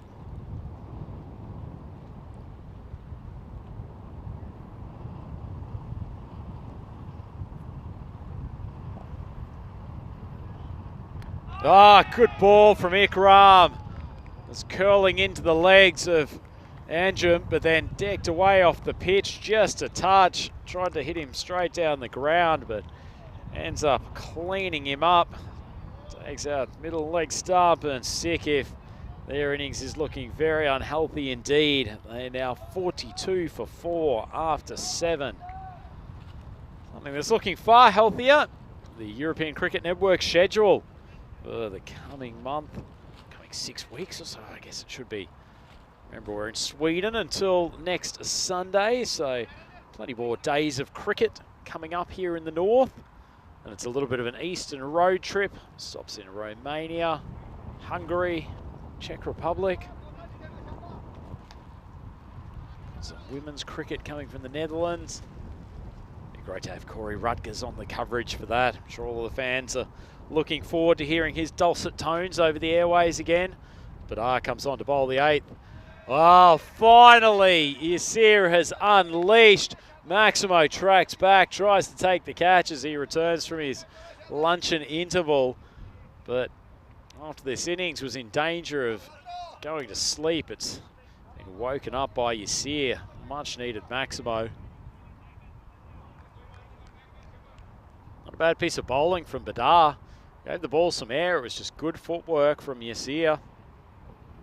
He's been joined at the crease by the skipper, Owen Pangal. Just an easy single out there. San over in the extra cover region. Like the Badar's prepared to give the ball some air. Didn't pay off for him on that first delivery, but making the batsman think a lot about what's coming down. It was a shorter, quicker one. Pangal splits the front leg out to mid-wicket. Can't get any power behind it. And good time for Maximo to join me back in the commentary box. Yeah, popped out for a quick bit of lunch and got attacked by Maximo on the way back. Luckily, it was miles over my head. Did see the attempted one-handed grab. I'm not sure the cameras captured it. And I'm happy that, oh, interesting. Got to be careful here. He doesn't get in front of the stumps. Keep up. Oh, Pangal comes down the track, hits it straight down the throat, and we know that my boy Basharat is not going to drop anything. Celebrates by wringing his hands. Hopefully those fingers are still in one piece, but after these two had put together what was a relatively sedate but mildly effective partnership, unfortunately Yasir holes out. Good piece of bowling from Badar, slightly quicker one, and Sikif, they are now 49 and with 5 wickets down. Yeah, it's just failed to launch this innings, hasn't it? Had a bit more overspin, I think, from Badar as well. Well handled by your favourite Basharat Ali down at long off. And so this will bring Abdul Razak to the crease. Yeah, he's turned into an absolute superstar today, Basharat. Bowls with a nice bit of nip off 4 steps and showing he's got some secure hands in the field as the ball is swung around to the leg side by Razak and gets his account open. That'll be the end of the over, so it does bring up the 50. Sikif are struggling in this match. It's 50 for 5 after 8, and look, you've still got Ikram to bowl another over. He took 1 for 2. You've got Mohammad Asif to come back. Don't forget, he bowled the first over. 1 for 12, but you know that Mohammad Asif is going to be tough, so it's not going to get a lot easier for Sikif here. Looks like there's been a no ball called actually on this final ball, Vinny. I can have a guess. Let's come back to the action then. This is actually the last ball. This will be another no ball. My guess is that it's for the keeper encroaching. We saw side on that it was close on one of those deliveries, so the square leg umpire determined that the keeper was in front of the stumps. This is no ball for another reason, because it's too high. So we're not out of the over yet. I'm going to say that's probably 52 with the ball remaining. Well, it might need the scorers to play catch up there, but just going on that one earlier in the over, we saw it was really touch and go. Maybe technically even that one was a no ball, but we didn't capture it at the time. It's fairly reasonable to say he might have pushed the envelope too far. Free hit to finish the 8th then. And they will cash it in. Maximo. So there's about 8 or 9 runs from nowhere.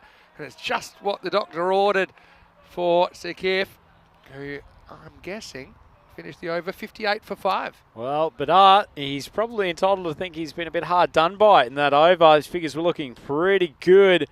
Fortunately, he's been smoked for a long one on that last ball. Have a look at this run rate for Sekif. Wasn't a bad second over for them at all, but it has plummeted. In fact, probably got some altitude sickness from descending so quickly over the last 6 or 7 overs. To be honest, it's got a bit of an uptick there, thanks to a bit of charity from Shista. But anyway, we'll head into the 9th. As we say, it all happens in the 9th, and they are going to bring back Ikram or Hark, who was brilliant in his first over, taking 1 for 2. Had a question from Sid in the chat to Siddharth. I'll answer that in a second. It's amazing how many runs are there when you both decide to go. Just blocks that, and they both decide there's a run there. They have left a lot of singles on the table, it feels like, in this innings. Vinny, Yasir and Naveed Arjum, not the most willing of runners in that partnership. So the lowest score ever by a team on ECN is 6 by Gozo. Gozo CC chasing a target of 201. We're bowled out for 6 in July. Well, there's a beamer. That's going to be another no ball. The virus is catching, and that's going to be 4 as well. So Ikram gets it completely wrong. And the Ikram battle is won by Yasser on this occasion. The hunter becomes the hunted. Well, it's taken a while for Yasir to get going in this innings. But Shista, who have been on top throughout, they've just let the rope a little bit looser on Sekif. Those 2 Maximos coming off the free hit and then the no ball. Free hit here for Yasir, who's starting to find his range. He's up to 34 off 24. Free hit time.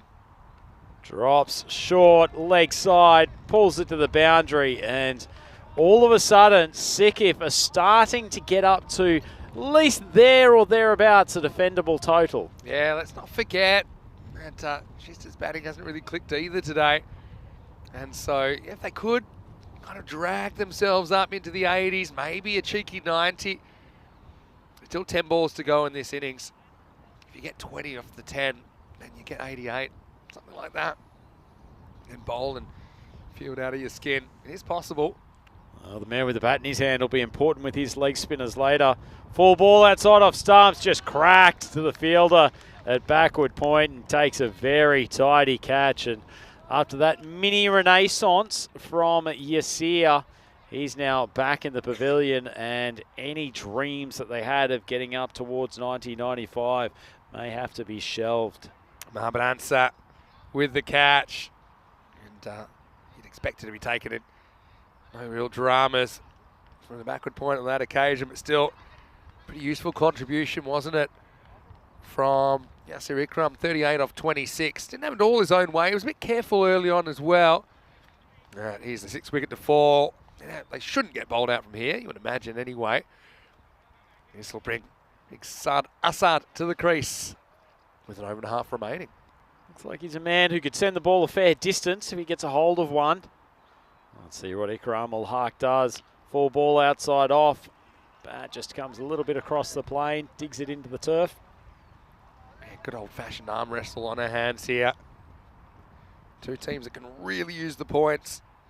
They've had their good moments and not so good moments in this series already. Still in the first half of this series. Full ball outside off stump. Well, that's your side. Well, it was. It came at an uncomfortable height, I'll say that much, scooting underneath the table. We've got a replay of camera 10 here, but we were under attack then. When it went under terra firma, it's your shins that were really under attack. Once it goes under the table. Under the table's about the most awkward spot. I was hoping that might carry the table. Last ball the over. Well, he's gone this direction again. Basharat puts down what he probably should have taken. Disappointing. It's the first blemish on his radar all day. And Sadasad just bringing to life this innings. Sikif 75 for 6 after 9. At least he stops the boundary there. That probably his priority more than the catch at this stage of the innings. You know what they say, what happens under the table stays under the table, as they still got Asif to bowl in his 10th over. Notice the spring production team generally not issuing a replay of us trying to either catch or evade that ball, depending on which way you look at it. You noticed what I did? You noticed my instinct kicking in. I wasn't thinking catch. I was thinking protect the equipment. That is the priority. Protect the equipment. Then, if you're sure, then go for a catch. Yep. We only just got commentator cam today. We don't need that poor baby being obliterated. Almost lost it. All right. Here we go with the 10th over. Short ball.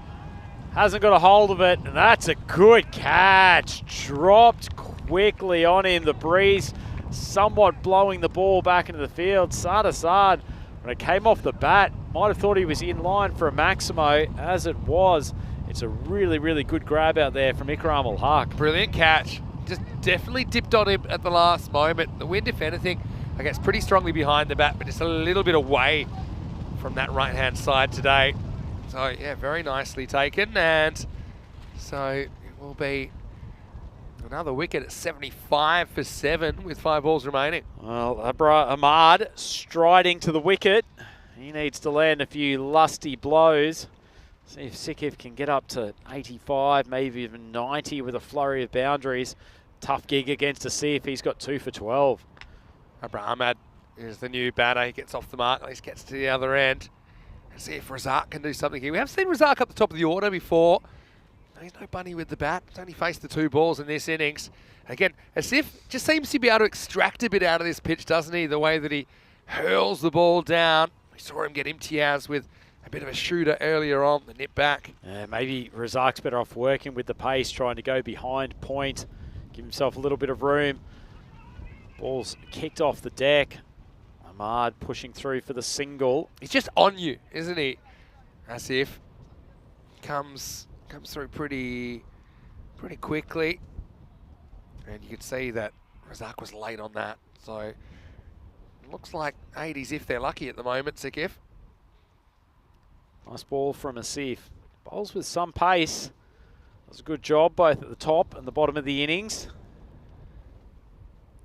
Full ball. Swung very, very high. Ooh. Almost a collision. It ends up being a great catch. Matab Khan coming out from covers. Asif had his eyes on it the whole way. I knew this wasn't, something was wrong here. He snapped his bat. He actually gets a fair bit of the middle on this. I don't know if you can see it on the replay. He actually snaps his bat in half, and that's why it goes nowhere. Have a look at this. Look at the bat. Just disappear. Oh, broken bat pop-up. Ends in the 8th wicket, 77 for 8. Almost looks like a wax strip being ripped off a leg. And I'm probably a little bit the same as you, Vinny. It looked like he'd actually taken not only a big swing, but was about to time it well. Unfortunate that his bat's collapsed halfway through. Oh, no. The whole back of the bat just falls out, and it goes nowhere. And then we almost had the collision in the field. That's another story. A bit unlucky, you got to say, for Ahmed on that occasion. Geez, a lot happening on that ball. There's 2 of them left in this innings. Mohamed Asif's got 3 for 14. Score on 77. There's only 2 wickets left.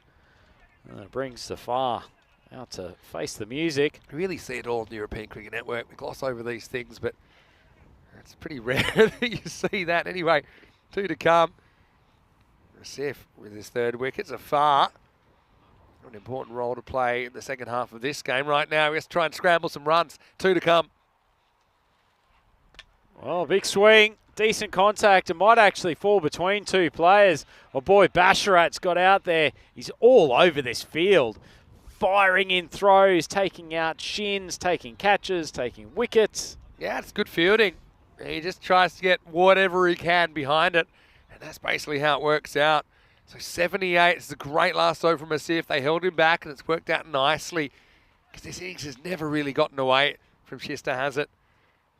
Last ball coming up. Razak on strike. Needs to go big. Oh, it was there for the hitting, but it was the off-speed ball from Mohamed Asif. Great thinking your way through, executes the plan very well. Much deserved 4 for him, 4 for 15, and the total stops at 78. Great performance from the Shista bowlers. Yeah, he said he needs to go big. In the end, he just goes, doesn't he? 78, then the final score. It's something to bowl on, I suppose. It's like Shista brimming with confidence with the bat after being picked apart earlier on today. But still, I think that Sikif will know they're a little bit under. And Shista, they'll be really happy with their performances, as if they started all off. First one curved away, next one nipped back and it caught Imtiaz, and that was a big moment early on. Yeah, certainly was. Imtiaz has been pretty good in the previous games. Hasn't had a happy day today. He's gone second ball in both of his innings. And unfortunately, there was just an absolute tumbling of wickets. 3 of the top 4 not even managing to make double figures. It was only slightly rescued by the left armer, Naveed Anjum, who was there for 11. It took him 15 balls to do so. He really never got going. Yeah, he had the handbrake on, didn't he? And that was the issue in the middle. And then Anjum ends up getting knocked over. And then we did see the occasional one fly. I've got to say, I've enjoyed watching Badar and some of the other wrist spinners. There's one that's pushed through a little bit more, resulted in a wicket. This is the only time it kind of got away when Ikram lost the handle a couple of times. And there were some good shots played. Yasir Ikram battled hard through his innings. Ended up with 38 before he fell. Then late in the piece, Ikram took a good catch. Then there was this. It was the broken bat pop-up that resulted in a catch to Mehtab Khan. And our last ball crashes into the stumps. So, well-deserved 4-wicket haul for Muhammad Asif, and Sikif labour their way to 78 off their 10 overs.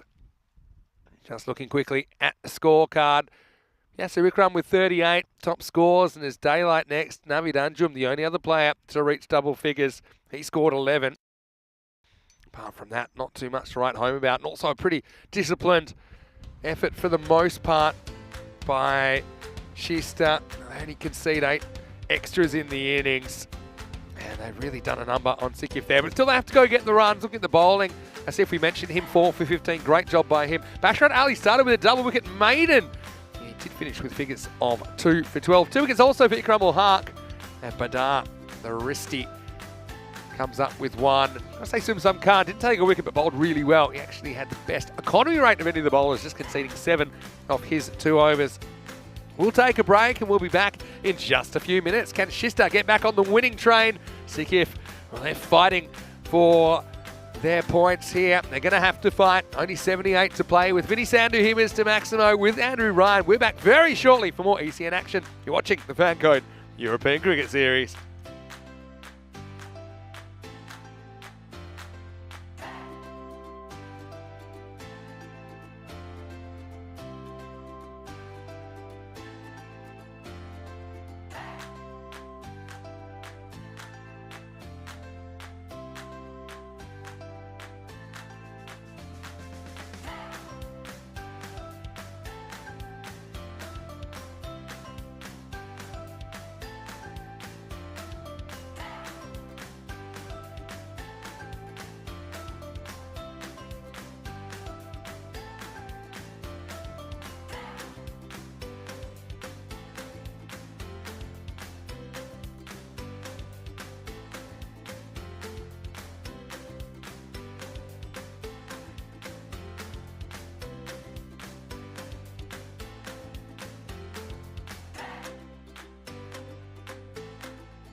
The European Cricket Series is proudly brought to you by HCL Software, FanCode, and Grizzly Bear Sports.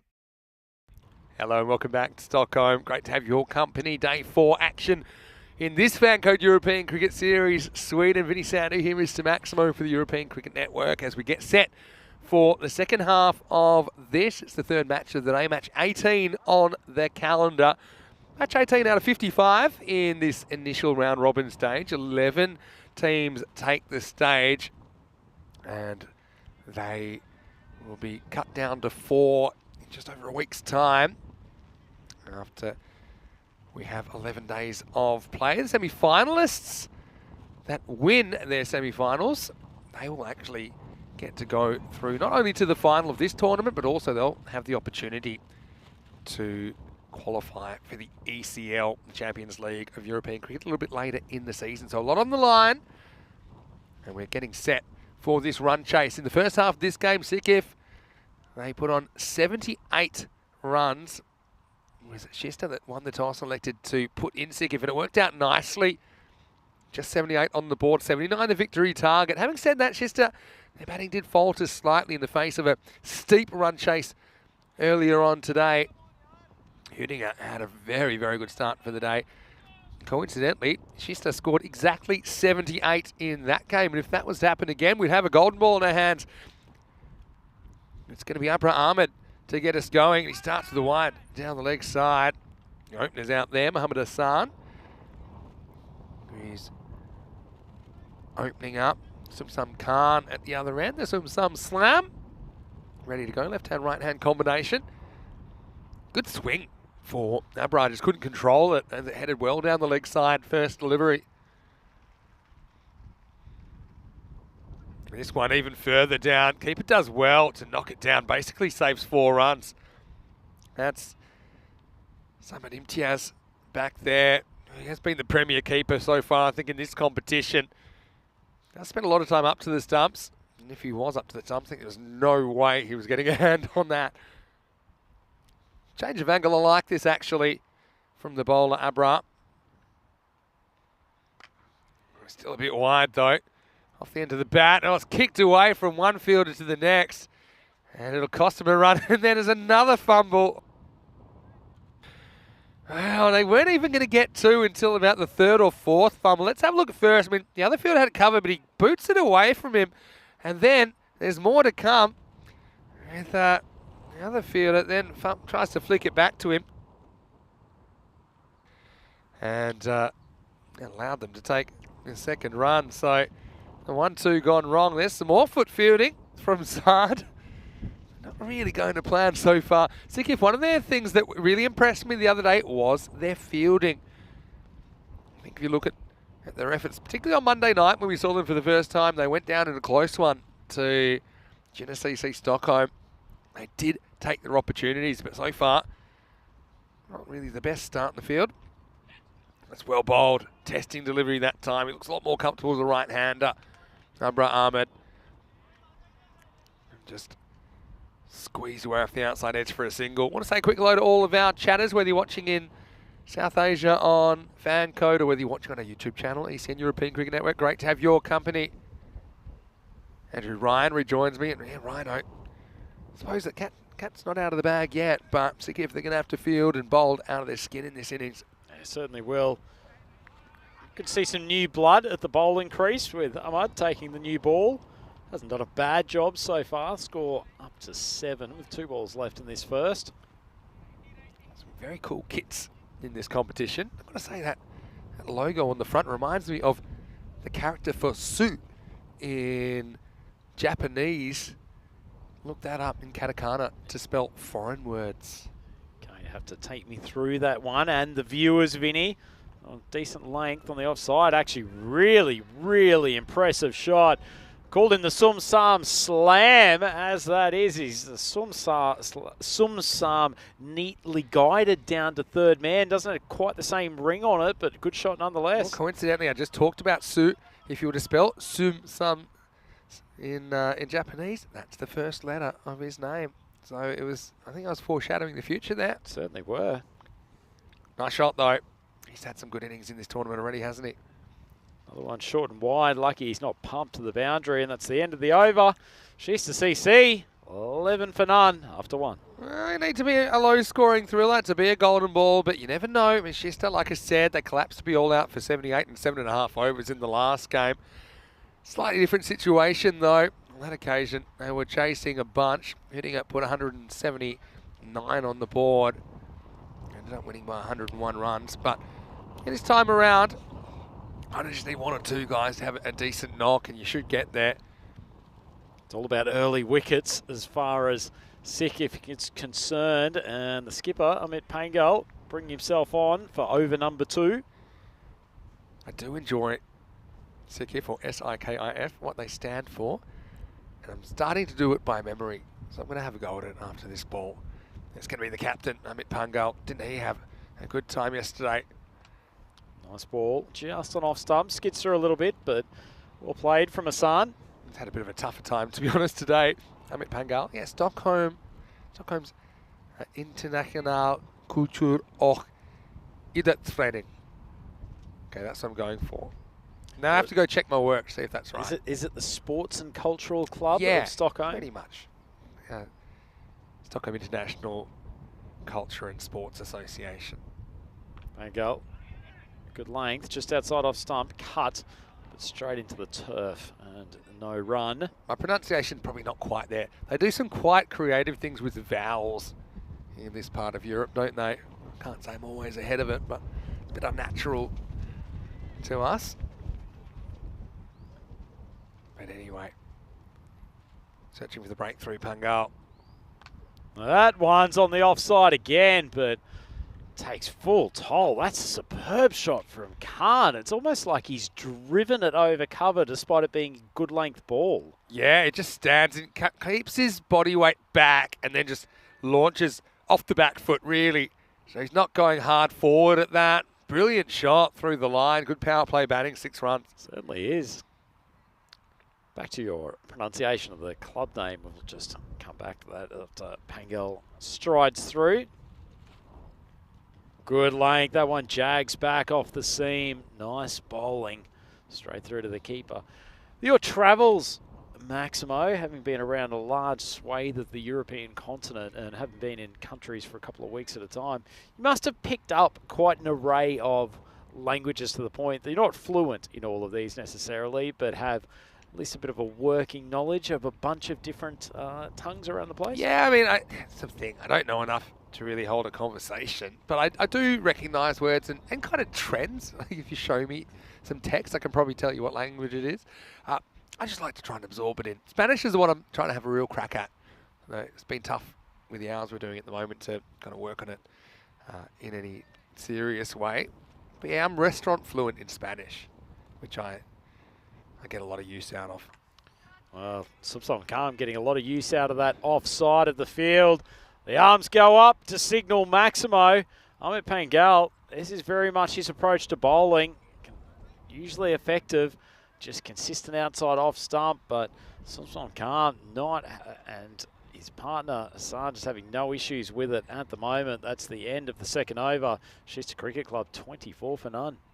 Yeah, and so no wobbles so far, really. Looking at the table, Shista, this brings them back in the mix, doesn't it? It means that, depending on net run rate situation, they may go past the gift, they may not, but these two will be in a pretty much identical position, assuming that Shista knock off this chase with no dramas. Stockholm CC, we'll see them a little bit later on today as well, but only 4 spots up for grabs in the semis. And like I said, it's not just about trying to win this tournament, that 2 of the 4 semi-finalists will keep their ECL dreams alive. If you make the final here in Stockholm, then you are 2 of the 4 teams, along with the 2 finalists from the Swedish Cup, T10, which runs parallel to this, that have a chance to qualify for the ECL. That's every player's dream here at the club level, to go to Spain, all expenses paid, to play in the Champions League of European cricket. Yeah, it certainly is, Vinny. It's an absolute treat for the teams who make it through. Sear comes on with his leg spinners. One's come off the pitch very slowly, barely made it to the keeper. I liked the drop the first time. I liked it even more the second time as it goes under the keeper. Just Yashir Ikram. We loved his bowling, didn't we, when we saw him earlier in the week? We still love it now, I suppose, because he's really able to throw it up. He's a good old-fashioned leg spinner that's trying to beat you with some flight and some turn. Certainly is. That one has bounced a second time. It's got absolutely no pace. Well, I on will it. say this. He's into the wind today. So because this bounces the second time before the crease, it becomes a no ball. Well, you see it. We're almost struggling to get it down the other end with this blustery breeze. Let's see what happens on the free hit. Another one that probably would have bounced twice if the batter had have left it. Here's my opinion. The old law said that it could bounce twice but not 3 times before the crease, and then it changed to 2. I kind of liked it the way it was.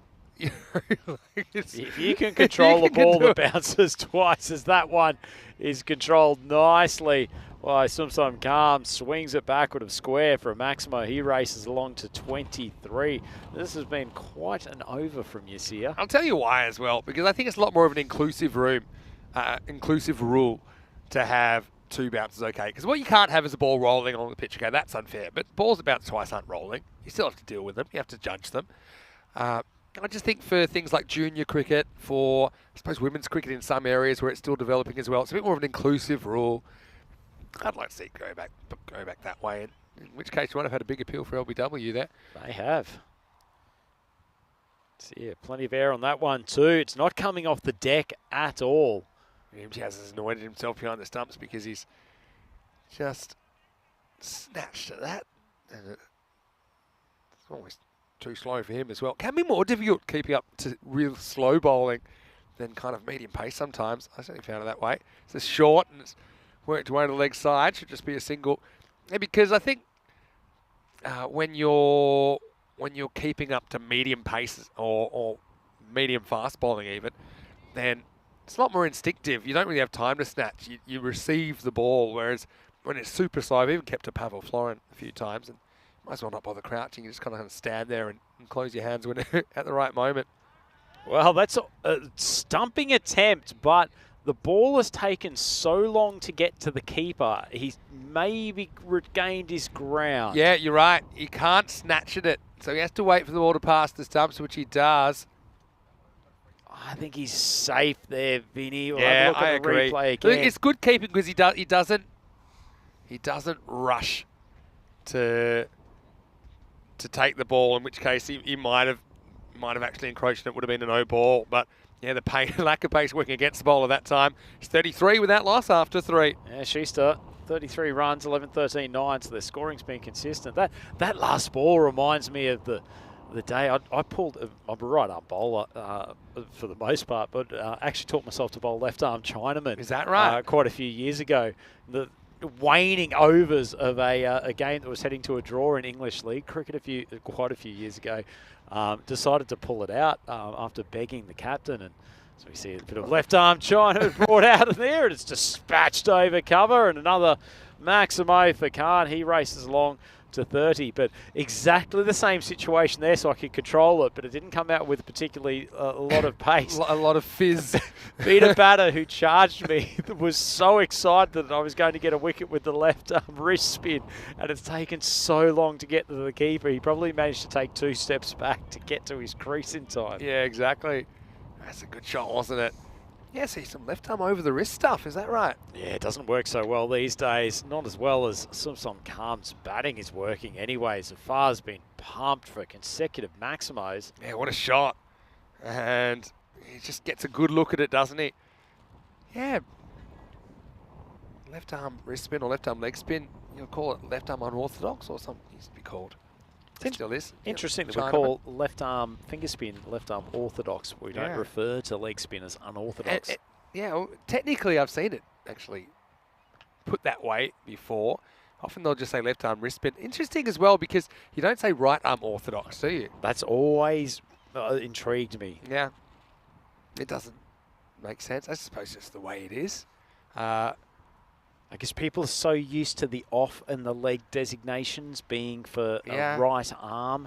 It's one of the many things that left armers and left-handers are discriminated against in the world. Funny thing is these days, there's all slightly different types of spinners now. I think that used to be quite clear. You had off spinners and you had leg spinners, but you've got some bowlers that will bowl googlies as their stock deliveries, like Paul Adams, the frog in the blender, is one that comes to mind. Great action, though. You'll have people that kind of bowl these kind of doorknobs like out of the front of their hand. It's kind of like leg spin, or sometimes you can't quite describe what it is. Azam Khalil's one of those bowlers as well. I'd call him an off spinner, but he bowls a lot of balls that come out of the front of the hand. It's hard to describe under those previous designations. Especially in T10 cricket, when you're forced to go hard throughout the entire innings, that array of different deliveries can be an incredible weapon. As Sumsan Khan, he's on fire with the bat here. He's up to 43 of 17 balls, and Schuster quickly reeling in this target. Yeah, he throws the kitchen sink at that and wins as we get to the end of the over. It's 54 with that loss after 4, so 50 partnership coming up as well, but it's been dominated by Sumsan Khan so far. Yeah, it certainly has. They only need a further 25 runs, 6 overs to do it, so I think this will safely go into the books as a win for the Schuster Cricket Club, unless there's an absolute disaster on its way. This is where I think the bonus point would be interesting if we bring that in, as we are in the early stages of just drafting the conditions. But yeah, you need 25 off 18 here. The way they're batting, you'd think they do that fairly easily, but I suppose a wicket or two could change that. Your boy Selvaraj, your favourite Vinny, he's on with his wide arm horizontal deliveries. Yeah, right arm horizontal is probably a good way to put it. I've had some of the best times of my life, horizontal. You know that I love a nap, especially around this time of the afternoon. In particular, as that one slapped for a Maximo. Selvaraj just missing his length. Umpire Tyrone Peters, hasn't he scooted around to his left with gusto to pick that up? They're in the hot zone over there, aren't they? Yeah, Tyrone, great fit into his left. Selvaraj has to get it right.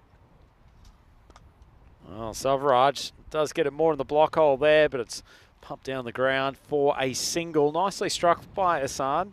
It's well fielded. Oh, Sakif, this isn't gone to plan for them today after such a good day yesterday. They've only got the 2 games today. They got pretty much wiped off the park by hitting it. And now, much the same way to Schuster, I think. Just 18 required from this point. Well, that's flown off the bat of Sumsan Khan. That takes him 1 away from a half century, 49, and it's only taken him 18 balls. And for all the difficulties that Sikif had in their batting innings, Schuster's made this look pretty easy. Yeah, it just goes with the angle. I think that's smart. The wind's not really going left to right like it has been earlier in the week. Sum on 49. Well, just pokes a single. Massive round of applause from his team out there who are closely following his progress. He racks up a 50 and only 19 deliveries. Excellent batting. Yeah, very good stuff. He's 50 off, just 19 deliveries, and he's made sure there's no wobbles here for Schuster. And now, Mohamed Hassan, got a second fiddle. He gets to go. So Raj puts it into the hitting arc of Hassan, but takes a conservative option, just drives it straight down the ground, and that's the end of the over. Schuster, 69 for no loss. 5 overs down. So it looks like they're going to do this with plenty of time to spare. And so, just a reminder about the ECC, which is coming up in, how many months is that? About 3 months' time, I guess, 3.5 months' time. And we have 31 nations this time around. 7-team championship week coming up as well. And so, stay tuned for that. The Euros of Cricket. Get to see some international action for at the end of our time in Sweden as well, with the ECIs involving Sweden, Germany and Estonia. Certainly plenty of excellent T10 cricket to look forward to.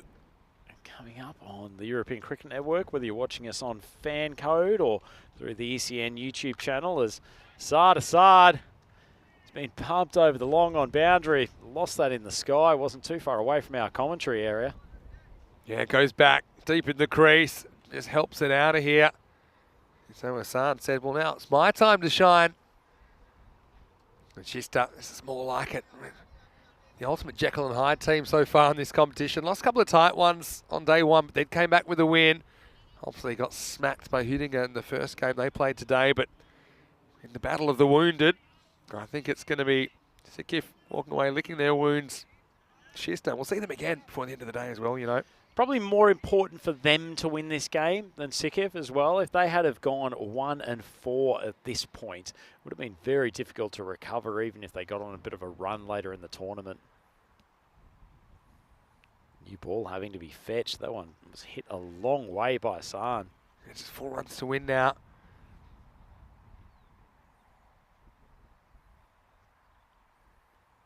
San short of a length, big heave across the leg side, and the first moment of joy for the bowling unit of Sikif. And Saad Assad becomes their first wicket taker. Saad trying to finish it off with a Maximo. Can't blame him for that. And Schister a 75 for 1. Yeah, just played across the fairly straight one, didn't he? And so the ultimate consolation wicket for Sikif, who will find themselves halfway through their allotted matches 2 and 3. Obviously, likewise for Schister. This will be a big net run rate boost, though, for Schister. They're going to do this in within 6 overs, I think. That'll hurt Sikif as well. But anyway, both teams would probably be looking at, okay, if we can win, I think probably 4 of their last 5. Not easy, of course, but they've kind of had a tough draw as well. Big swing, checked swing at that. I reckon that's a wide. Don't see how it couldn't be. Oh, it's floating. Yep, that's a wide. Anyway, See, that's slow. Pulls it, it's rolling away. It's going to be a boundary, and it's going to be a much-needed win for Schister Cricket Club. Mohammad Asif holds his bat a lot off after a heroic 4 off 2. This innings been paced by Sumsan Khan, 50 off 19, and they've chased this target down in only 5.5 overs and given their net run rate quite a substantial boost. Amit Bangal, he'll be very disappointed with how his team has gone in these first 2 games they've played today. Humiliation at the hands of Hüdinger, and now being dispatched far more easily than they would have thought by the Schister team. Yeah, let's have a look at the highlights there, and there's been the old Keystone Cops about the start of this innings from Sikif. Some intelligent batting as well. It was all about the Sumsum Slam, wasn't it? I think I like the way he hits the ball over the offside. I think he's very destructive in the power play. I think he started batting at 3, but I like him at the top of the order. He certainly showed what he could do here. His half century setting up an early finish in this game. Yeah, it certainly was. It was good batting from him. He's got a range of shots. You see it. Came up with a couple of great comedy moments with a double bouncer during his over of leg spin, but there were plenty of high quality moments from the bat of Sumsam Khan as well. He was exceptional in getting to a half century. His partner at the top, Mohammad Hassan, he shows he's got plenty of power as well. Unfortunately for him, he perished just before the winning runs were hit by a triumphant Mohammad Asif. He was very good with the ball earlier today, set up this victory for Schister Cricket Club. And Vinny, that is a fairly comprehensive win.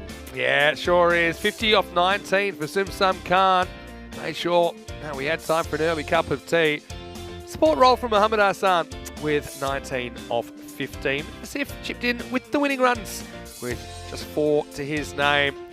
But as far as the bowling went, it wasn't too much of a good time, was it? Yasir Ikram, he sent an entertaining over and he went for 8. The consolation wicket went to Saad Assad late in the piece. So we've got around about 40 minutes now until the next game. That one is going to be Stockholm CC here for the first time today. We'll see Hüdinger again. Stockholm CC winning the toss, electing to bat. So I'm saying to Hüdinger, you're not going to have your own way this time. Hüdinger will be on the chase. So join us for that one. Until then, it's Vinny Sandu, Mr. Maximo. Andrew Ryan and I will be back very shortly for more FanCode European Cricket Series.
The European Cricket Series is proudly brought to you by HCL Software, FanCode, and Grizzly Bear Sports.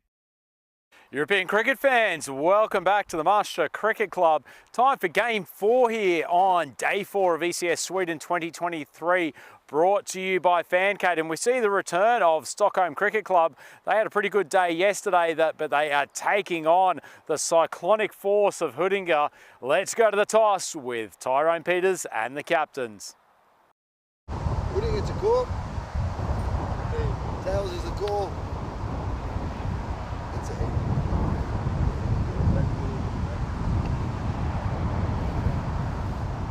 Toss has been won by the skipper of Stockholm Cricket Club. I think he's sensibly elected to bat. The two teams that Huddinge faced this morning both faced a barrage, with Huddinge opening up the game. Position here from the wicketkeeper from each side would have seen some glorious cricket shots, but some absolute carnage for their bowling attack. For Huddinge, you've got so many names. You think the Zuvaks, you think Ahmed, you think Romani, but I want to talk about the young man, Yashin Khan, a 5-wicket haul in the last game. Incredible stuff for a 15-year-old, and surely we'll get to see him with a few more overs in this game today, looking to see how he progresses throughout this tournament. Stockholm Cricket Club, unfortunately for them, a couple of their big guns are out today. Matur is not with them. He's been incredibly good, both with the bat, in the field, with the ball, and even wicket keeping at times. The left-hander Ravindran, he showed plenty of class yesterday, he's not with them today at all. So they're going to have to ask for a little bit more from their support crew. Well, Daniel Campati was pretty good with the ball yesterday. He probably takes on an even more important role for them today. Aditya, with his left arm spinners, probably have to come to the fore in the bowling attack as well. Be an interesting game. I think Huddinge will have it a little bit less their own way against Stockholm Cricket Club than they have in the 2 games this morning. Get us started. Hand back to Mr. Maximo, the commentary box for the opening stages. Thanks very much, Andrew Ryan, as we head into the 4th match of the day, and it has been a very entertaining day so far. Well, Huddinge, they are an express train going to the moon, aren't they? After 2 huge scores earlier in the day, they put 180 plus on the board, and 168 and 179, setting 180 in the last game. Let's have a look at match 19 then, and this time Huddinge won't be batting first. That's a key difference. I think it's a good toss to win for Santosh Yadlapali, the Stockholm CC captain. And as far as Stockholm CC, who can get these big wickets? That's the question. Lagan Sanders had a pretty interesting time. Josh Campati has been a pretty handy bowler as well. Pankaj Cole, he's another guy. He seems to step up when his team needed the most. Maybe Vaidya with his left arm spin could be a factor as well.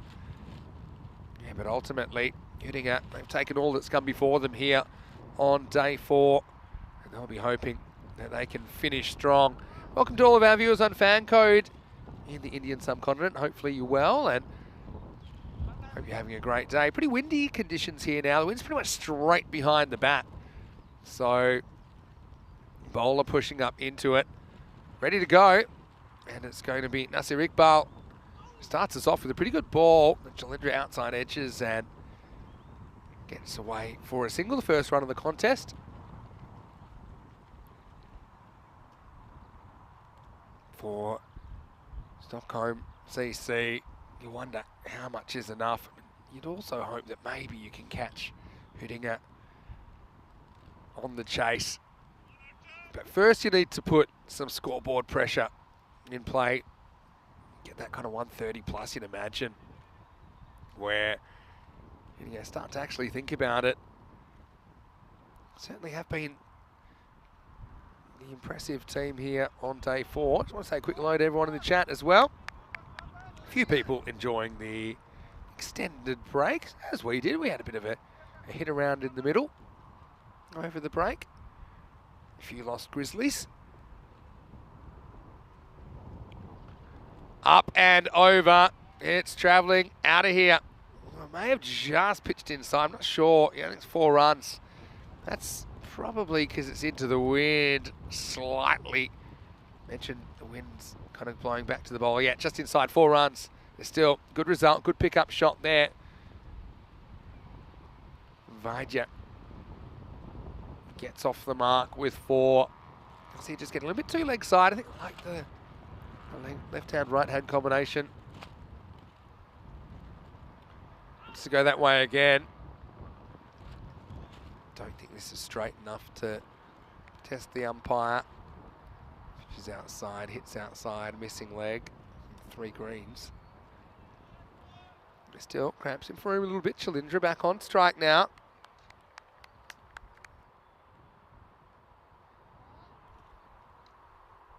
And so, yeah, you wonder when they'll unleash Yassine Khan, the teenage tearaway. Short beats him for bounce. Stuff from Iqbal. Chalindra stays leg side of the ball.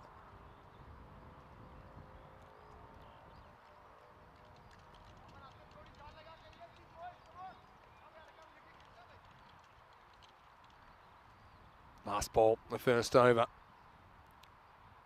He goes after it and he gets it. That's out of here. Maximo Chalindra. He gets the first 6 of this contest. He takes the length ball, just elevates it over wide, long on into the first. Stockholm CC, decent start. They're 12 without loss after 1. Yeah, one thing about Hüdinger, they have been hitting plenty of 6s today, and well, the supercomputer predicting them to hit 3 digits. You know, that's the ultimate in praise during this series. They're 19-run favourites over Stockholm CC, coming with a 2-2 record. Yeah, Hüdinger have been so good hitting 6s today. And in the first game, they hit 13 6s. The second game, they hit 19 6s. So 16.0 Maximo rate, not bad at all for a day's work. Second over. Going to start now with Omran Zazai. Stroke to 8 to the offside, but it's just a single. Back to Chalindra. And so what do you think about this Hüdinger lineup? And how do you think they stack up against, oh yeah, Albi Zalmis and Genesee Stockholm's, those kinds of teams?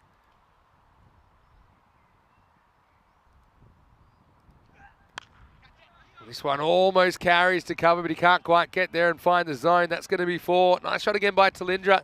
6 and 4. He is hungry for more. Beautiful shot. Good decision making to go to that area. Hüdinger had an interesting time so far. And yeah, I haven't had it all their own way either. They made it to the final back in 2021, where unfortunately they couldn't put a decent innings together against Albi Zalmi.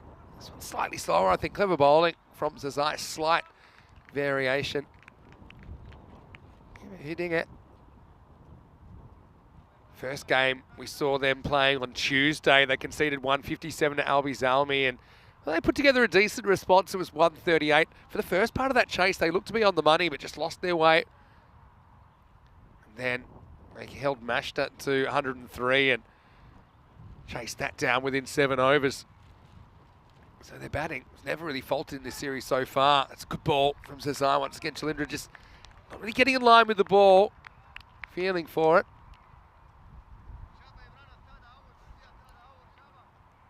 Chalindra trying to make the most of this power play. What did you get up to in the 40 minutes off? I know there's a few people following the World Test Championship at the moment, including us. Pretty interesting game over there. Different sort of a game though, isn't it, to what we're seeing right here.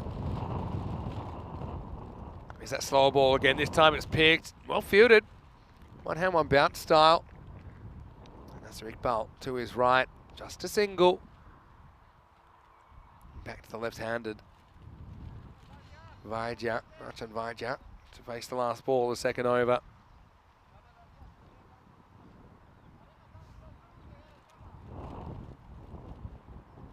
Let's see if Zazai can make the adjustment.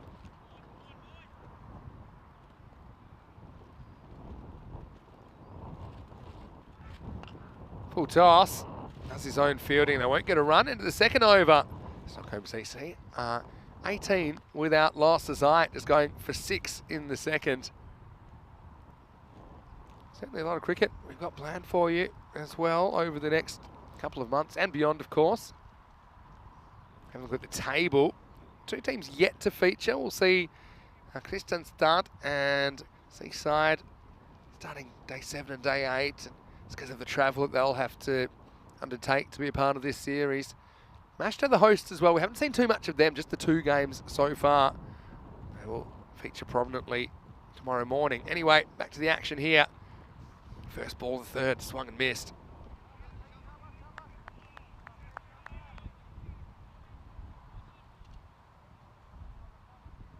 And so, at the moment, it's an okay start, but just okay, I suppose you'd say, run rate wise. Well bowled, up in the block hole. It's just Saeed Ahmed who's come on now, and hasn't he been brilliant? With the bat and the ball. Second fastest 50 ever on ECN earlier today. Scored it in 11 balls. Kind of stole the thunder of Imal Zuvak, who put together 93 at the other end. Smart batting, gets inside it. And the wide will be called. Any ball that misses a leg stump is a wide, unless it is between the batter's body and the stumps.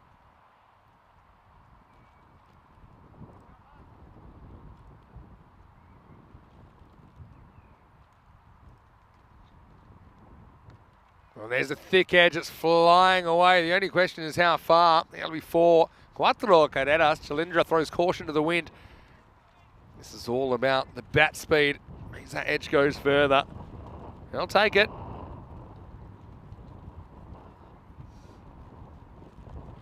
And the result, 4 runs. You're hitting it. Would love to make it 3 for 3 today. Really does make them contenders. Saeed Ahmed searching for that first breakthrough. This is hit really well, and that's coming your way. That'll be 4. It's a brilliant piece of fielding off the field. Yeah, the Albies Army youngsters just stepping up and observing the activities. Great to see so many young people and spectators get involved in this series as well. 27. 2 balls to go in the power play. Chalindra trying his best to force the issue. It's hit pretty hard as well. Flat bat, 1 bounce, 4 runs. And back-to-back boundary side just offering a bit of length, and Chalindra says, yes, please. So the score moves up to 31. Vinny Sandu here, Mr. Maximo for ECN. Joining me once again in the commentary box is Andrew Ryan. Thank you for the introduction, Vinny. It's nice to see the gauntlet being thrown down to the Hoodinga side. They've had their way throughout their first 2 games today. Been forced to bowl first in there. Stockholm winning the toss. I think I said in the preview, it was a good strategic decision to get out there and bat first. At least make Hoodinga chase rather than be able to set a target under less pressure. Chalindra playing these strong back foot shots, thrashing the ball down the ground. Well, nice change of pace from Ahmed. Can he bowler? Send back to Maximo with 31 for none after the first 3.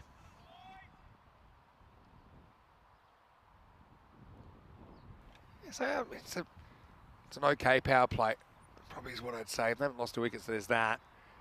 But you feel that rate of 10 and over isn't really going to cut it against the hitting out. It's going at 17s and 18s today.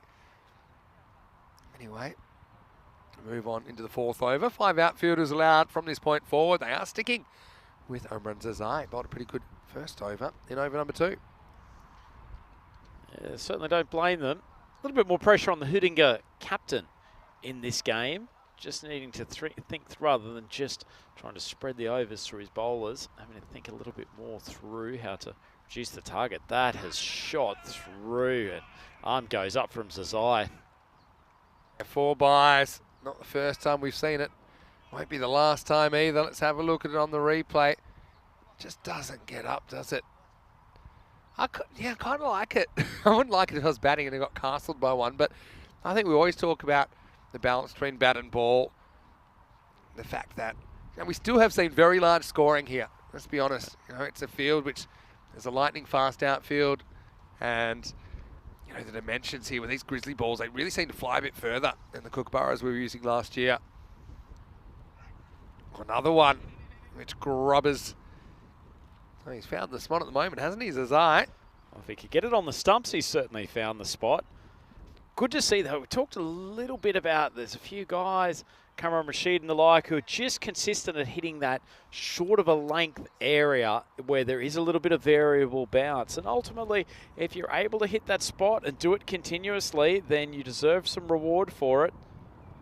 Watching for Zazai at the moment, he just hasn't been able to bring his line back towards the stumps to take full advantage. Lovely slow ball, a little bit of movement off the pitch as well, but Vajra just well and uses the pace, takes it down to the boundary for 4.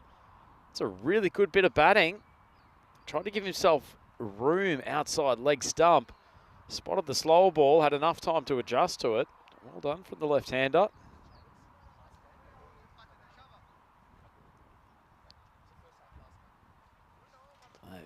Vajra moves long to 9 off 8. Trying to give some support to Shalindra, who's moving along at a fairly rapid rate at the moment.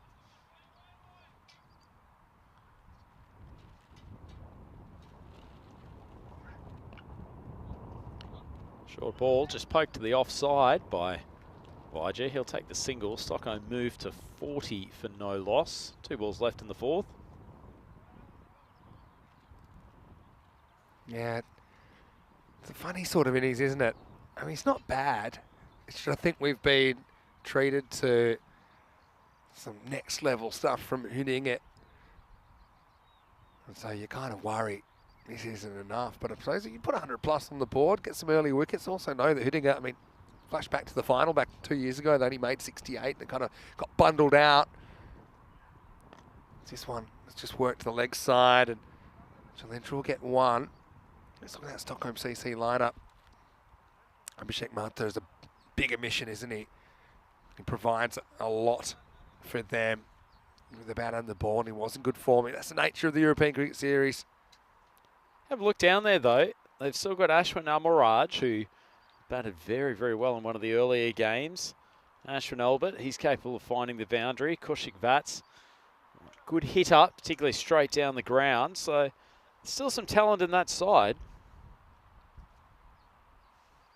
Says last ball of his spell. Hit pretty well, won't carry. Down to Syed Ahmed. Spicy throwback here, but it's just a single into the 4th over. It's 42 without loss. Yeah, interesting start, Vinny. Stockholm Cricket Club, I think they'd be reasonably happy with this. As you said, they're not going along at a rapid rate of knots, but certainly the fact that given that there are 1 or 2 batters, or 2 of their class batters out today, I think the slightly conservative approach is good. They haven't been bundled out for 3 or 4 wickets in the first 4 overs. And it's giving them a platform. And if they can use this to get up to 115 or 120, could put a very interesting target on the board. It's giving them a platform, but you still have to spring off the platform, don't you? That's the thing. We'll see if they can do that. Because we're going to see Tarek Zuvak coming on to bowl here in over number 5. This one's fairly wide. Maybe one of those ones which just sneaks inside the tram line. Let's see what we think. Yeah, I think it probably is fine. Because when it passes the popping crease, it's just inside. Nice bit of late swing. Yeah. Knocks him over. Zuvak was able to get it full and straight, and Vajra swings all across it. Tarek breaks through, and he does have the first wicket. Stockholm CC 42 for 1. Well, Vajra, hand movement suggesting that he thinks he's been done by a low bouncing ball. Certainly didn't get up hugely, but I think he'd completely missed it regardless, trying to swing across the line down a mid-wicket. Yeah, well, I don't know if he would have seen that it bounced low or high, because he was looking directly at the beautiful blue sky here, I think, when that ball passes him. But anyway, I suppose it was time to get moving, and he takes on a ball that knocks him over, and that's 42 for 1. And I'm liking the energy from the new batter as he heads out. There's Manoj Tomar. Yeah, well, he hit it better the second time. I'll give you that, give you that much. More top hand in that second shot too. And I think that went for 4. Anyway, we'll see what Manoj can do. He's a bit of an entertainer, isn't he, as well? I want to say, the occasional one does rise up. I'd like to see him wearing a helmet, but electing not to use the protective headgear. It's quite an alpha statement. Going out at number 3, no lid, no cap. Yeah. Tarek Zuvak. Oh, I think he nicks this. Otherwise, he would have been gone. Nah, he's definitely hit this. It's been called a leg bite. But if it didn't hit it, then he should have been LBW. Anyway. Tell you what, Tariq Zuvak proving here that you don't have to bowl particularly quick to be effective in these conditions. He's only just pushing the ball up at medium pace, but his location's very good and he's getting enough movement to be a difficult proposition. This one beats the outside edge. I want to say a quick hello to Dave S. Now, Dave S., as you probably remember from the ECL, Rhino, he was the first and currently only ECN fan to get an ECN tattoo. Here's his profile photo as well in the chat. Hello, Dave. Great to see you. I know you've been busy. He's just filling us in with what he's been up to in the chat. Anyway, hope you're well. This is pretty well struck. Well fielded, though. Won't prevent the run, but does prevent the ball from leaving the infield. Yeah, great to have Dave S. on board. We've also got Navjabir Singh saying hello from Melbourne. Great to have him with us in the chat. Always happy to see him in the chat. Doesn't it increase your chances of getting referenced on the coverage when you quote the commentators' names as well? It's nice, I suppose. As we'll see a single to round out the first 5 overs, and it's 45 for 1. Very, very, very warm welcome to you wherever you're watching from around the world.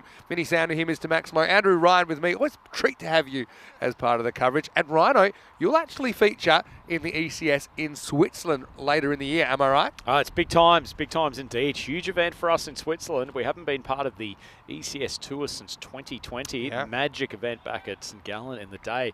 Everyone is hugely excited for this, and Cosnay is going to have a very good squad out there and certainly be looking to repeat our semi-final performance from last time. Like we haven't been here for 3 years. In fact, we haven't gone to Switzerland for 3 years. I mean, not because we haven't wanted to. Anyway, this is going to be a bit of a gift, and it might not return for a while as Tomar gets a half tracker from Zafar, makes it disappear. Maximo brings up the 50 for Stockholm CC. Yeah, good shot. No fear of pulling, despite the fact that he hasn't got any head protection on him. That's well played, Zafar. He's normally very good with his line and length. Tends to put the ball just on or around off stump and move it away from the top order batters, but drag that one down, punished accordingly. Oh, it's all right. Uses his feet, hits it straight down the throat of Zazai. That's a very clean pair of hands. Probably picked out one of the men that you'd least like to see under a high ball if you're a batter, and that's the second wicket down. Really good technique here. So I actually have a theory that if you take it fingers up, that you're more able to absorb that impact of the ball being hit flat and hard. That was very, very well done by Omran Zazai. Cannot tell you how excited I am to hear you say that, Vinny. As a man who will happily get down on a knee to make sure that the fingers are up at the point of catching, I think you're absolutely on the money there, and great technique. Yeah, because I suppose it forms a bit more of a better cradle for a ball that's hit flat, because it's kind of hitting your hands 90 degrees. I'd also say that it's just the natural positioning of the hands. When you're catching under, you're really sort of almost inverting your elbows to a certain extent, whereas having them out, it's a much more comfortable position. He also gets his head lower, or more in line with the trajectory of the ball as well, so you're less likely to misjudge it. Also, as my coaches used to say, having your hands in front of your face is a very good incentive to catch the ball and not let it go through on those, either the high ones or those flat ones. Much better length on that occasion from Zafar. It seems to have got his location back. They'll scoot through for an extra as that one bounces over the hands of the keeper. Rolling the dice on the throw in. He's got an interesting action as well, doesn't he? We haven't talked about it so much so far. He's got that kind of Sohail Tanvir kind of whippy windmill action. You mean the one that really looks like he's bowling off the wrong foot? Yeah, that's the one. This one just angles in and beats the edge of Himanshu Patel.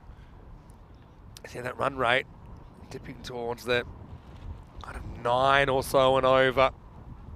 Hasn't been a problem of losing wickets here, but just not finding the boundary often enough in this innings.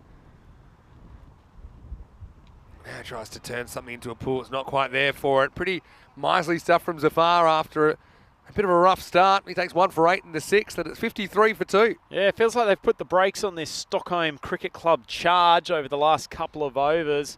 Certainly the loss of that wicket, and the fact that Shalindra just doesn't seem to have gotten on strike particularly regularly in the last few overs. He's still only faced 16 balls out of the 36 delivered. Yeah, good point. Good point. And Himanshu Patel hasn't really clicked yet. We're missing Munter in that lineup for sure. Some batting to come. You've got Amal Raj. He's listed very low. I don't think about that low, because he's coming off a 49 not out the other day. Don't forget. Now they're going to hustle for 2. Good throw might have him in trouble, and I think he might be gone here. I think you're right, Vinny. That's a cracking throw from the outfield. Should have been a relatively easy 2. They actually took off with decent enough speed, but look at this left-handed rocket coming in. Yeah, he actually takes it in front of the stumps, and he might have made it. No, he has made it, I think. Just in. Tell you what, in the naked eye, I thought he was gone. I think partly is because the real kind of, what's the word? The real push in the bat slide came just after the bails were broken. Well, you're standing where we are. Mentally, you think the batter is sliding the bat short of the ground, whereas he's just planted it over the top. Yeah, true. Flat batter. This will take some stopping. Gets a friendly bounce in the end, Saeed Ahmed, but he does very well to cut off the angle to that. That's frustration for Chalindra. Probably feels he could have gotten 4 there. Well, you say friendly bounce, Vinny. I say that's just been sucked into the gravitational force of the immense creature that is Saeed Ahmed. I mean, that would have meant he's still on strike as well if it had gone to the boundary. So an important stop from Saeed. More work from here. Couple of hops down to long on. Himanshu Patel gets 1. Suspect the Grizzly Bear ball is just too scared to give Saeed Ahmed a bad bounce. Thing is, I don't think you can criticise the intent of Stockholm CC either in this innings. I just think they've had to deal with some pretty good bowling options. I'll be curious if and when we'll see Yassine Khan have a bowl. Up and in the air. It's going, and it is gone. Maximo! Well, Chalindra does get back to the business end, and he's ready to do the business. He gets a length ball, and he sends it over long off for 6. Doesn't really matter what ball he gets. When he hits down the ground, he loves to lift that front leg, doesn't he? But despite the weight being on the back foot, he manages to get enough elevation and power. Pretty good shot, really. He's been the main instigator in this total so far. Slow ball.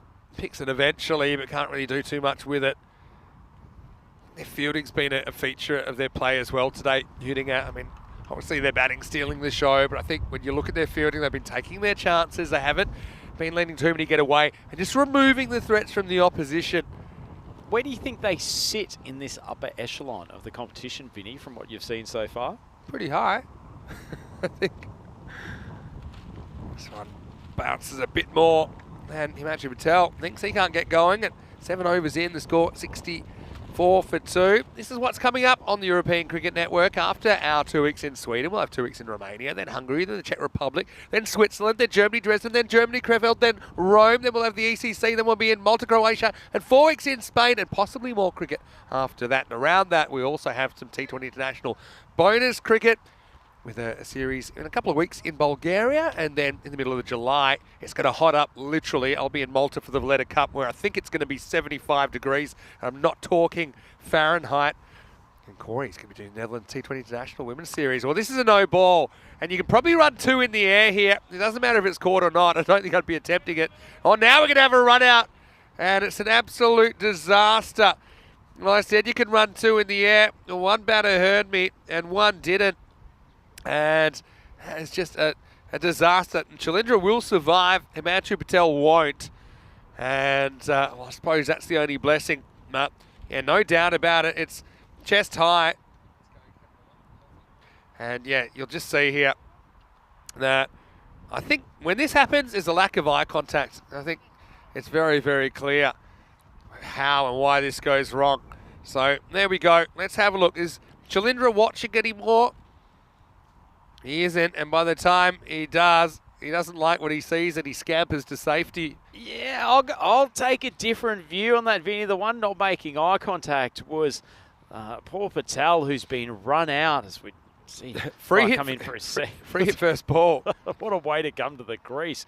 But to be honest, Patel needed to, first and foremost, look at the ball and the fact that there was definitely no single there. Also, if he's coming charging back, clearly didn't make a call of yes. Shouldn't be a matter of eye contact. I'm not pitting that on Chilindra. It's a two-way street.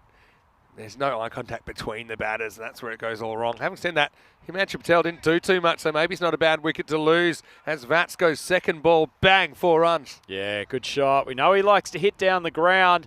Wouldn't say that one was in his arc. It was about a foot outside off stump, but he's managed to get it off the toe end of the bat, swing it for a boundary. Yeah, because, Himanshu Patel, like I said, 3 off 6. Basically an over for 3 runs. Kind of need more than that. He's not going to do it, and they've got heaps of other options. It's one of those things. Probably another day he can slam it all over the place, but in this game, hasn't really happened for him, so Vats gets an opportunity. Short, gets tested out upstairs, and clever bounce up from Zafar. Especially to a man not wearing a lid for protection, giving him one around the shoulder. Just a reminder, he's still facing some pace. Does have that kind of whippy, late swing over in his action. Now, French cart, just get 1.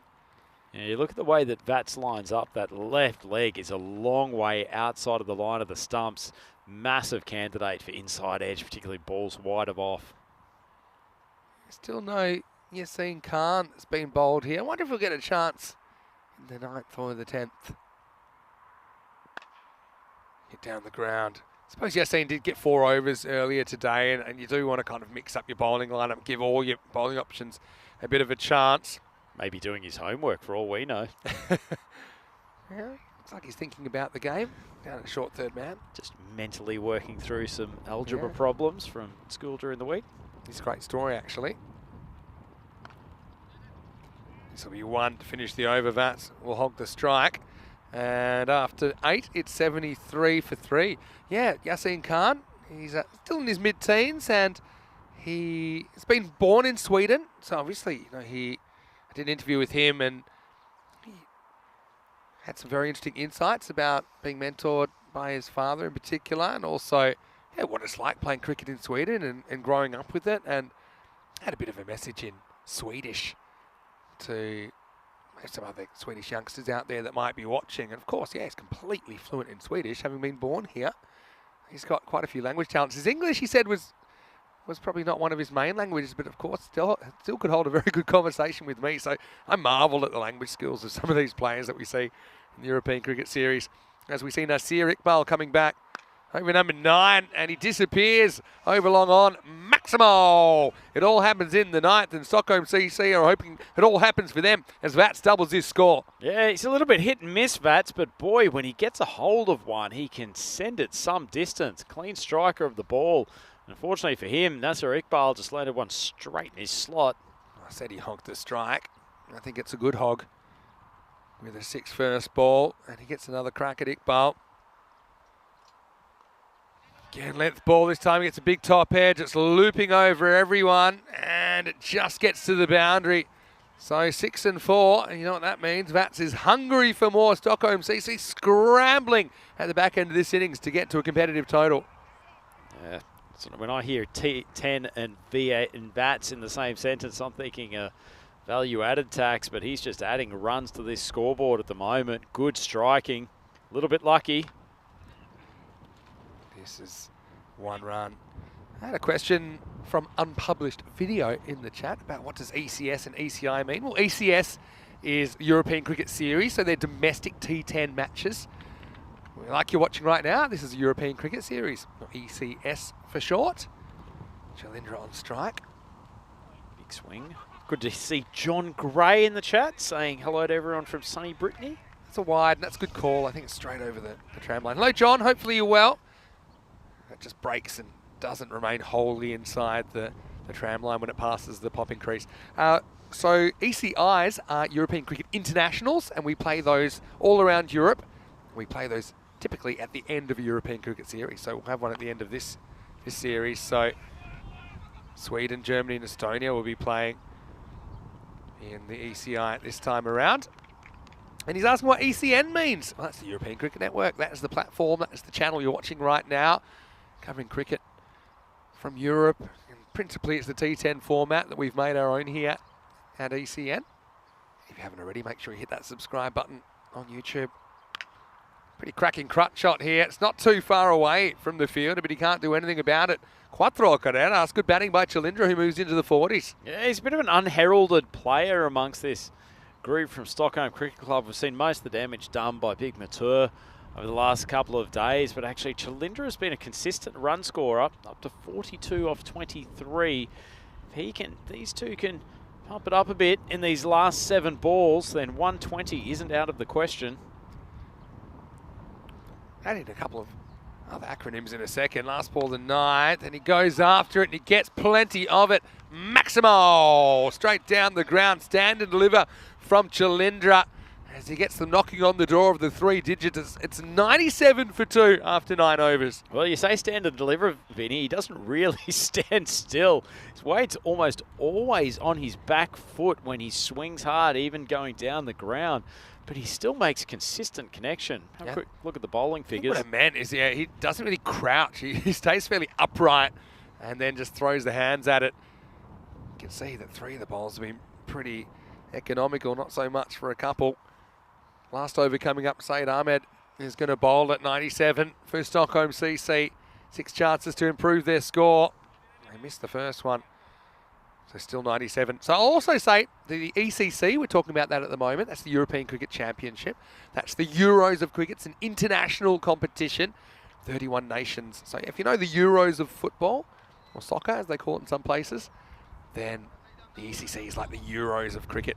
That will take place in Spain in September, October. Oh, bowled. Slow ball, well located. Strike 2 on Vats. And then the other one I'd throw in there is the ECL, which is the European Cricket League. That's the Champions League of European Cricket. And 1 club in Sweden will qualify for the ECL in 2024. That'll be decided a little bit later in the summer. He's well outside the off stump here. And then basically goes back to a normal position, increasing his carbon footprint, but only getting a single. And so, yeah, of course, we had Ariana Keefe representing Sweden this year. The year before it was Albi Zalmi. And who knows who it'll be. The top 2 teams in this series you're watching right now will have 2 of the 4 qualifying places in that finals weekend for ECL qualification later in the season. The final one I'm going to throw in EC10 cricket. That's basically off a night series. It's domestic cricket outside the European Cricket Series, which is the fortnightly competition you're watching right now. And of course we have some T20 international cricket as well on ECN. This one shoots through a little bit. Just cannot get a bat on Saeed at the moment. Not in any serious way. Chalindra 48. For some reason, it's been a series where batters have been stuck in at 48, 49 with the ball to go, and they never get their 50. So let's have a look. He's on 48. There's 1 ball to go. Chalindra, he's gone the distance. Well, he will. And I think he's going to do it with a few extras because that one's disappeared. Maximo brings up the 50, brings up the 100 as well for his team. Well batted, Vinod Chalindra. If it's enough, I'm not so sure. But at least he's got the 3 figures on the board, and maybe, just maybe, they can do a number on hitting it in the second half of this game. What do you make of it, Andrew Ryan? Well, certainly that's an obliteration of that last ball. It would have been such a good last over from Saeed Ahmed. Rolling his fingers over, a little bit of off-speed stuff, but Chalindra's annihilated that ball. Great way to bring up the half done. Yeah, and let's go back and see some of the highlights. It was the left-hand, right-hand combination of Archon Vajja and Vinod Chalindra that opened the innings and didn't really have any problems sticking around, but it was just going at the rate which you think will be required. That was the problem. They were kind of hanging in the 9s for a lot of the innings. You wondered if they put the 100 on the board. Vajja went down swinging and then smacked it away, croquet style. And that brought out Manoj Tomar. He played a couple of nice shots while he was out there. Went to a pretty good catch though. Ramran Zazai holding on to one at long off. Yeah, meanwhile, I think hitting it, they just had a way, didn't they, of of restricting the scoring opportunities of their opposition. Didn't bowl too many bad balls. That was one of them, though. And it still ended up in a wicket as a complete miscommunication. 2 at one end. Chalindra survived. His partner did not. But Bats, he came out and played a couple of nice shots. And Chalindra at the end has thrown the proverbial kitchen sink at the Hootinger bowlers as they scrambled towards 100. They would get there in the end. Chalindra bringing up his 50 off the final delivery of the innings. The 104, I do feel it's probably 15 below par, but still a good knock from Chalindra, 54 off 27. Didn't have a lot of strike through much of the innings. He struck 4 Maximos and 5 fours in his innings. Apart from that, Vijay opened up but couldn't really get going, 11 off 12 before he was castled by Tariq Zuvak. Tomar, just the one lusty blow in his 7. Vats was handy at the end though, 19 off 12. Like I said, as an innings it was okay. It probably isn't setting the world on fire if you look at some of the other scores in this series, but it is competitive. I will say that. And Hootinger, we know they are such an attacking team, and if you can keep rolling through their batting lineup, then maybe you can defend this, but you're going to have to play really well. As far as the bowlers went, they had some decent performers in there. I think Omran Zazai, none for 13, opening the bowling was pretty miserly. Tariq Zuvak, 1 for 13, and Mohammad Zafar, 1 for 17 with the other wicket takers, or the wicket takers, I should say. Apart from that, that's a little bit expensive.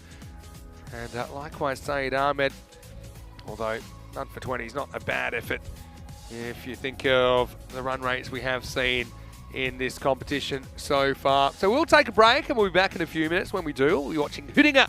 How will they go about this chase? Well, my guess is fast. So it should be worth watching. Vinny Sandhu, Mr. Maximo. Andrew Ryan will be back with me shortly. You're watching the action from Stockholm in this FanCode European Cricket Series.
The European Cricket Series is proudly brought to you by HCL Software, FanCode, and Grizzly Bear Sports. Hello, cricket lovers, and welcome back to Stockholm. Time for the second half of this game. Well, it's been a hitting it hurricane so far on day 4 with the bat. They put some big runs on the board, 168, 179. This time, I can guarantee they won't score that many because they're chasing a target of 105 against Stockholm CC. That was a talismanic kind of performance from Stockholm Cricket Club in the first half of this game. They won the toss and elected to bat, led by 54 not out from Vinod Chalindra. He was the principal protagonist in an innings that you would describe as okay. It's not a disaster. Certainly not an imposing target, I think, when you consider that we've seen around about 13 and over as the regular over the first part of this FanCode European Cricket Series. Sweden playing at the Mashta Cricket Ground, which is the same place we played our first ever ECS in Sweden all the way back in June 2020. Well, the only path to victory, I think, for Stockholm CC involves taking wickets and a bunch of them before the score gets out of hand. Let's see how we go. Pankaj will get things going for Stockholm CC, and he whistles the first one past the outside edge. And so, yeah, decent start. I suppose, like I said, Zuva, he's the main man you got to worry about. 93. He was able to strike earlier on today. This time's a pull shot. This time it gets off the mark with a single. Sound to hear Mr. Maximo for ECN. Joining me once again in the commentary box, none other than the Rhino himself, Andrew Ryan.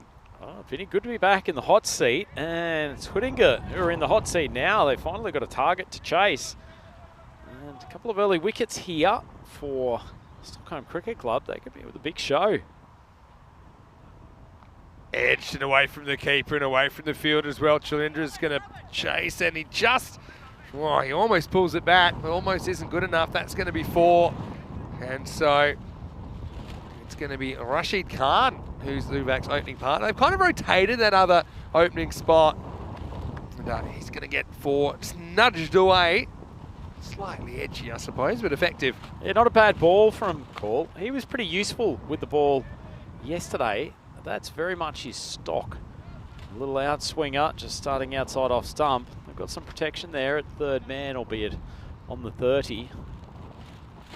Deep fielder, here long off. Charges wildly. This one's a bit too wide to do too much with. Called by the umpire. And yeah, hitting at, I think we know what their approach will be.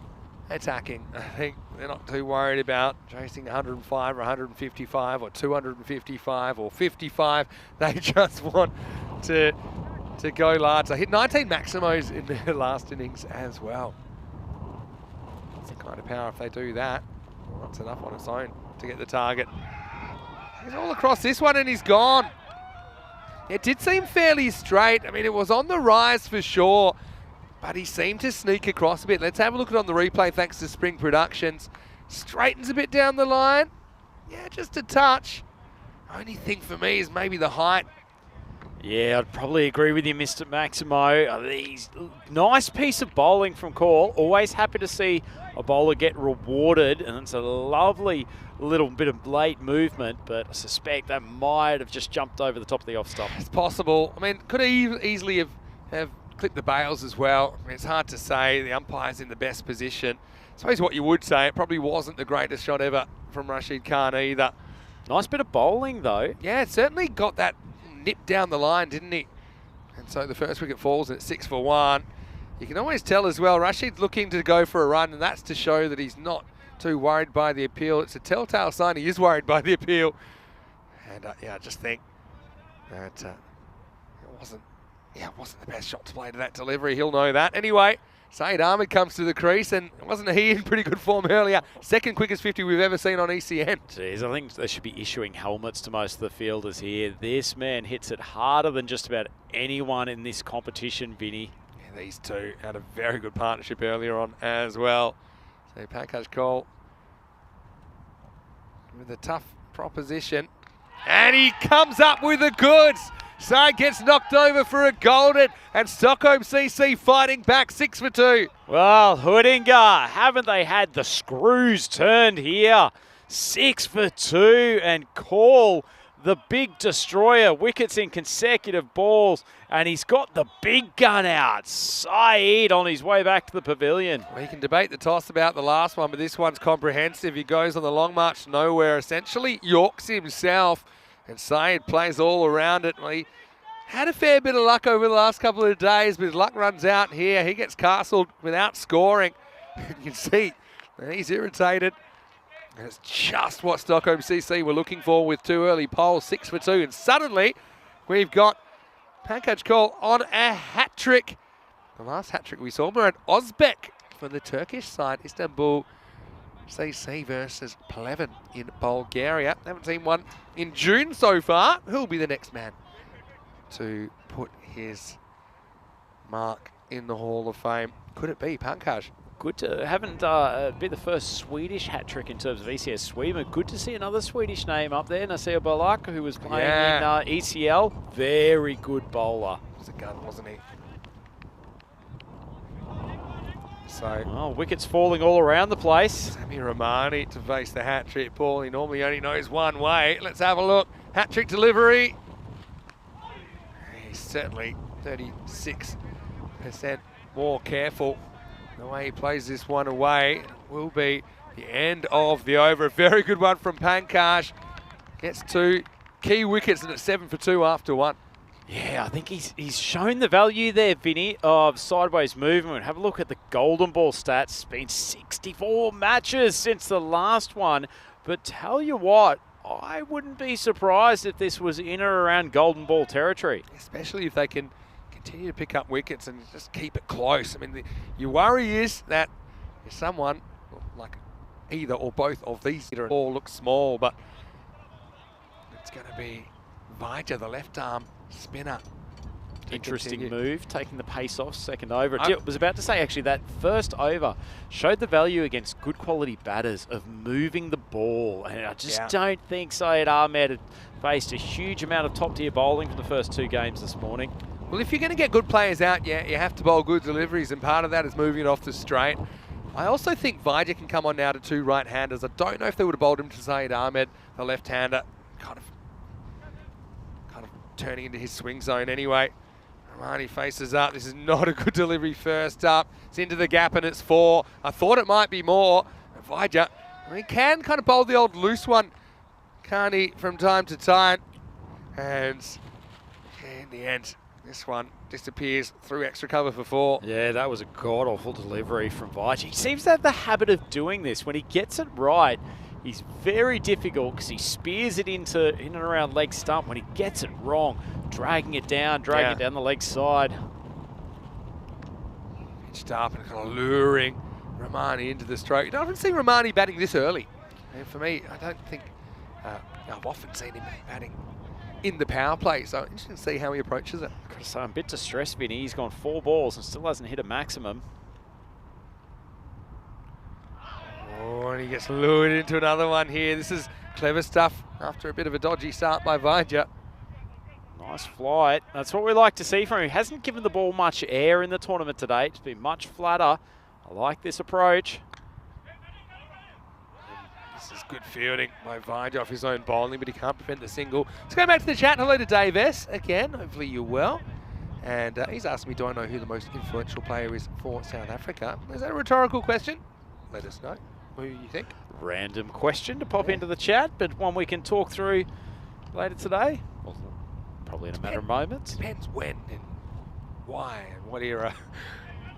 Recent one I'd probably go with is AB de Villiers. Love that guy. But there's plenty of others you could throw in the conversation for sure. Yeah, certainly. I'd even go back to a man who represented both Australia and South Africa, Kepler Wissels, someone who gave them a lot of credibility when they came back on the cricket scene after the exclusion because of the apartheid era. Yeah, Alan Donald, White Lightning back in the day, a man whose bowling action I unsuccessfully tried to imitate when I was a kid. Give me Pat Simcox any day, and he'd be a man after your heart. Dave Richardson, former ICC CEO. Well, Vija's going down here. Maybe it was fielding that delivery when he jumped all over it. I mean, he's bowling gentle left arm tweakers, so I don't think it's anything to do with that. And yeah, I think he might have just done himself a disservice when he hit the ground. You know, I often see this. Yeah, there you go. It's fallen on the ribs. He gets a little bit of the pat. Thought they were rubbing his tummy for a while. Maybe he's got a bit of indigestion after lunch. Hopefully he's okay. He seems to be a bit of distress down on the ground. Yeah, and I don't know how many qualified medical professionals we have out here. Just talk me through the technique of looking after him here with the little love pat. He's not a dog.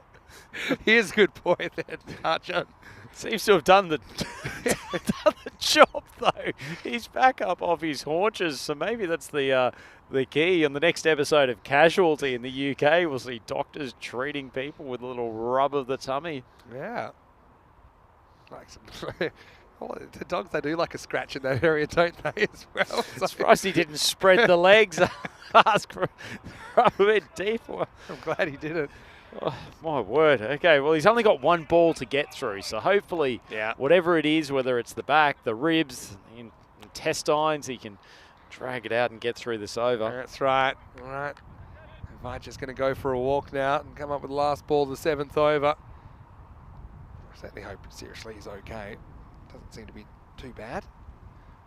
Well, this ball isn't particularly good. Fielder can't get there into the gap, and that's another 4. So he kind of bookends the over with Gundy balls. In the middle, it was all right, but it's 16 for 2 after 2 overs. Yeah, a bit of a shame for Vij. If he had been able to just have that single or a dot ball, you would have said they were absolutely dominating those first 2 overs. Hoodinga managed to pop it up, so they're going at about a rate of 8. I think you do know about this Hoodinga team, who now sit pretty at the top of the table, 3-1. They've got a net run rate advantage over Albi Zelmi, although Albi Zelmi undefeated so far, so they've got a game in hand against Hoodinga. That they will be able to chase down virtually any required run rate as this game moves on. That's the thing. But I suppose when you have to do it, it's different to when you're batting first. Don't forget that Hoodinga did lose to Albi Zelmi in match 9. They conceded 157 to the defending champions. So, yeah, holding them so far. Zuvak's only faced 4 balls out of 12. Romani isn't quite the Romani we know at the moment. I'm used to him coming out, you know, over 6, 7, 8 or something like that, just going absolutely bananas. But he's been a bit more careful not to lose his wicket so far. Well, here's my namesake, Lagan Sandhu, who's coming on in over number 3. You guys related at all? It depends how he bowls, is what I said, but I don't believe so. Here we go. First one sneaks past everyone, including the keeper. Now I'll get a bite. And that will get Imal Zuvak on strike. Well, just the one. Not a bad result. Zuvak, he's in form from earlier today. Saw him play shots all around the ground. Looks like a very talented cricketer. He's still got a long way to go in this innings. 105 is the target. This one jumps a bit, but he rides the bounce nicely, doesn't he, Zuvak? Sign of a good player, because he adjusted to the extra bounce and just guides it away, uses it to his advantage in the end, gets a boundary. Yeah, that's a really good shot. Just see the way he moved his weight back to adjust for the fact that the ball kicked a little bit off the pitch. Lagan Sandhu seems to extract bounce out of this deck more than most bowlers, doesn't he, Vinny? It's certainly something that he's shown over the first couple of days of this tournament, but excellent cricket from Zuvak, guiding that one behind point for 4.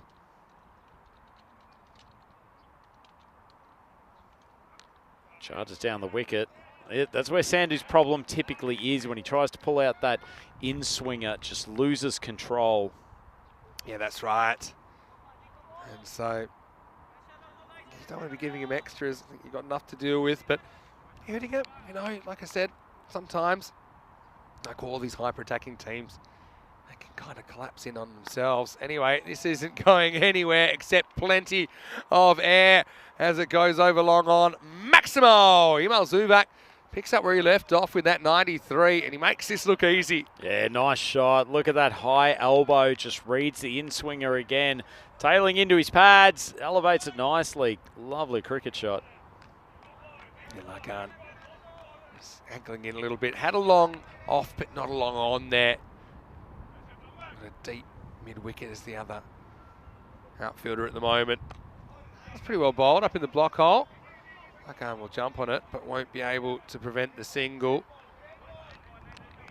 Yes, I mean, your biggest worry here, if you're Stockholm CC, is you get bludgeoned in the power play for something like 50, something like we've seen already today. It's a long way back. I suppose they've just kind of kept hitting it at the rate. I think they've got to get both these guys before too long. This game's going to remain alive, and they might, because this is in the air, and it's got to be Lagan's. He goes back, and he can't quite get there off the end of the fingers, and Romani has a life on 6. Yeah, huge opportunity put down. Never easy for a bowler going backwards. I tell you what, where that ball ended up, he might have just been able to backtrack, walking backwards and keep his eye on the ball rather than taking it over his shoulder. Tough one, because he's already in his follow-throughs. It's natural that he would turn around and run with the flight. Come back to that in a second. As keeper comes up to the stump, Samuel Raj, and jumps on this one end of the power play into the third. It's 30 for 2. Yeah, look, I think when you're following through, it's kind of natural to turn around and then have to go with the flight of the ball. But the issue here is the wind. The wind is directly behind the ball, but behind the batter, which is pushing it that way. So yeah, normally you're a little bit short when you're going with the flight anyway, and that made it even further. Just missed it by half a hand, didn't he? Yeah, I think what you're saying was a tough catch, and I think that's a very, very fair assessment. Probably a 50-50 one in the circumstances. Have a quick look. That Manhattan slowly working its way upwards, but as you alluded to earlier, I suspect if you'd said to Stockholm that they would have hitting a 30 for 2 after the first 3 overs, now with more defensive fielders out, the power play's finished, they'd probably take it. Yeah, and so they're going to bowl out Vaja in the 4th. Like I said, bowled pretty good over, except for the first and the last balls last time around. This one is pretty much on the money. Seems just to a have single. Recovered from his physical ailment. Yeah. Don't know if it was a sore tummy or what it was. I think what it is when he dived to stop that ball, he landed on the ball and it pressed into his ribs. I think that's what it is. So the only thing that'll help with that is a bit of TLC and a lollipop. He seems all right now. Oh, beautifully executed dismissal, and Zubak's gone. Well, there's one of the wickets they wanted. Vaja, I like the way he kind of lured Zubak into that. Look, maybe not the line he wanted. Zubak goes for touch over power and pays the price. That's a 3rd wicket, and, well, this game is very much alive, Rhino. It's 31 for 3. Wasn't that just an underwhelming dismissal from a very good batter? Probably like you, me, I suspected off the bat that was going some distance, but he just flicked it. Didn't really go through with the shot. And the fielder there at backward square leg, it's gone straight down his throat. And Vaja probably deserved to have that one put up in the grandstand, but as it is, got another wicket and big one at that. And tell you what, Hudingar, they are in a little bit of trouble here. 31 for 3. And it's the 12th man, Daniel Kompati, that takes the catch. And so, very good result. They have Emil Zubak out there at that stage of the innings. Yeah, Kompati's on the field because Himanshu Patel is off with some sort of injury. And so one Zubak will replace another. It's Tariq Zubak. Probably also means that Vaja, even if he is experiencing some discomfort, can't go off unless they have a 13th Really? in the dugout. They might, but yeah, I don't think you want to go anywhere at the moment. Clever bowling, spears this one in. This is the beauty of T10 cricket. Expect the unexpected. Hudingar put a lot of runs on the board this morning and through the middle of the day, but there was no scoreboard pressure on them. There's no pressure on them to do so at that stage here. Staring down a target. We have seen with these early wickets, they have batted a bit differently, Rhino. Yep, certainly not the same free-flowing nature to their striking. Look at Romani. If anyone had have said to us he was going to be 8 after 8 balls, you wouldn't have believed it. This is normally a man who's 8 after 2. This one's dug out by Sammy Romani. It'll just be 1. Yeah, interesting. Feel like you're still walking the tightrope a little bit though against this hitting side that do bat fairly deep. But you feel like it's also hard to bat that way without giving chances or half chances. This is clubbed down to long on, where it's handled by the captain, Santosh Yadapali. That's the end of the over. Pretty good spell by Vaidya, who takes 1 for 13. A key wicket of Imal Zubak in that over. 34 for 3 after 4. Yeah, I guess the big question for this Stockholm CC team is who is going to be their 4th and 5th bowler. They're missing Matur, who's been pretty good with the ball so far in the tournament. It's not their deepest squad that they've brought to the ground today. So they may have to turn to a few of their secondary options, and they will still have some pressure put on them by this powerful Hudinga batting lineup. Romani and Zuvak both very capable. Probably see Josh Kampati. In fact, we'll see him right now. He's their 4th bowler. And I think probably the captain, Santosh Yandlapali, will fancy a bowl as well. Tarek Zuvak batted really well when he opened the innings in the first match today for Hudinga. Now he's facing up to Joshua Kampati. This is chipped up in the air. Won't quite reach the mid-wicket. He was scrambling in as quick as he could. I'm just trying to work out, looks like a new headband perhaps on the bowler. Yeah, look at that. It's quite a treat, isn't it? There's a lot happening in there, isn't there? Maybe he's trying to confuse the striker when he's running in. I'm liking it.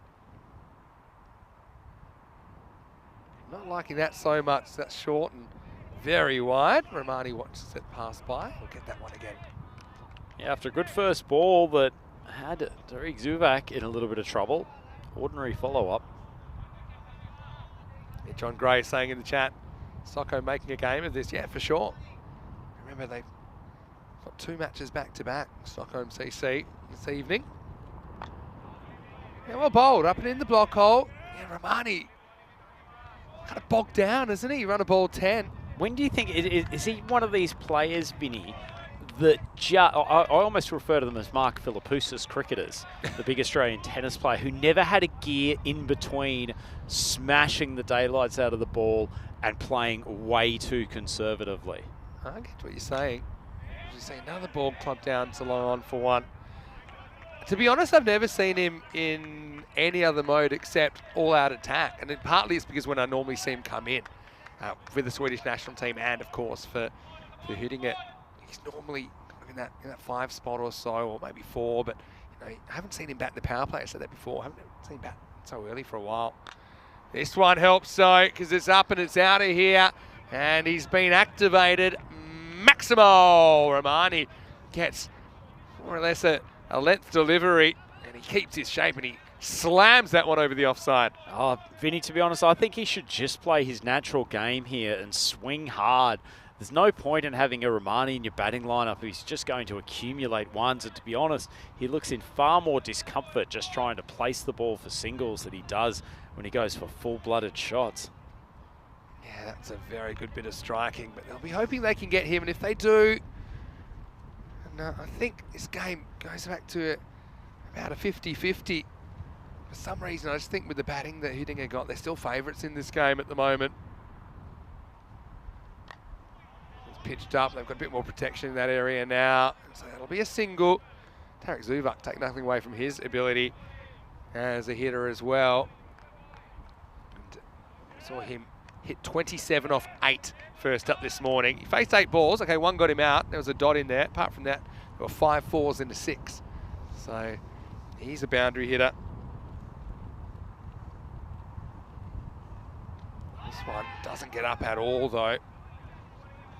And so it'll take us to the end of the 5th over. This one does keep a bit low again from Josh Kampati. We're heading well down the leg side. End of 5.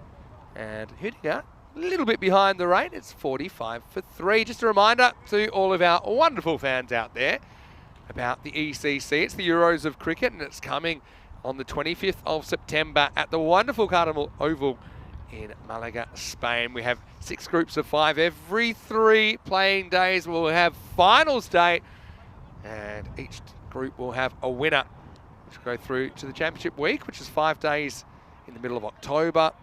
Netherlands 11 already qualified for that championship week. They'll be joined by the 6 group winners, so a 17 championship week, which will have 25 matches and will ultimately decide the champion country of Europe for cricket in 2023. All right, this is an interesting game. Luck and Sandhu coming back, and they need exactly 2 a ball from this stage. There's been a lot of these balls that batters haven't been able to get under, and the captain's been a rock there at long on Yadlapali. Keeps it to 1. Yeah, just ticking the runs along. Lagan Sandhu going for his second over, probably trying to give him second while the ball is still new. Big inside edge. Huge scalp. Zuvak tries to launch him over the leg side, and Sandhu gets him clean bowled. Big moment in the game, Vinny. Yeah, mentioned that he was in a boundary hitting mood earlier today. Yeah, this is just a genuine drag on, isn't it? And these are the risks you take when you're trying to go fetch a ball from outside the off stump and swing it away over the leg side. And so another wicket. Stockholm CC changing the narrative here in match 19. Hüdinger 46 for 4. So for Sammy Rahmani, it kind of ups the pressure on him, doesn't it? But I mean, like I said, Hüdinger have such a good batting lineup, and I just think they've got Umran Zazai coming in now. Again, he's very, very capable. And then you go to Nasir Iqbal, who never really got going. He was opening the batting in the previous game.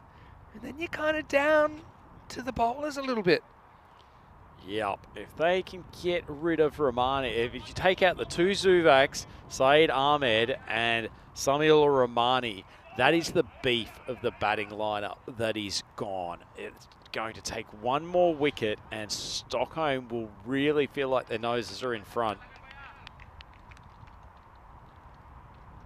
46 for 4. 4 balls left in the 6th. Oh, short and almost another chop on. Zazai gets a bit lucky, but he does get off the mark. Brings Rahmani on to strike. Probably a really good opportunity for Lagan Sandhu to attack here. He's got 3 balls left. He's one of their prime strike bowlers. Hit hard. Bit of work for the long off. They've been pretty good with these boundary stops, haven't they? Haven't leaked too many as well. It's a tricky kind of a field. Not the most difficult field I've ever seen, but certainly these balls get hit so hard, and there's a few unpredictable bounces, a few Tortugas out there. Lagan gets a dot here. In fact, he doesn't because he fumbles it away, but it's only 1. It's not the end of the world. Well, let's see how much this costs them, Vinny, though. It brings Rahmani back onto strike for the final ball. Let's see if he tries to manipulate the strike or he goes for a full-blooded bash. Yeah, let's see. Curious about it. He swings and misses. And that'll be the end of the 6th over. And they're going to have to double their score in 4 overs, which you don't see happen that often. Hitting up, fallen behind. It's 49 for 4. Yeah, a lot of this could come down to how well the 5th bowler goes. It looks like they're bringing Kompati back on for his 2nd. So the captain is working through a lot of their top-tier bowlers early on. So this will still only be 4 bowlers that have been in use. Pankaj Kaul, he's still got 1 to go. Yeah, so that means that you probably need 1 bowler to bowl 8 and 10. That'll be the plan. And I think it's the captain that'll use himself, Santosh Yadlapali, in that role. But yeah, Stockholm CC, they've got to be favourites now. I know you've got Rahmani, all this potential. Like going back to my Newtonian physics, got all this potential energy, but they need to convert it to kinetic energy and do that pretty quick. Kompati comes back and he bowls a full toss and he disappears out of the ground. Maximo gets it slightly wrong and Rahmani pounces. Oh, Kompati, it's not a good start to his over. And we know with this man, Rahmani, if he goes big for even just 2 overs, then the better part of this target will be done. They need him back in the pavilion. Yeah, this would be a huge win for Stockholm CC if they could pull it off with no Matur in the side this afternoon. But Compati gets that wrong. And he went for 5 in his first over. Or 11, pardon me. He goes for 6 first, up in the second. Oh, a little edge. And I think that carries, you know. Now, they line up a run out.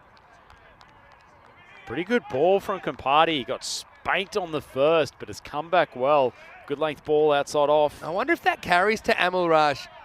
I think it does, you know. I think it pretty much hits him on the ankle, on the full. Just doesn't get the hands in the right spot.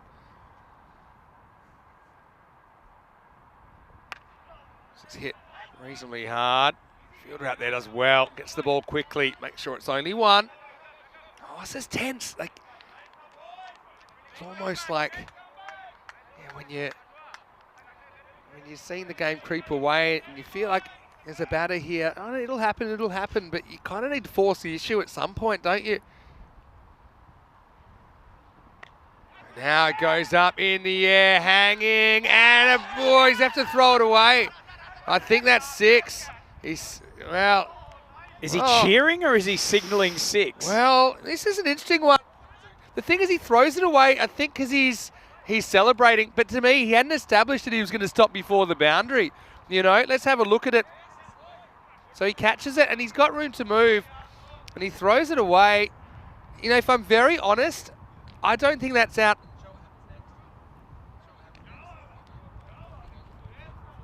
I've got to admit, Vinny, I think he's not throwing that away in celebration. He's throwing it because he's clearly going over the boundary. Yeah, to me, it's not out because he's not in control. There's no movement. Then he's trying to sell it with a few fist pumps. But I just think that you can't give that out because there's doubt. He's thrown it away and he's sprinting towards the boundary. I think he needs to do more to establish that he can stop before the boundary while holding on to the ball. So, yeah, I just don't think that's out. Let's see what the eventual decision is, but takes nothing away from the fact that that was a fantastic grab. Taking a ball over the top, over the back of your shoulder, running away. Even the way he kind of pulls up, I just don't think you can give that out. So, I mean, it won't be a boundary, obviously, but it won't be out either. And it's a brilliant catch from Chilindra. It was a fantastic catch. He made great ground, an incredibly awkward spot. I think also he kind of throws it away not really knowing where the boundary is, right? So he thought, you know, better safe than sorry. I don't want to give away 6 here. And maybe he couldn't believe he caught it and didn't have a plan. That's a brilliant bit of fielding. And now, yeah, Romani is going to get 4. So, yeah, let me tell you, I assume they got 1 there, unless they ran 2.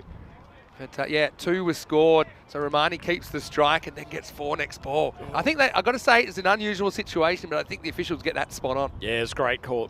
But just these couple of boundaries from Romani in this over. All of a sudden, he's up to 25 off 17. 1 ball to go. 43 off 19 feels very manageable for this Hudinga side. I'll get a bit technical with the law on a fair catch in a second. First, I'll wait for the end of this over from Compati. And he gets the wicket in the end. Well, it only costs them a 2 and a 4, and then they get Romani. So Stockholm CC get the one they want. 25 for Romani, but it'll go no more. It's 62 for 5. Yeah, delightful piece of bowling from Compati, Vinny. We'll see it on the replay. Gets a little bit of movement back, and Romani takes a big swing across the line. Stockholm Cricket Club continuing to show the value of sideways movement against big hitters. Say hello to Andy House. Nice to have you with us. Lunchy, saying a big call coming up, and Kroom says not out. And I've got to say, I don't think you can give that out. 7 overs down. Great to have the legend Andy House on the chat, isn't it? I keep missing Andy. I can't wait to see him on the tour again. This is what's coming up. Match 20 on the way. Shista have had a big day. They have a 3rd match of the day, taking on Stockholm CC, who have been very good, even without Amnesh Mathur in the lineup. So news from the toss. Shista won the toss, electing to bowl. So Stockholm CC, Chalindrick with a half century was important, wasn't he? Vija's been opening up for them. Amalraj, I haven't seen too much of him. They could probably throw him a bit higher than where he's listed there. That's coming up, like I said, in the last game of the day in about 35 minutes or so. Yeah, so as far as a fair catch, a couple of things. You have to be in control of disposing the ball. He does that, no problem. But you can't dispose of the ball until you've completed the catch. And the catch is complete when you're in control of the ball and your movement. And I don't think he was in control of his movement because he hadn't decelerated to a controlled level yet. He was sprinting towards the boundary. And I think, the obligation is on the fielder to establish that they definitely are not going to run out of bounds. Yeah, it's an interesting one, isn't it, Vinny? It's not about the time that you've got the ball in your hands, and see a lot of players who take catches and then flick the ball away immediately. Yeah. It's a subjective decision from the umpires. That would have been fine if he'd caught it in the infield, for example. If he'd done that with that amount of time, no problem. But the problem was he was sprinting towards the boundary. It's going to be Ashwin Albert who's going to bowl over number 8. So I thought they might go, captain might bowl himself, but they brought on Albert instead. Yeah, so I think they get that spot on. And the other thing, it comes down to benefit of the doubt as well. If you're not sure, and then you can't give it out. And I think that's the situation, and I think they get it absolutely right. So looking forward here, Vinny, I wonder if they've bowled Albert here so they can bowl the skipper in the 9th and then leave Call to bowl the 10th. Yeah, interesting. Short, smacked away, down to long off for a single. I'll give you another one. I mean, I've even seen, if you take a catch standing still, you can throw it up and then run out of the boundary while the ball's in the air and celebrate if you're in control of your movement. That's the thing. But the other thing is, with no boundary rope, it can easily lose your bearings. He was running away, he knew the boundary was coming. So I think that he makes the decision to throw it away, and then when he realizes he had a bit more room than he thinks, he just tries to sell it with a double fist pump. But no, I think you can't give that out. Brilliant piece of fielding though, and like I said, didn't cost them too much. It cost them 2 on that ball, cost them 4 next ball, but now they've got Ramani. And we'll see who can come to the party for Hootinga. There's a dot ball. Iqbal, who was opening up earlier today, is coming in at 7 this time. That one keeps low and he doesn't score. Yeah, nice bit of keeping too. We've seen so many balls go through to what would be the backstop area. Amalraj gets the pads right in front of it. Excellent work. And at this point in the game, they need to preserve every run they can. 41, 16 balls left. Albert, Porton over. Short again, hit into the gap and over the field. Maximo, Iqbal's off the marker, was too short from Ashwin, wasn't it? Powerful strike over the leg side. Yeah, indeed. Just not the length you want to be bowling to this man, particularly. Albert's not a tall bowler. The ball's just sitting up off the pitch and it's taken full toll. Equation 35 required off 15 balls. That'll help. Still plenty of work to do. Not a knife's edge as far as wickets lost now as well, with 5 down. Quarter of this innings remains. Good hitting breeze, isn't it, behind the batter? Yeah, suddenly that breeze has turned very much in favour of the batters. It was only an hour ago that it was blowing straight back at them.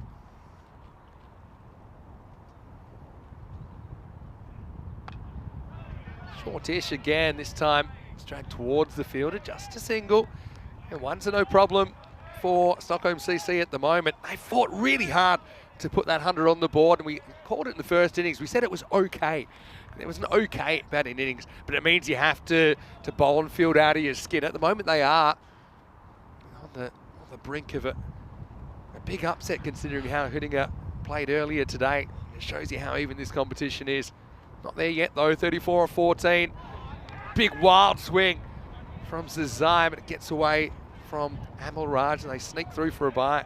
Well bowled again from Albert. He was a little bit short earlier in the over, but he's just managed to get the ball a little bit fuller in these last couple of deliveries. It's well bowled because he's been under pressure.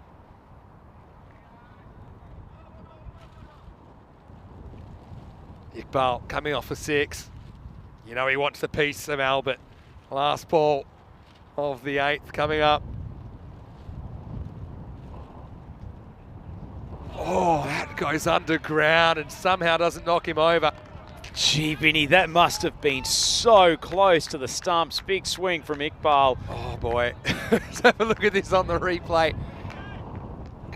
Bang it all. How was that So miss? close. Could have almost taken the bails off just with the wind pressure of the ball going past. End of the 8th over at 72 for 5. Well, funnily enough, pretty much an identical position to Stockholm CC at the same point.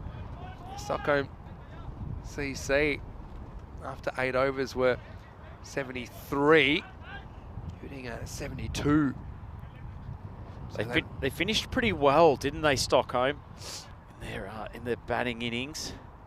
So you got Pankaj to bowl now, and that keeps their options open. I think I'll probably go back to Albert, considering he only went to for 9 in the last over we just saw.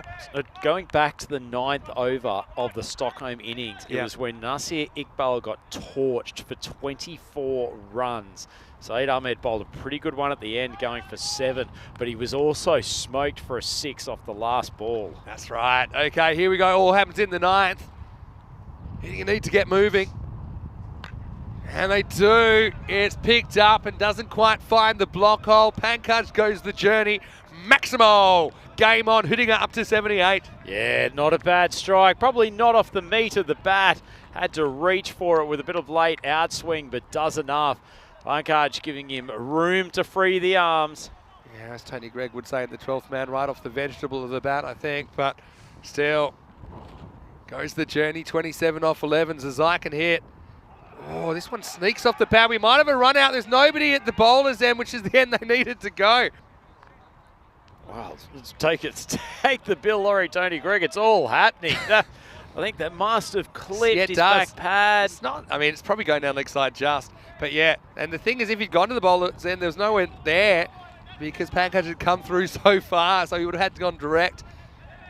I think it would have been worth it maybe to just get Zai off strike, although Iqbal's a decent hitter as well. Wow, what an exciting game this is. This one does bounce a bit. Lapali, there's been a rock down there at long on, keeps it to 1. Hasn't the chatter increased out there, Vinny? You can just feel the tension at this match to cricket ground. I say Hootinger probably maybe caught up a bit with their own celebrity after shooting the lights out in the first 2 games, expecting it would just happen here, but it hasn't. You know, plucky Stockholm CC. They've made it really tough for the team batting second, although this is tough. Because it's miles in the air, right back to the line. It's going to be 6. He stepped over the line anyway, so at any rate, as soon as he touched it, if he touched it, it would have been 6. Iqbal gets a Maximo. Hootinger stay alive in this chase. Yeah, nice swing of the bat from Iqbal. Coming back to that wind, Vinny, if it was in the same direction that it was blowing around an hour ago, that ball would have held up and been a much easier catching opportunity as it was. It just got the late push from the breeze. 20 required, 8 balls to go. Oh, this one's hit high as well, and that's even further. Well, straight as the day is long, it ends up in the top tier of the camera tower. Maximo, show us the ball. It's Elvira up there, and we'll have a look at this. If you want to know how straight this was, we'll show you. And Elvira has the ball up in the tower, and a pretty nice throw back as well. Wow. Okay, well, that's turned everything on its head. 14 off 7 now. Well, not a bad thing that actually the umpires stopped that just to check the ball. I think Pankaj needs to go back and just have a think about what he's going to do on this delivery. He's bowled length the last 2 balls. Only once the ball's hit that main camera, and that's about as close as I've seen since. That was in Austria, actually. Put it out of service. So they might get away with this Hootinger in the end. Big finish coming up, 14 off 7. And French cut, should just get 1. Oh well, I'm tingling now because that's the end of 9. It's 92 for 5. 13 required off the last over. I said this yesterday or the day before, I think, Rhino. I think 13 off the last over is your most likely golden ball potential. And if we do get a golden ball, it'll be golden ball 48. We haven't seen one since we saw Academic MU Sofia get over the Barbarians on the 26th of May. Interesting, Vinny. I think Hootinger would probably actually be happier the way this has worked out with Nasir being on strike. He's shown he's probably more capable of hitting the boundary frequently than Zazai, who's just got tied down a couple of times. Ashwin Albert, isn't there some pressure on this young man? He's got 13 runs to play with. Ashwin 12 if they want the tie. Went for 10 in his first over. One of those was a bye, one of those was a wide. 6 of those were due to a Maximo. Anyway. Where would you be bowling to Nasir here if you were the plucky Ashwin Albert? Full and straight. Or at least full. Trying to hit that block hole. Length is more important than line to me here. You don't want to give him something to pick up. I know you don't want to overcook Yorker and bowl a full toss either. But I don't think I'm rolling the dice, banging it in and putting it on a good length to Nasir, who's 20 off 7. Big finish coming up in match 19. Hootinger trying to go a perfect day 3-0. Stockholm CC trying to spoil the party. 10th overtime. Oh, this one really takes off. What a ball from Albert, who really bowled half rat power in the 8th over at times. And that one was whistling past the outside edge. Oh, if you're going to start an over like this, that's a great way to do it. It's popped off the deck on a good full length. Brilliant delivery. It certainly left the right-hander. 13 off 5. You need 2 boundaries to get out of jail here. Just 5 deliveries left. You won't find this kind of cricket anywhere else in the universe. Ashwin Albert gets hit for 6. It's going, it's going, it's gone. Maximo was 1-1 in the bat versus ball battle in the last. Hootinger up to 98. Yeah, it's not that far off the same length that he bowled for the first ball. The ball certainly didn't get the same kick. I guess the issue with bowling that length, Vinny, is that as soon as the batter gets under it, then it's got such a chance for the Maximo. As you said, get it up in the block hole, trying to get him hitting along the ground. I just think there's too much downside. You kind of saw it there. It worked once, and once it didn't. But the downside was huge. Makes it 7 off 4. Can tie the game with the 6 here. Bangs it, flies in the air, caught.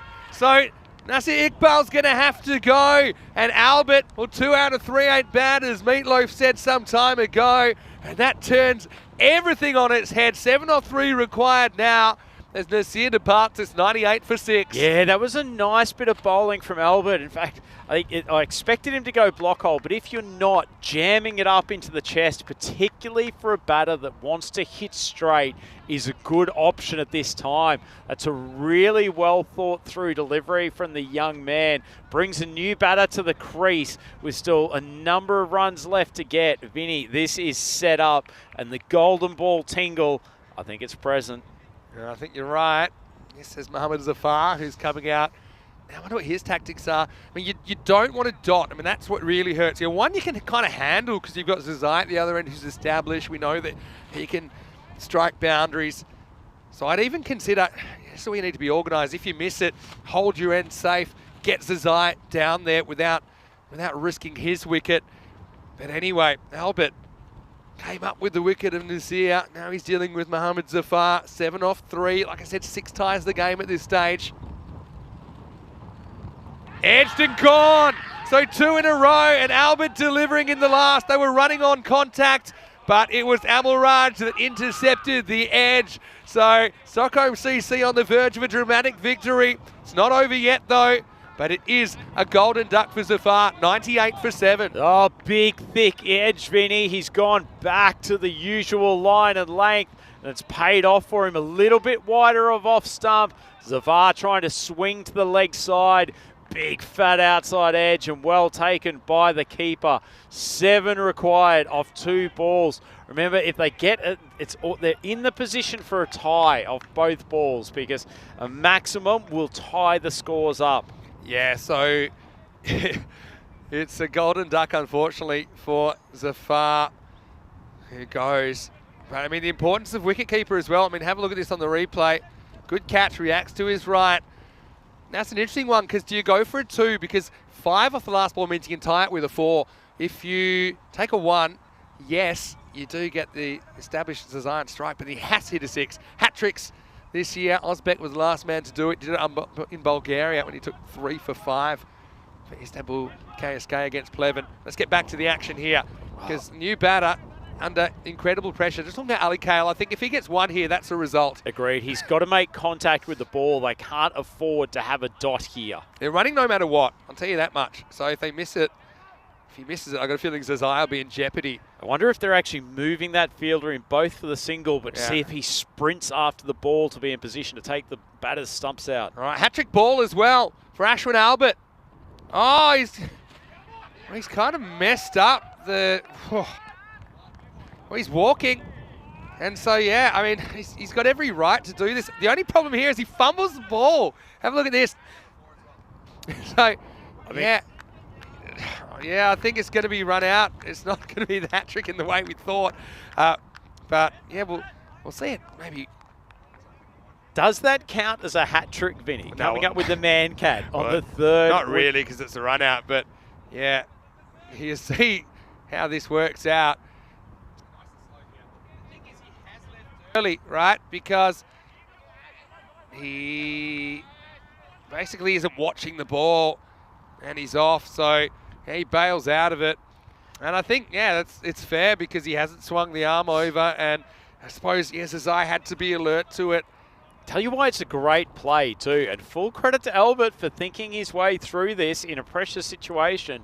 But if Zai had have gotten on strike, then he was obviously a fairly capable batter of hitting a boundary. Yeah. Whereas this now means that you've either got the fresh batter on strike for the last ball if Ellicott ends up And you getting see, a single. there's no question about it as far as Zai goes. He throws his head up because he knows he's made an error there. He hasn't waited to make sure that the arms come over and the ball's been released. So that's what I was kind of saying when we had this debate 1 or 2 days ago, that batters, if they're out, in the end, they've only got themselves to blame. Zai doesn't turn at the bowler and say anything to him or have a go at him. He says, you know, that's my bad. I did leave before making sure that the delivery action was going to happen. So 98 for 8 and high drama here at the end. Funny thing about that is that, you know, the man cat, if you haven't practiced it, it's not as easy as it looks sometimes to stop all your momentum. And Ashwin Albert almost fell over when he tried to stop. So this is still a hat-trick ball. It could be a crazy 4-in-3 hat-trick. It almost is. You got to, well, I was going to say you got to run, because you don't have to. And now we're going to go down to the last ball. And it's got to be 6 or bust. 6 for a golden ball. And I suppose the man cat's a bit irrelevant now because, although maybe he approaches that ball differently than if Zazai was still there. What a performance from Stockholm CC. What a last over from Ashwin Albert this has turned out to be. All right, 6 or bust. Golden ball only if this ball goes for a Maximo. Oh, it's hit okay, but it won't be any runs at all. And Stockholm CC come up with a dramatic victory here in match 19. And Hudinger, they stumble after 2 huge victories, and that'll set Stockholm CC's week on fire as they run out winners in a tight one. 6 runs the difference. Stockholm CC 104, Hudinger 98. Great call, Vinny. Look at the celebrations on field. Aren't they ecstatic? They've pulled off a massive upset. Hudinger, who have steamrolled their way to 2 victories here already today, are taken down in spectacular fashion by an undermanned Stockholm Cricket Club.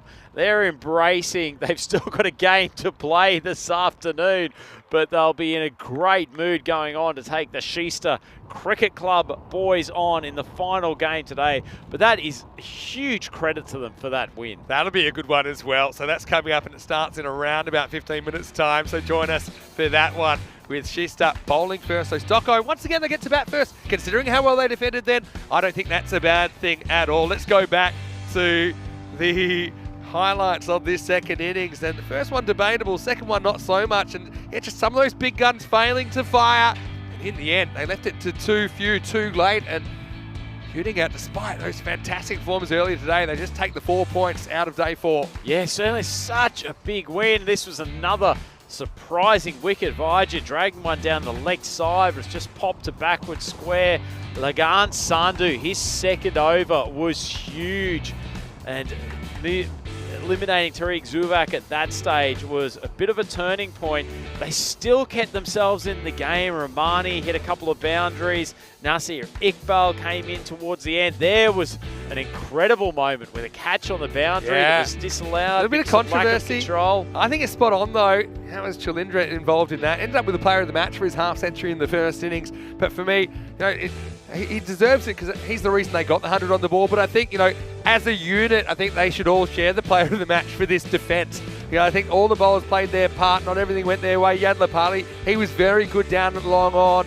Couldn't keep that last one in the field of play. But yeah, it was all kicking off towards the end, wasn't it? As they needed 13 off the last and back-to-back wickets. Things changing around very, very quickly. And then we had the high controversy And you see Zazai, he just got caught with his hand in the cookie jar, didn't he? And, well, almost blowing the cruciate ligament, pulling up to run out Zazai without delivering the ball. And the last ball needed to go for 6. In the end, they didn't even take the run. It's hard to run with the broken heart, and Hüdinger get a reality check here in match 19. And Maximo, the difference between the two teams, and that's what we're saying all the time, you never know what you're going to see on ECN. It's highly unpredictable, and Stockholm CC romped to victory. 26 for Nasser Iqbal ended up as the top scorer, but he got out at a crucial moment late in the piece. 25 for Romani, just wasn't himself early, and he couldn't quite go on with it. Omran Zazai with 17 run out, backing up in the last over. And that left it to the tail. It was just too much to do. Only 6 extras in there as well. And the 10 overs not giving any away for free. The Stockholm CC, this will be a famous defence for their club in this European Cricket Series. They will be talking about this for years to come. And the hero with the ball, Ashwin Albert, there at the end. 2 overs for 15, coming in and bowling at the death. Fantastic stuff for him. All of the bowlers contributed, though. Wickets all round. Pankaj Karl atop, 2 for 27. He got rid of some of the top order. Very, very important. And Vinny, you mentioned that the margin here is 6 runs. What happened on the final ball of Stockholm's innings? Vinod Chilindra launching a Maximo. That's turned out to be the eventual difference between the two. Stockholm winning this by 6 runs over Hüdinger. Yeah, they were 98 all after 9.5 overs. But a 6 off the last for Stockholm, a dot off the last for Hüdinger. And you're right, there's a difference between the two teams. Well, we're going to towel off after that one. We won't take too long away from you, though. We'll be back in around about 10 minutes. I'll have a special guest in commentary. Rhino, you can take an extra long breather because we'll have Kasim Ali, the Director of Cricket and coach of the Swedish national teams, coming in for a guest in. We'll see you very shortly. Until then, it's Vinny Sandu here, Mr. Maximo, alongside Rhino. Don't worry, I'll be back before the end of the day. We're back for match 20, just around the corner on ECN. You're watching the FanCode European Cricket Series.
The European Cricket Series is proudly brought to you by HCL Software, FanCode, and Grizzly Bear Sports. European cricket fans, we're back here at the Mustard Cricket Club. It's time for the final game today, Game 5 of Day 4 of ECS Sweden 2023. Should be a top matchup. We've got Stockholm Cricket Club in action for the second consecutive game. They'll be taking off Schista, who were last start winners. Let's go to the toss with Tyrone and the team captains. Santos to call. Heads. Heads is the call. Wait, Johnny.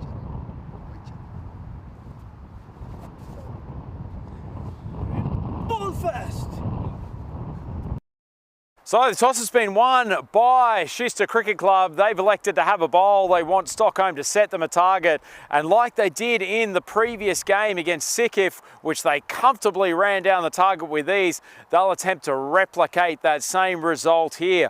I think this should be a fairly close matchup. Stockholm, as we've said, down a couple of players here, but Chalindra really came through for them with the bat in the last game. He's striking the ball nicely, seems to be comfortable in these surroundings, and he'll be a big part of their top order again today. As for Schista, they were annihilated in their first game by Hudinga today, but they bravely fought back and got the win against Sikif, and they'll be fairly confident of repeating the dose here against Stockholm. Main man for them with the bat, Sumsam Khan, the man we call Sumsam Slam, but he showed he's got plenty more to his game rather than just big hitting. Half century in the last game should leave him fairly confident position. I suspect he'll open up for them today. And they've got enough in the bowling lineup. They should be able to trouble this Stockholm Cricket Club team. Let's go back to the central commentary area. It's Vinny Sandhu, Mr. Maximo, taking us away for the opening stages of the final game today. Thanks very much, Andrew Ryan. Great to have your company here as we head into the last game of the day. Well, I hope you've recovered from what we saw in that last game. That was absolutely crazy, wasn't it? And so now here we are set for the last game of the day. And yeah, match 20 should be a good one. Schista CC taking on Stockholm CC. Stockholm CC with the upset victory. They got up 104 to 88 over Hudinga in match 19. A real last ball thriller. Had a little bit of everything, didn't it? And so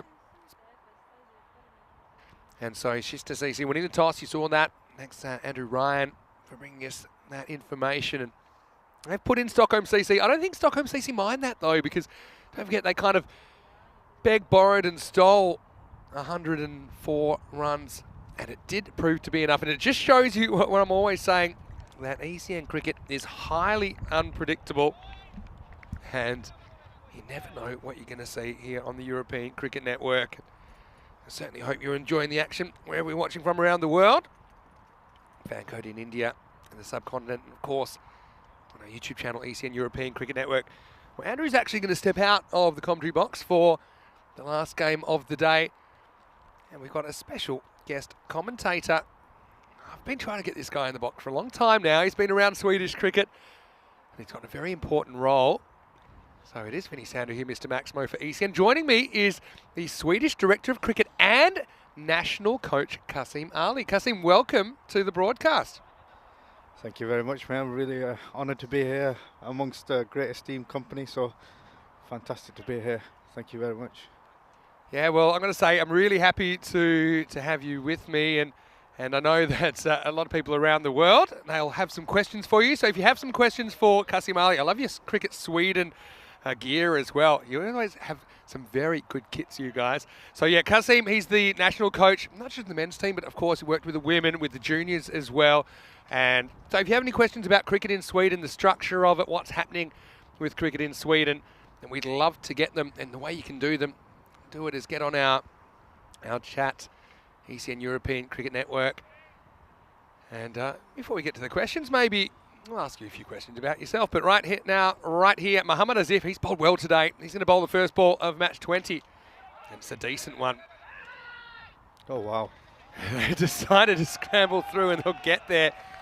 But In Stockholm CC, they're kind of riding the wave of the momentum. Before we get on to you, Kasim, did you see the finish of that last game? I mean, that would have been out with a better throw, but it was a crazy finish to match 19. It was a fantastic finish to match 19. I love the mankind, love the awareness there from the bowler, and a bit of an upset for Hudding in their final match of the day. Yeah, sometimes the mancad's not about the why, it's about the who. And I think he ran out the one batter that was probably capable of getting that 6 that would have gotten Hudinger across the line. Again, it's a real evener. Hudinger was so good earlier on today.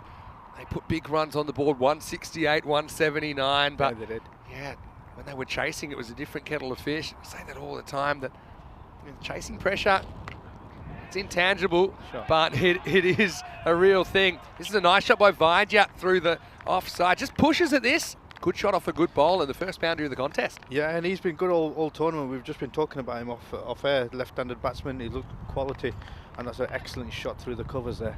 Also a pretty handy left arm spinner Yeah. as well. So yeah, Kasim, and I've known you for a little while. I think we first met at the ECC last year when you were working with the Swedish team.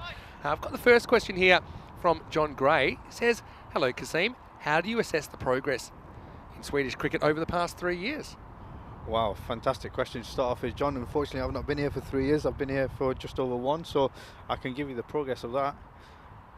First here's Asif.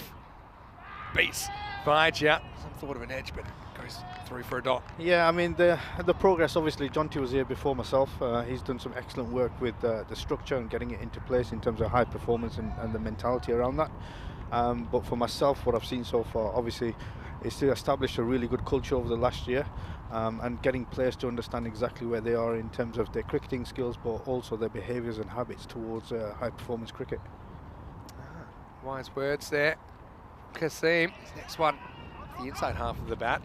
And so, I mean, obviously, from my point of view, things have been going forward. I'm really happy with how many clubs there are in Sweden. And I also quite like that the talent, the high-level talent, is kind of spread across a number of clubs, because that promotes, it encourages a high level of domestic cricket. Then and they're the kind of skills you can take up a notch, right? Yeah, absolutely. And, you know, every year there's growing clubs. There's about 75, 78 clubs now in terms of in Sweden, in terms of playing cricket. Sif is driven. It's just different between trying to hoik across the ball like that and playing with a straight bat, because there is a bit of variable bounce in this pitch. Don't know how much you've seen this week, Kasim. I've been at the comfort of my own home chair and watching the cricket and listening to you on the screen, so it's been fantastic.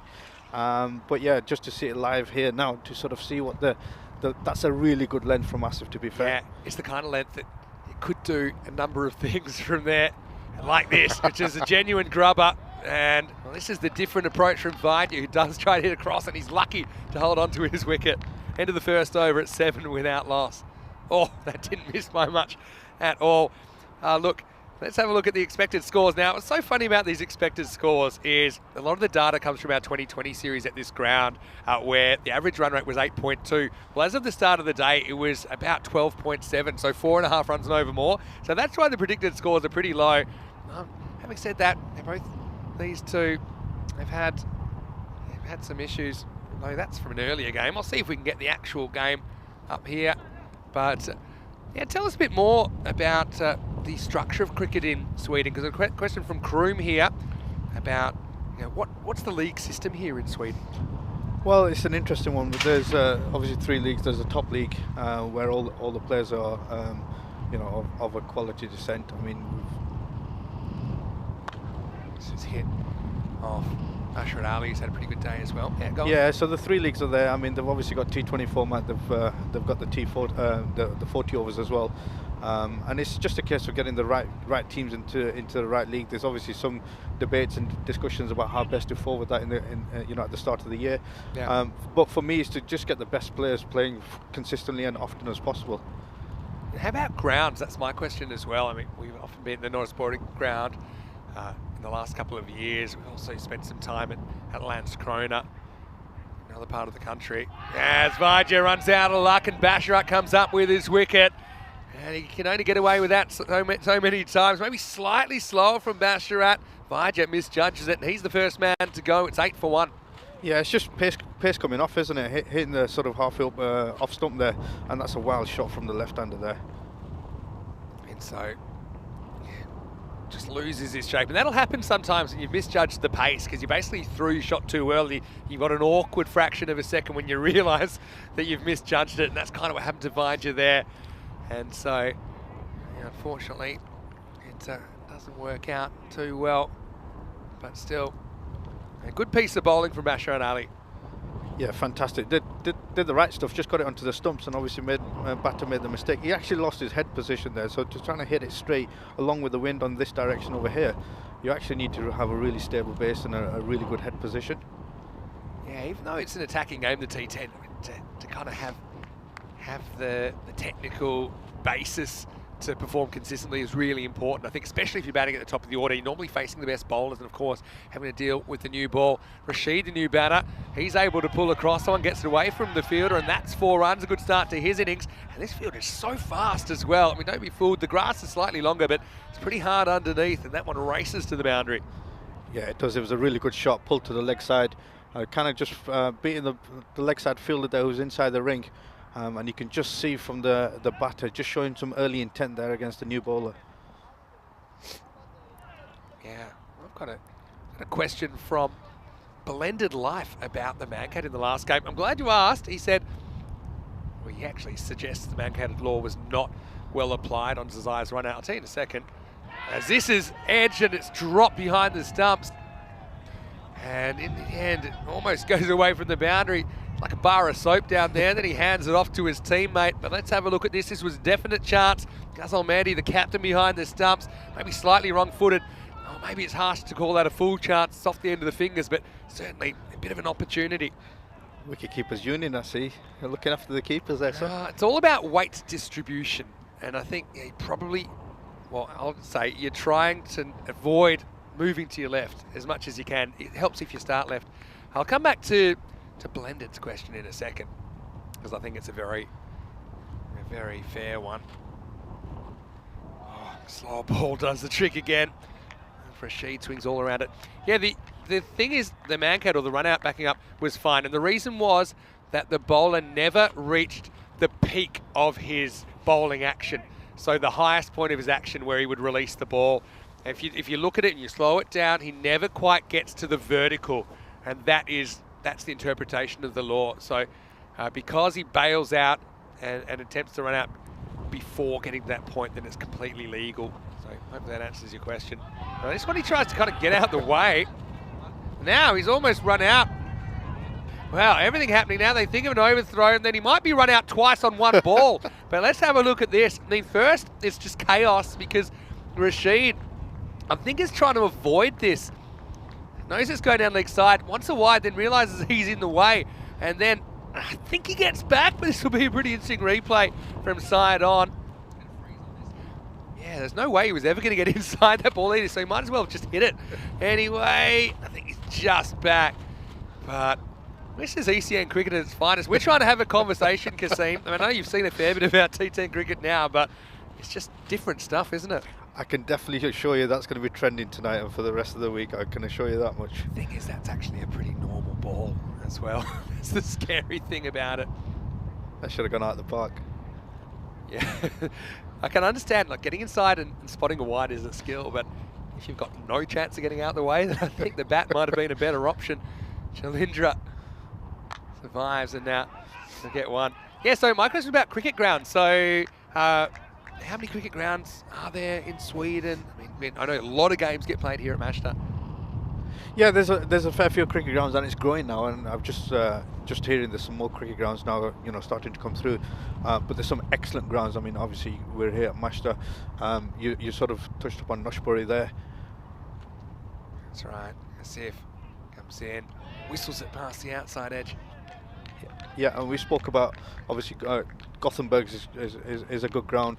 There's some grounds down in Malmo which are fantastic. So yeah, there is some growing grounds. Obviously, there's a couple of areas that Sweden cricket needs to get more accustomed with in terms of getting some turf wickets if we're going to grow the game a little bit more. But actually, there's some fantastic grounds for cricket to be. You can see right across the sort of country. Yeah, it's a beautiful place. Long days in summer as well.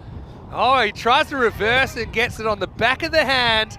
Oh, Rashid is an excitement machine. Now, there's no 2 here, but he'll take it anyway. And there's no keeper because the keeper chased the ball. The backup keeper's gloveless, obviously.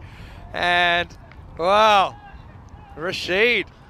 Excitement factor 1,000. And for some reason, he decides he wants to switch hit. And then Asif goes from bowler to keeper. And again, I don't think there's 2 there, but they get away with it. Oh, I'm loving it. I suppose it's a successful stroke because he gets 2 runs. Excitement all over in that one particular ball. Excitement all over. I've got to tell you, I won't say favourite, but the ground I have a soft spot for. Yeah, this shoots through, and this will be a leg by. The Landskrona blue pitch.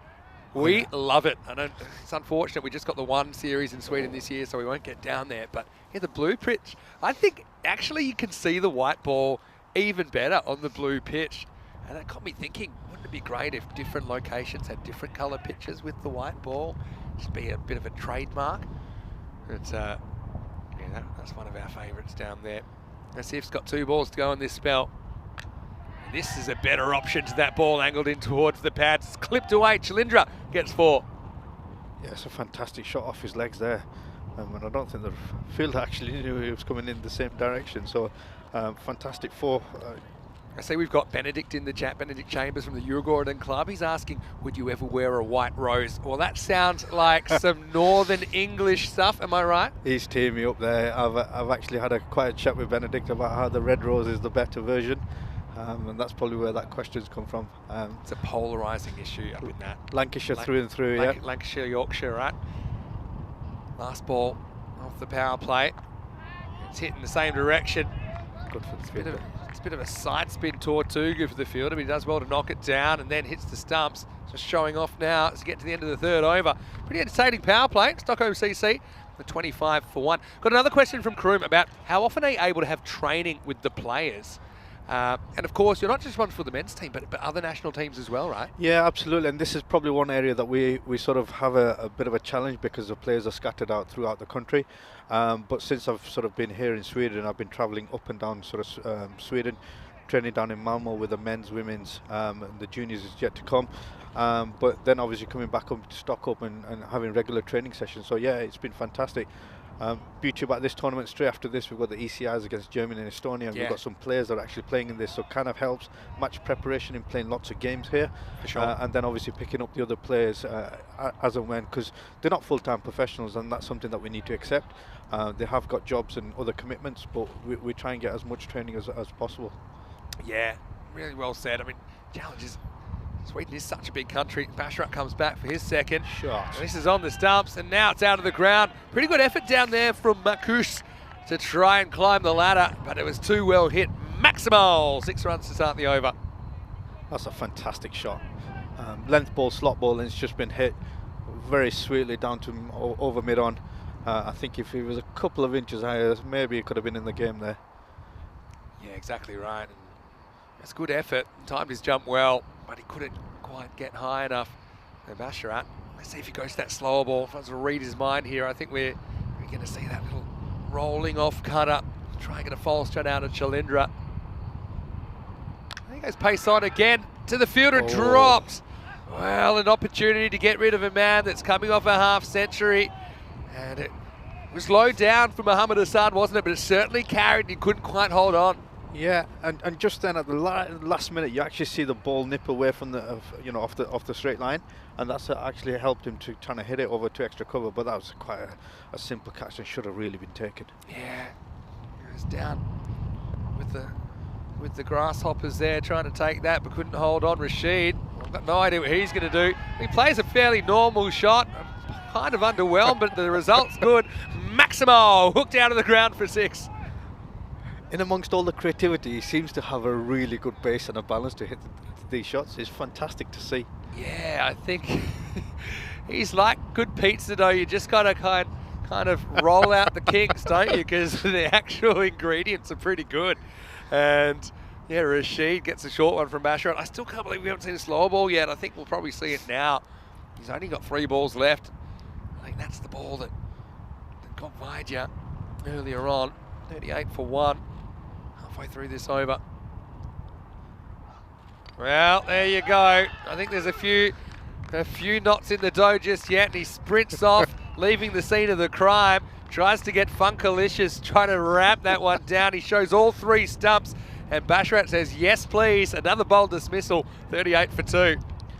And the bowler's done all the right stuff there. Get it in the block hole, straight to the stumps. And actually, that was quite a good Yorker. The batter's just made a meal of that, literally. Excuse the pun. Thank you, Kasim. Well, you know, this is what I've been saying. We have a few debates about how to adjudicate wides with batters moving around. It is a chaotic form of the game, and you know, I'm actually quite a believer after watching all of this cricket to kind of not move the line too much, because just for consistency. And people say, well, that's a bit unfair. I still maintain that's the best way to deal with a batter that's jumping outside off trying to ramp, because they miss so many outside the pad, and that was smart bowling by Basharat. And I will tell you what, Waleed was very quick to get off the ground as well. Supersonic speed. 2 wickets to Basharat Ali with 2 balls remaining in his spell. There's that slow ball first up to Amal Raj, who did score 49 not out the other day. So, yeah, we were talking about the ECIs, weren't we? And the fact that it's an opportunity for your guys to come together. Of course, your ECC group's pretty interesting as well. You've been grouped with Italy as well as Denmark and Estonia as well, another team yet to be named. And we're looking forward to seeing you guys there, of course. It's a good ball, nips away a bit, doesn't take an edge. Basharat finishes 2 for 23. Good shift from him, and after 4, it's 39 for 2. So yeah, tell me about, for example, those ECIs. Yeah, what are the sorts of things you'll be doing to prepare the guys for that? Obviously, some guys are playing in these games, but some guys probably from different clubs that are participating aren't actually getting any cricket at the moment. Yeah, absolutely, and that's just the nature of the challenges that we have in Sweden, and personally that I have. We've obviously got the lads training down south. They're kind of picking up their own sort of training environment there, and then obviously the lads up north, we've got 3 training sessions straight after this, and it helps that some of the players are having some match preparation, which is fantastic, but there's some players who are still playing at their club, so we've got some 3 training sessions up leading up to this. Yeah. And most importantly, it helps that some of the players are playing on home turf, so Mashta is home to a couple of players, and most importantly, a lot of people have played on this ground, so they know exactly what to expect. Yeah, well said. It's super interesting to pick your brain, and I'm actually curious as a coach. I'll ask you this after this ball from Sumsam Khan. So change of pace here in the 5th over. I don't think he's trying to run out there. Just loses his run, which is fairly non-existent. First ball disappears. Well, that's some hitting. And Azam Khalil, he's popped out of the woodwork, and he's going to have to field that one, but he'll field it from the bushes. Maximo! There's Amal Raj. Mentioned he's coming off some runs this week. That was a very, very solid shot over the leg side.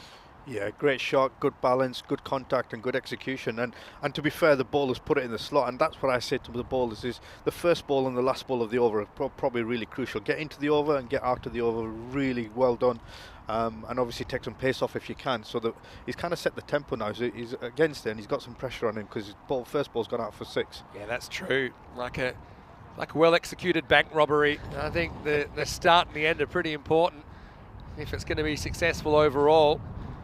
I might some though. He'll give you a look at it. He throws in the quicker one, and the batter's sweating on it, and he smacks this out of the ground. 2 for 2.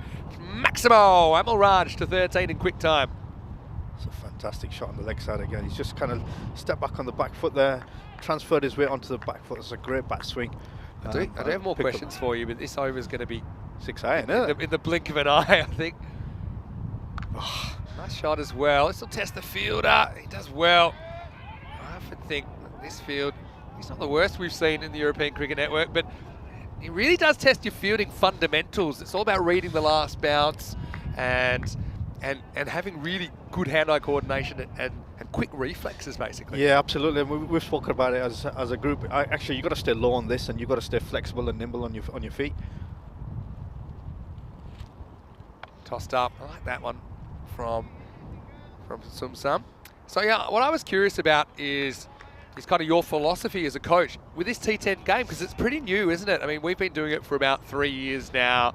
I suppose even with the dimension of the field and some of the other dynamics, there's no other real cricket like it. So it really kind of tests your lateral thinking, I think, as well. So, like, what are your philosophies, any strategies that, without giving too much away, that you like to tell the guys the stuff that you like to employ in this format of the game. As this is in the air, and it's going to disappear all the way. Maximo to finish the over. Nice shot from Chalindra, who gets going. That over goes magical. Sum gets slammed for 21, and a 60 for 2 after 5.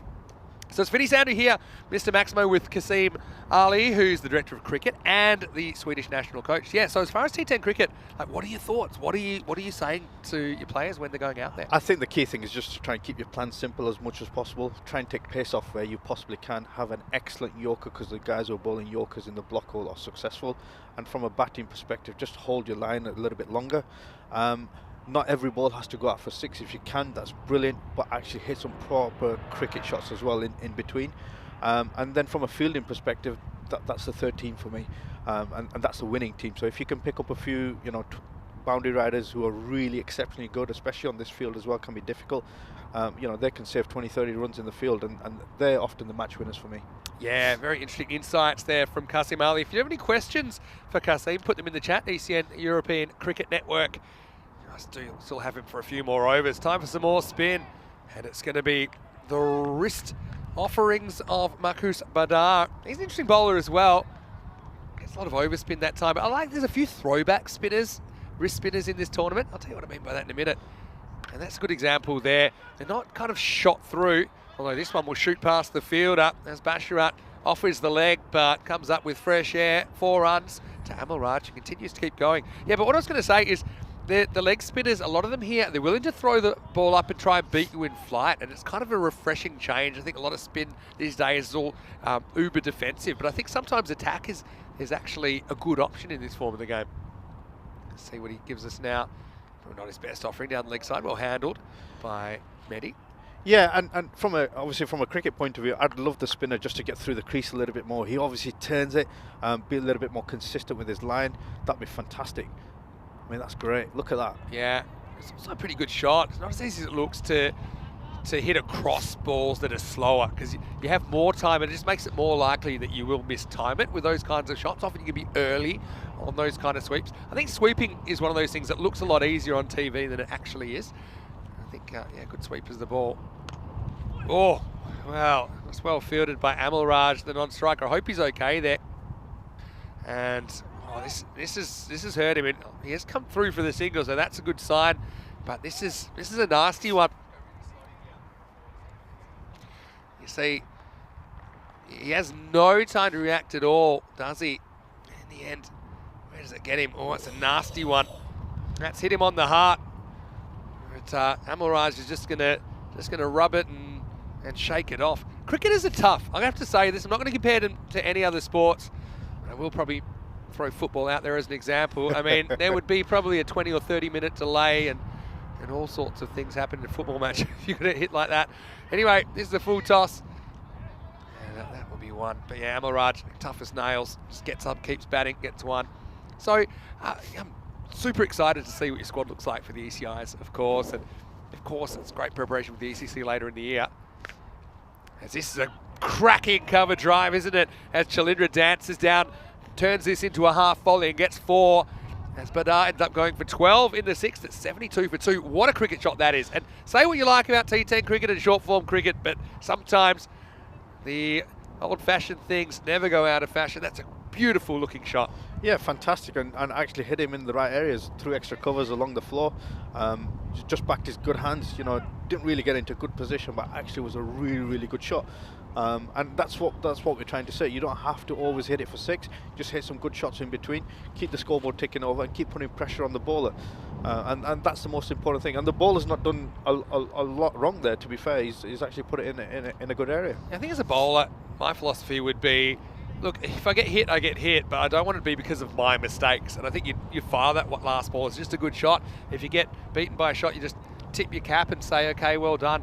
It's about to try and do what you're trying to do and executing it well. Batting philosophies I've got, hit it hard, but hit it correctly. I think you can't necessarily get away with the first all the time without the second. And so it's been an interesting kind of inning so far. On 12 and over, which I'd say is about par between these two teams.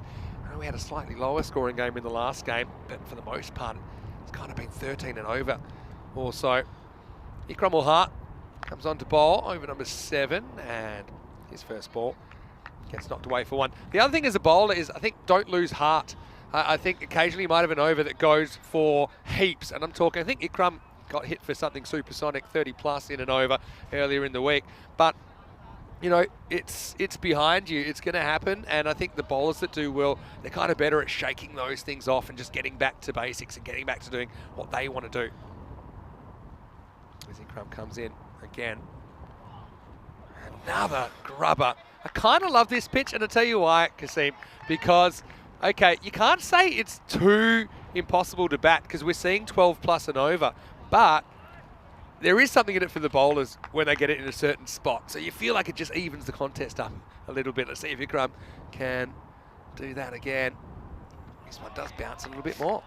And that's just the unpredictability of this pitch at the moment, and it has everything for, you know, to help the bowler out. We do say it's a batsman's game, and it definitely is, but actually this pitch is just trying to help the bowlers crawl it back a little bit. So and yeah. it actually plays a lot more like a natural turf pitch with that natural variation, or unnatural variation, whatever you want to call it, as it is an artificial surface. But I want to say hello to Mahmood White, who's watching from Bangladesh. Always great to see you, Mahmood. Thanks for joining us. Now, Kroom's got a question as we see an overthrow. And perhaps another overthrow. No, it'll just be two in the end. Kroom says, Kasim, what's your cricket background? He sounds like you're a big Yorkshire fan. How did you get to Sweden and become national coach? Well, yeah, give us a bit of the background. Yorkshire's not quite Lancashire, but we'll take that. Yeah. Well, you can decide where you want to start with your life story. With this ball from Ikram, which gets hit pretty hard. It's going to be a tough stop, but a very good stop from Marcus. And they take on a 2 and they just decide to go and they get away with it. Brilliant Good running. fielding, excellent fielding. So just a nutshell story. Obviously played a lot of my cricket in England. I've grown up in England, educated in England. Played UCC cricket for Leeds and Bradford.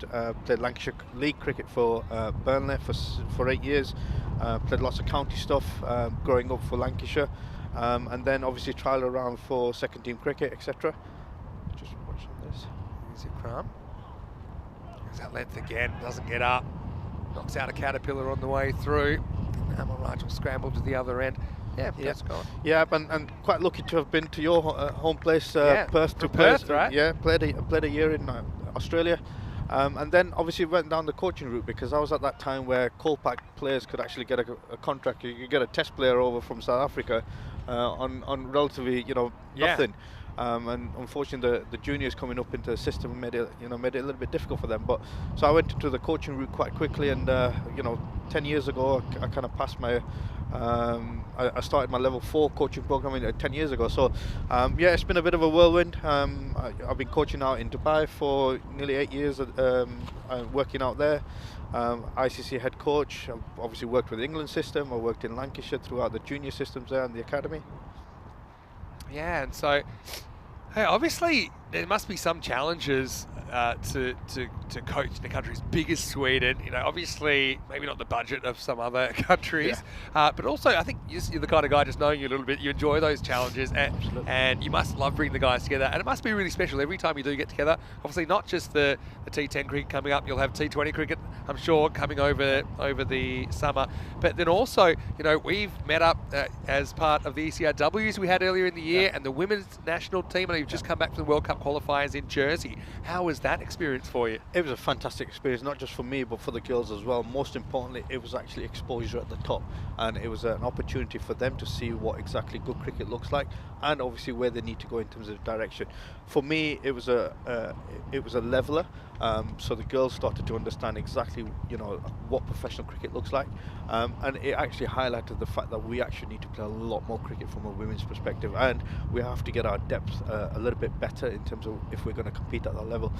So everything that I knew before going there, but it just reinforced it in a different capacity for me and the rest of the girls. And tell us, you know, with women's cricket at domestic level, obviously, you know, it was great to meet the girls in Gibraltar. And I think they played really well. I also think they played really well at the qualifiers last week. I know that it's probably quite marked, a bit like European men's cricket, but also women's cricket, that different countries are at different levels. And so I always just try and grade teams against themselves, not necessarily against the opposition. I think you've got some really good players there.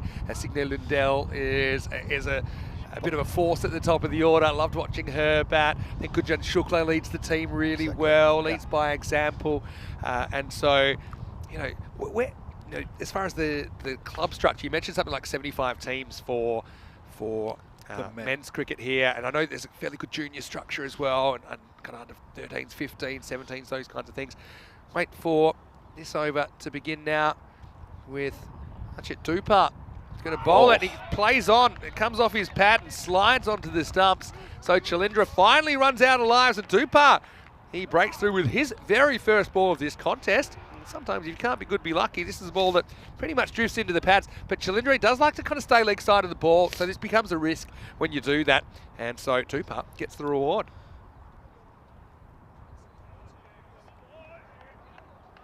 And so just before we go back to that, let's have a look at what's coming up tomorrow.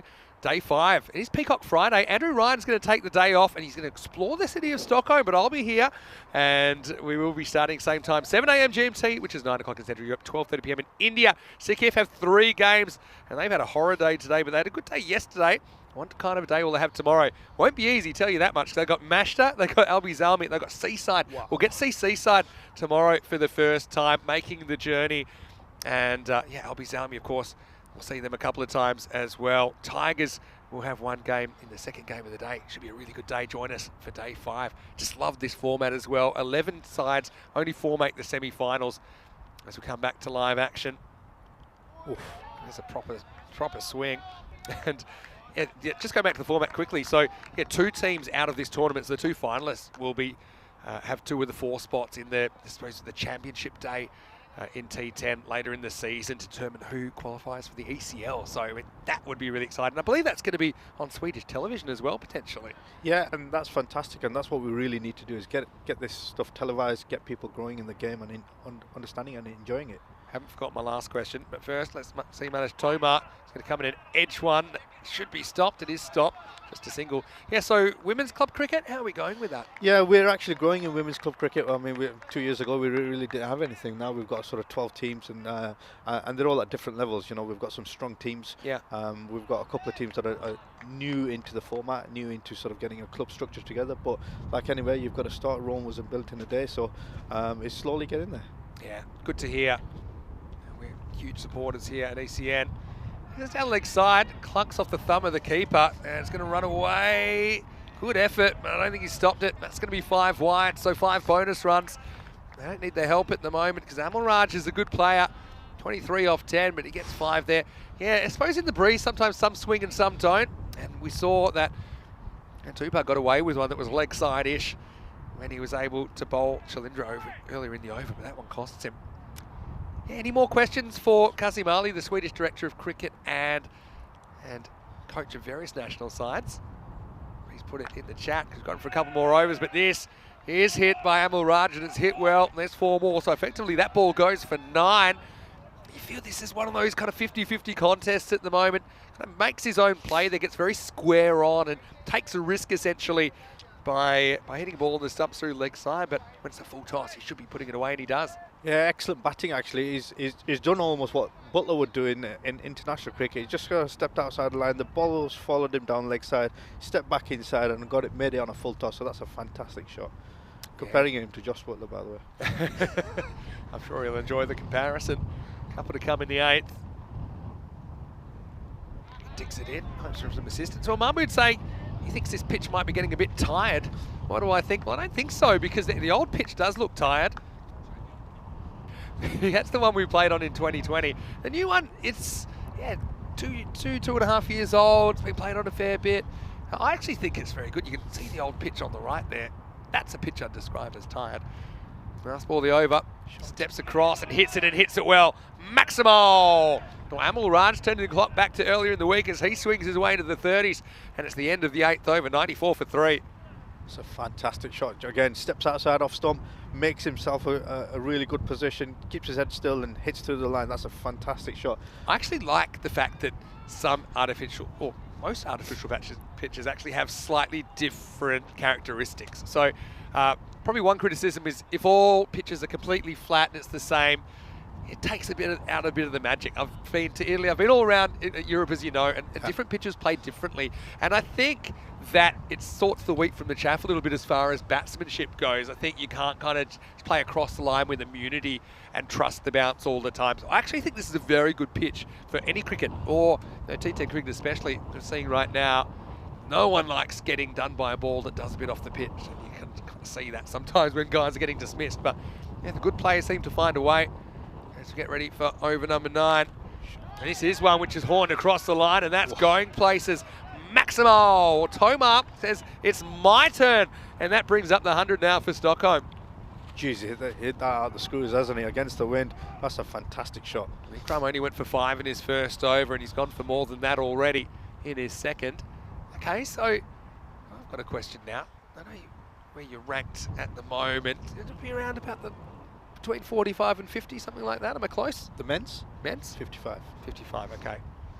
No, I think you're better than that. This is heading down the leg side. We are. But where would you hope to be, let's say, in 5 years? I hate this question when I get asked in real life. Where do you want to be in 5 years? But where would you like Swedish cricket to be in 5 years if you had your way? Do you know what? I'd love to say, obviously, early 40s, late 30s. I'd love to put a number on it, but actually, I would love to just be consistently strong domestically. Yeah. Ikram gets pulled again. This one, not quite the elevation. It's perfectly placed, but brilliant fielding. He's been really good there, Marcus Badar. Almost like an NBA player trying to keep it in bounds. He takes off and he slaps it back into play. Great fielding. Yeah, fantastic field, and that's exactly what we want to see. The commitment to the field, saving a couple of runs there for the team, really putting his body on the line. So that's fantastic from him. Great work, and he had to deal with the fielder coming towards him at a rate of knots. Samuel Raj to 35, and now he's knocked over. So he saved a couple of runs and then knocked over a key player. Ikram loves it, and why not? The big X formation, X marks the spot, and the Stockholm side lose the 4th wicket. It's 103 for 4. Yeah, it's a fantastic delivery straight on the stumps, and what a celebration that is. I'm sure we've seen that around the world. Yeah, we have. Sure. Oh, just going back to ECS cricket, I just love that it's now broadcast at a level that millions of people around the world enjoy it every day, and they enjoy, I think, the realness of it and the fact that these are guys at the club level and they're not paid cricketers, they're amateur cricketers. They're going out there doing what they love in a country where it's not a mainstream or an established sport, and they can express themselves and they can have fun. And I think when it comes down to it, high level cricket, whatever level cricket, it's meant to be fun, and there's a certain kind of party atmosphere to the European cricket series that we see, and you see it right there with Ikram celebrating that wicket. Yeah, that's funny for an Australian to say that cricket should be fun, because I know sometimes we forget that sometimes, or we've lost our way at times. I think that's fair to say. This one jumps a bit on the new batter. It's the captain, Santosh Yadlapalli. Busy summer for you and your national team coming up, isn't there? Against the mighty England. Yeah, well, at the moment, we've been having a few sideways glances at the World Test Championship, so we're kind of looking at that. Of course, I followed the England-Ireland Test pretty closely. I've known some of those guys as well. Oh, well. Adventurous. He decided to go for a moving ramp, but he's very smart to keep his head away from it, considering he's not wearing a helmet. Anyway, it's the end of the 9th over. Now, this might be in the how not to do it textbook. Or maybe if you read the textbook upside down. But anyway, it's the end of the 9th over. It's 103 for 4. Pretty good job by Shista just to kind of pull this back a little bit. They seem to have been able to pick up wickets at handy times. It hasn't been one-way traffic for sure. It looks like we could be looking at something maybe the 110 or so, maybe 110 to 115, I'd imagine, from here. And then if you bat well, you get it. If you don't, you don't. Simple as that. Yeah, I'd love to see a little bit of a last over momentum shift. If they can get a couple of boundaries here, maybe they can get to 112, 115, like you say, and just go off and maybe sneak a few early wickets in the second inning. So, bit of a momentum shift is what I'm looking for. And obviously, from Shista's point of view, they really want to finish off with 105, 106, maybe even 109 if they can stay under 110. That'd be fantastic. He's set up for it anyway. Yeah, sure are. So strap yourselves in at 10th overtime, guys. At Tomar. He's going to slam this one. Well, that's like an off forehand that you might see at Wimbledon, but it gets absolutely smashed by Tomar. Maximo. What a shot to start the 10th over. Tell you what, that's an awesome shot. That's a bit of an uppercut straight, heading our direction. I thought you were going to run out and catch that then. Yeah, well, I did actually take one on day one right here, but I couldn't miss me. It was right here. But yeah, I suppose it was short enough that he got a very good look at the bounce, didn't he? And of course, you've just got zero fear in the 10th over.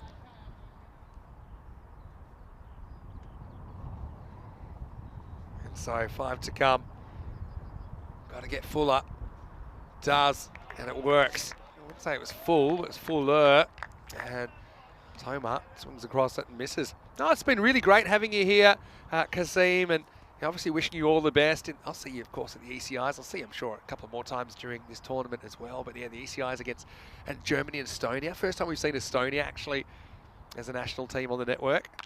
Shot, he just kind of charges and whips across the line. Good timing and good placement from Tomar. The run's coming in the last. You called for a momentum shifter. At the moment, Tomar's providing it. Yeah, that's a 10. Second boundary coming off, 6 and a 4. They're up to 113 already, so probably the next 3 balls, if they could just probably get another 6 or a 4, that'd be fantastic. Good finish. I called the 120 about par between these two teams. I felt that 120 is kind of your median score. Tomar on 17.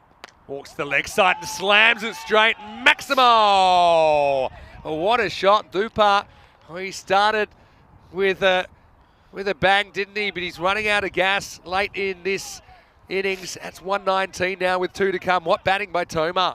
Fantastic batting. And to be fair, he's just hitting straight through the line. The ball is kind of putting on a plate for him. To be fair, let's be honest, he's not taking any pace off. The length is there to hit. And the batter's just helping it on his way, so it's really intelligent batting. Yeah, I often think backing away isn't a very smart option because there's limited upside. You're going to have to hit it perfectly, but he did, and it was a really good shot. Well, the good news is 1 ball was hit, 2 balls were found, so that's another one we can use maybe later in the tournament. Right now, hunting 120 and beyond, Stockholm CC.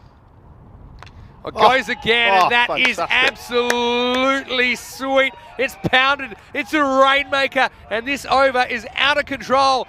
Maximo and Tomar, that has to be the best of the lot. That is fantastic. A little shimmy down the ground, hitting straight back down over the top of the bowler's head. Fantastic shot. So, this over has gone 6.466. It's gone magical, 22 off it. And there's your momentum shifter. Now he looks bored, and he's got this wrong. I don't think it's going to get caught unless he gets there. He does. Well, brilliant catch. And the last laugh, I suppose, is Dupart, who bookends his spell with wickets. Remember, he started with 1, he'll finish with 1, but the damage was kind of done, wasn't it? And I think 22 and a wicket is a pretty good result overall for Stockholm CC. They're going to finish 125 for 5 off their 10 overs. And well, Kasim, as you know, you've seen a lot of this cricket. It's highly entertaining, and this 10 overs didn't let us down. That was a fantastic 10 overs and a great momentum shift. Exactly what we spoke about in the last over. Let's have a look at the highlights. And yeah, Kasim, it started with Vijay swinging across one. It was a clever change of pace, and Basharat was able to do it. Probably something went missing in the second half of this innings. Yeah, exactly. Really good shot. And this was a chaos situation where he tried to leave it for a wide, realised that he was in the way and he was solid, and then he almost got run out. There was almost an overthrow, but it wasn't. They tried to run him out a second time. Then we saw the excitement machine. Waleed tried the reverse. He got wrapped on the knuckles and then tried a second that wasn't there. Took on a gloveless keeper in Asif, and then eventually he ran out of ideas and he ran out of lives. He ran across. He showed all 3 stumps, and Basharat obliged. I mean, you can't really criticise the batters for lack of intent. I think there were times where the bowlers were able to put together some deliveries that just restricted the scoring. I like the variation of bowling in the Chester lineup as well, even though it didn't really work out. Some really good shots played from Chalindra. He scored 31. Amalraj, his 35 was important as well. Chalindra, he was bowled eventually. That ended his innings. But yeah, even though that one got away, I think for the most part it's a very even cricket match. And yeah, one thing I love about this tournament, all these clubs, they had to perform to get here. So they're in a bit of form, they're confident, and they're really hitting each other head on, fighting fire with fire. Late in the piece, we saw the big Shahid Afridi style celebration from Ikral. Oh, Hark. No, I don't mind that. But how about this last over from Tomar? He really took off in the 10th. Yeah, absolutely, and that's exactly what we're talking about. The last over momentum. That's a fantastic bit of striking as well. Yeah, and so last ball, I was surprised to say the least. It's actually one of the best catches we've seen because the wind was blowing it away from him. I didn't think he'd get there. That probably saves them 2 runs at the death. And so we'll see if that turns out to matter as we look at the scorecard. Amalraj top scores with 35 off 15. Before he was knocked over by Ikram or Hart. Before that, Chalindra put together a handy contribution again, 31 off 19. But what about Tomar? He was the breakout player there for me. 29, including 22 off the last. And he steered his side past 110, past 120, all the way to 125 off their 10 overs. And as far as the bowling went, well, a bit of a mixed bag, as you would imagine. I think Mohammad Asif has been really reliable for Shista today. He finished wicketless, but he only conceded 15 off his 2 overs. 2 for Basharat Ali and Dupa, although Dupa was pretty expensive towards the end. 1 for 13, Ikram ul Haq put in a good shift as well. And Marcus Bada, I like his bowling, and probably same with Samkhan, didn't really work out for them this time. Those 2 overs of combined spin going for 33. But we'll take a quick break, but when we come back, it will be Andrew Ryan replacing Kasim. But Kasim, I've got to say, best of luck to you. I've really enjoyed having you in the commentary box. Wishing you all the best for the ECIs and, of course, the greatest season and all the great work you're doing for European cricket and cricket in Sweden. I know that they all appreciate it, and hopefully you keep making strides. Anyway, we will take a break. We'll be back in a few minutes, and the victory target, 126 for Shista. Should be a good one. Vinny Sandhu here, Mr. Maximo with Kasim Ali. Rhino back shortly. You're watching ECN. This is the FanCode European Cricket Series.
European Cricket Series is proudly brought to you by HCL Software, FanCode, and Grizzly Bear Sports. Hello cricket lovers, welcome back to the MCG. We're at the Matchda Cricket Ground in Stockholm, Sweden. Vinny Sandhu with you, Mr. Maximo for the European Cricket Network. Should be a good finish to the day. Highly competitive match in match 20. Stockholm CC taking on Shista Cricket Club. Shista won the toss and elected to field, and that meant that Stockholm had to wield the willow, and they have managed 125 for 5 off their 10 overs. So the victory target is 126 for Shista. And I just think you got two teams and they're very capable of winning this cricket match. Pretty entertaining first half, wasn't it? A bit of everything. This is Mohammad Hassan out there, and he's opening up with Shahid Nawaz. So interesting, there's a bit of a change in the order. I thought they would have gone for the Sum Slam, Sum Khan, but they're sending up Nawaz. Maybe it's a bit of a live wire option. Pankaj to get us going, and he starts with a wide. He gets through the keeper, and that'll take some stopping, you know. It is stopped though. That's what that guy's there for. Ends up going to be extras to get us going. And here's a man that's extra special, and he's back after a bit of a break. We had Kasim in the first half sharing some Swedish cricket insights with us, but now we're back to the dulcet tones of Andrew Ryan. Jesus, good to be back. You just don't know how much you miss something until you've lost it for 45 minutes. I feel the same way. Nice to have the microphone back. Great job listening to Kasim, getting some insight into Swedish cricket setup and both some of the challenges and opportunities out here. Interesting guys. We're doing the men's, women's. You know, he's doing a lot at the moment. Pankaj gets another one that's going to get the keeper LBW or LBB, leg before boundary, you might call that. And so Extra's having a field day. It's 3 on the board after the first ball.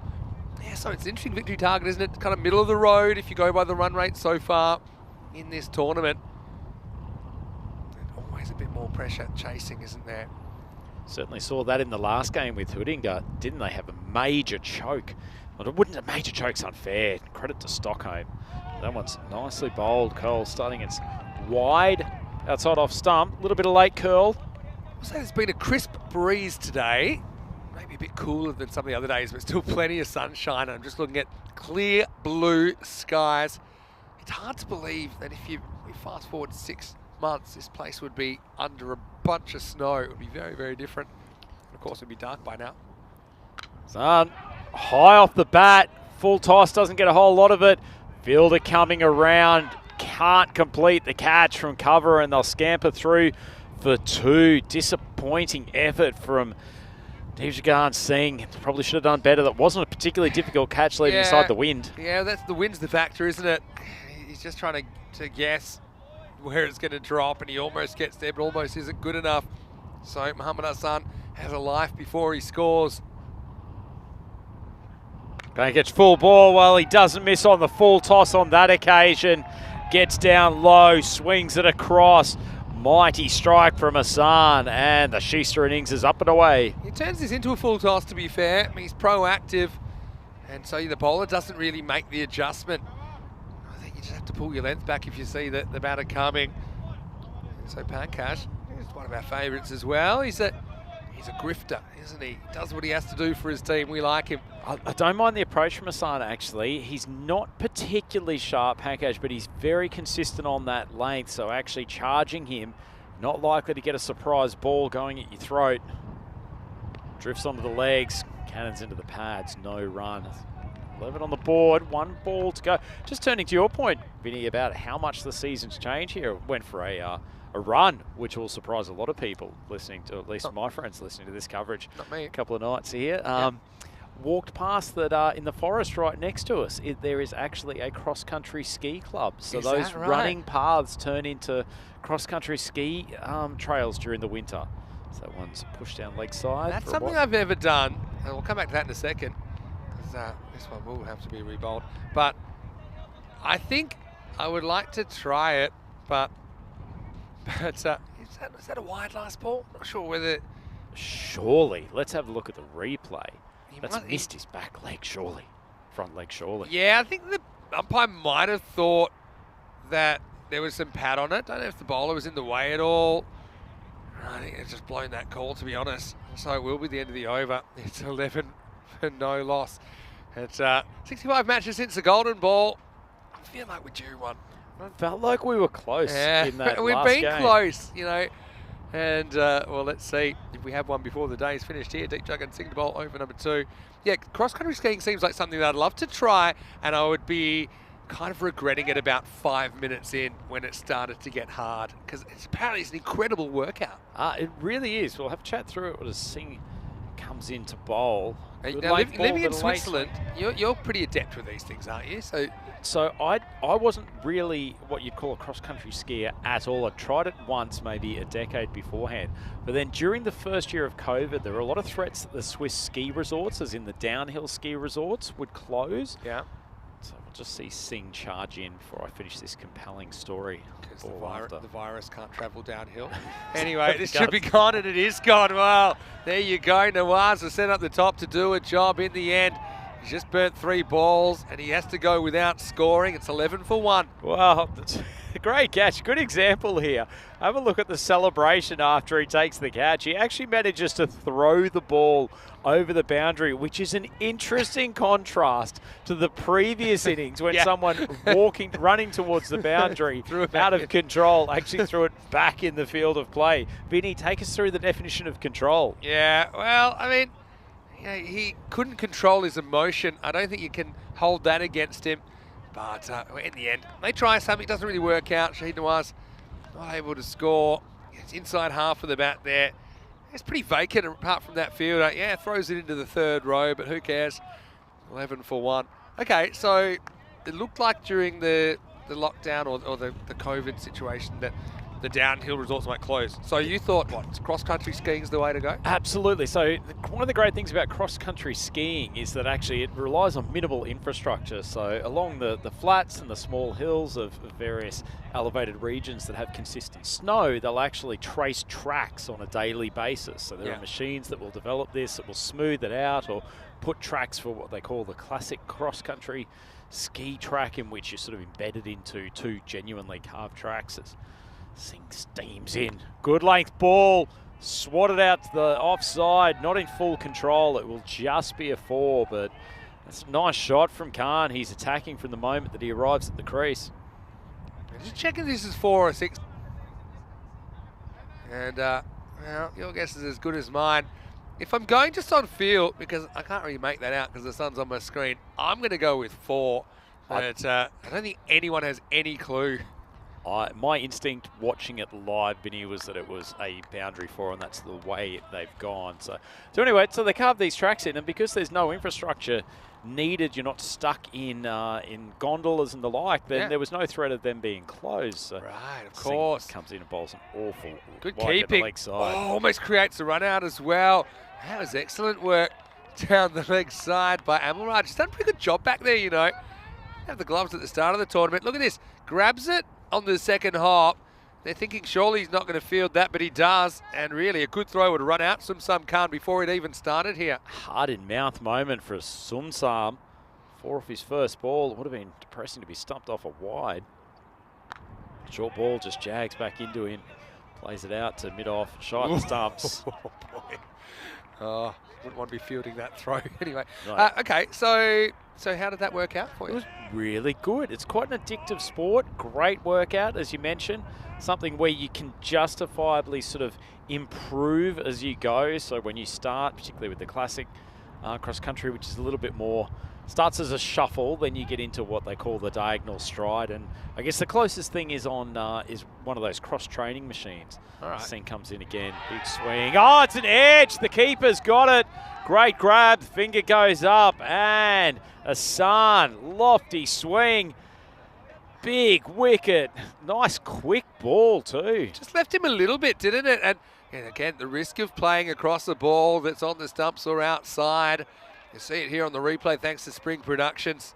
Maybe just a little bit that leaves him, but no mistake behind the stumps. Amalraj, again, he's been very good even during this over, and that's 2 wickets down. Pretty interesting game on her hands here. She's up 17 for 2.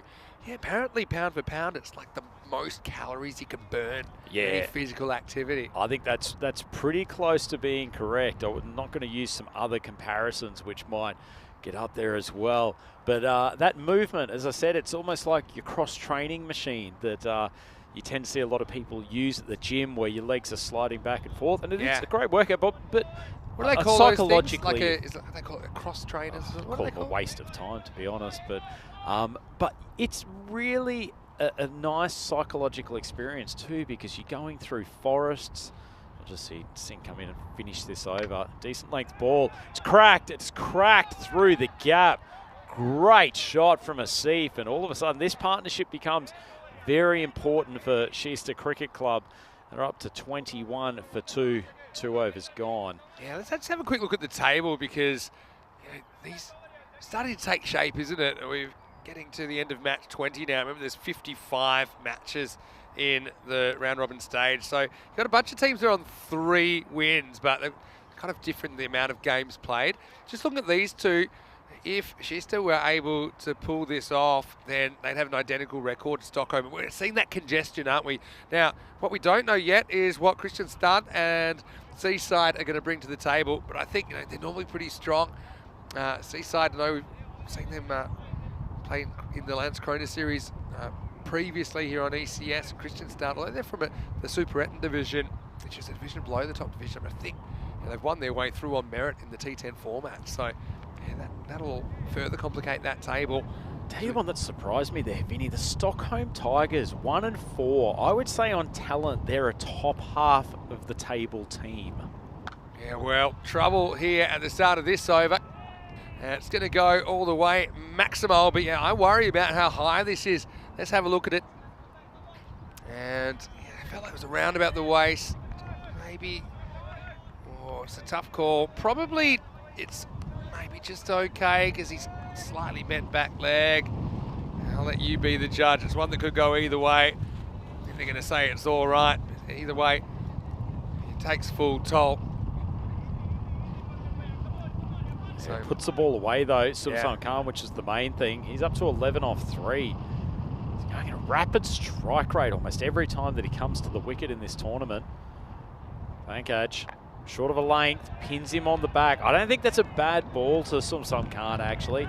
Hasn't ripped out the pull shot that often. Going back to the Tigers, I just think things haven't really rolled their way since game 1, where they were able to pull off a good chase. In a game where they were behind, by the way, they seem to be losing close ones. Their captain Farouk not scoring runs, that's hurting them. I think they probably need him to fire. What I will say, we have seen teams turning around and kind of sneaking in from that position. Yeah, I certainly wouldn't count them out yet. Well, Sumsam Khan, he's clearly listening to our commentary, and as soon as I've mentioned that he hasn't pulled out the full-blooded pull shot, he's just decided to smoke one over mid-wicket. Yeah, that's the Sumsam slam. It's done very well, and I'll call that the Sumsam slap. yeah, okay, the Sumsam slap, I like it. That was a bit of a slap shot, wasn't it? Remember, he was lucky to be there. He might have been run out when he was just on 4. Good length ball. Gets a fairly thickish outside edge of the bat down to a man at very, very wide third man on the 30. So sometimes, having done a few of these tournaments with this format now, I think to be in the frame for the top 4, you kind of need to win 6 games and a decent run rate normally. So you look at them 1 and 4, well, they need to be perfect, don't they, through the second half, I think, to have any chance. I mean, there are times that's not enough. 6 and 4 gives you a chance to qualify. I think 7, you're pretty safe to qualify. In certain extreme circumstances where it's been really even, you might have so many teams on 5 and 5 that it is possible to sneak in with 5 wins, but not normally. I think you need to get 6 wins minimum.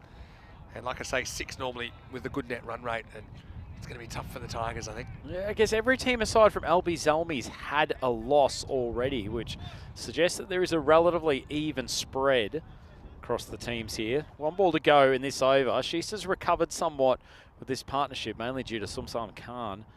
34 for 2. Last ball of the power play. This game pretty even at the moment. 4 ball. Thought that was in his hitting arc, but he's just dropped it down, taken the single, gets himself back on strike for the start of the 4th. Sheester, 35 for 2 after 3. This is a chance to say hello to a few people in the chat. It is random question time. If you'd like to send us a random question, why don't you put it in the chat? ECN European Cricket Network. It was great to have some questions for Kasim Ali, who's the Director of Cricket and the Swedish national coach. And we're seeing plenty of him during the ECIs coming up the end of next week. Got Rhino back, so if you've got something random for Rhino, why don't you let us know? Magical 5th and 10th to set up that score of 125 in the first innings for Stockholm CC. And now Schuster trying to chase it down, pretty much on the rate. Oh, Deepjagan Singh, his first over, brought 2 wickets. Bringing him back for his second here for the 4th over. Full ball swung straight down the ground, not far off the bowler's hand. Great fielding. Yeah, Kazim was giving some fielding tips and he had a good one. He said, get low. And that's exactly what Manoj Tamar, who's actually been very good in that he's been in front of us here at long off for most of the games that Stockholm's played. Yep. He's got a very sure set of hands and moves well. What about the way Manoj took off in that last over, cracking it for 22? Full ball, little bit of late movement, big swing, no connection. Sam trying to go big. Yeah, just left him a little bit, but again, lost his shape, lost his composure. Hits it a long way for a fairly slender man, doesn't he? He's got great timing. Yeah, it's not the size of the package, it's the power of the punch. Almost wasn't making any further punches. That one snuck through. Fortunately, poor bit of fielding. Zone bowling. Kind of hampered a bit by the position of the non-striker there, but there's nothing the non-striker could have done about it. Well played, actually. It's shot through. Been a good 4th over. I'm to see if on strike. Full ball on his legs. By goodness, he has cracked that almost to the external fence. Came off his bat like an absolute rocket. If you look up timing in the dictionary, then you might see that. It's the extra extension of the hands. Look at the follow through here. You see, that is a genuine slap from Asif. He got undone by one that almost rolled along the ground earlier. Right now he's making up for it. What a shot. Well, I don't think Don Bradman had that in his guide to batting, but that is such a modern day cricket shot. Just whipping the wrists square across the front of the pad. High risk, but look at the reward. That's carried probably a good 25 metres over the leg side boundary. Extraordinary stuff from Asif. Comeback ball from Deepjagan Singh. Short ball, well, there's no comeback. It's just been slaughtered again. Consecutive maximos. Schuster Cricket Club. They're keeping themselves in this game. 2 at the wicket here now. Form of Khan and Asif. Really, really have got the team on their back. And all of a sudden, Deepjagan is having words from one of his teammates, just getting him to calm down. Can't be nice seeing the ball fly to all corners of the ground like he has. Captain might have said calm down. He probably shot back, you calm down. It's not an easy place to be. Like I said, they're pretty much bang on that red line. We'll see in a minute. Last ball, the 4th over. Wide ball, probably inside the lines. Good call from the umpire. Asif begging. I don't think he's going to get any love. It's the end of the over, 49 for 2. Yeah, that's not a wide. You'd probably argue they're owed one after the last ball, the first over. But let's have a look at where they're at in this run chase. We track the run rates of both teams. That red line is the golden ball line. And right now, I think they're pretty much right on it. Just a micrometre underneath. But you can just see how much Stockholm CC were able to lift it towards the end. As they look to be headed for maybe around about the 110 mark or so. But that big last over of 22 got them up to 125. How often can that happen, Vinny? We've seen it in a couple of games that have either gone for very few runs or that last over's gone magical. And it can sometimes be the difference between winning and losing, can't it? Yeah, that's true. So it's going to be Daniel Compati who's going to bowl. Big move yeah, from the skipper. It is. So yeah, change of pace. And Sumsum Khan will be facing up. A bit of pressure on this man. They're trying to manoeuvre the field.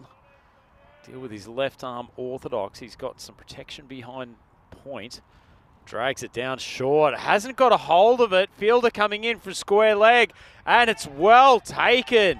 Good catch. That ball just hung up in the air. Might have gotten caught in the breeze. And unfortunately, Sumsum Khan has holed out to what was a dreadful delivery. Yeah, let's have a look. It's certainly pretty short. And then smacked away and catches it just inside the boundary. So it's well, hold on a second. I think this has been called for an illegal action.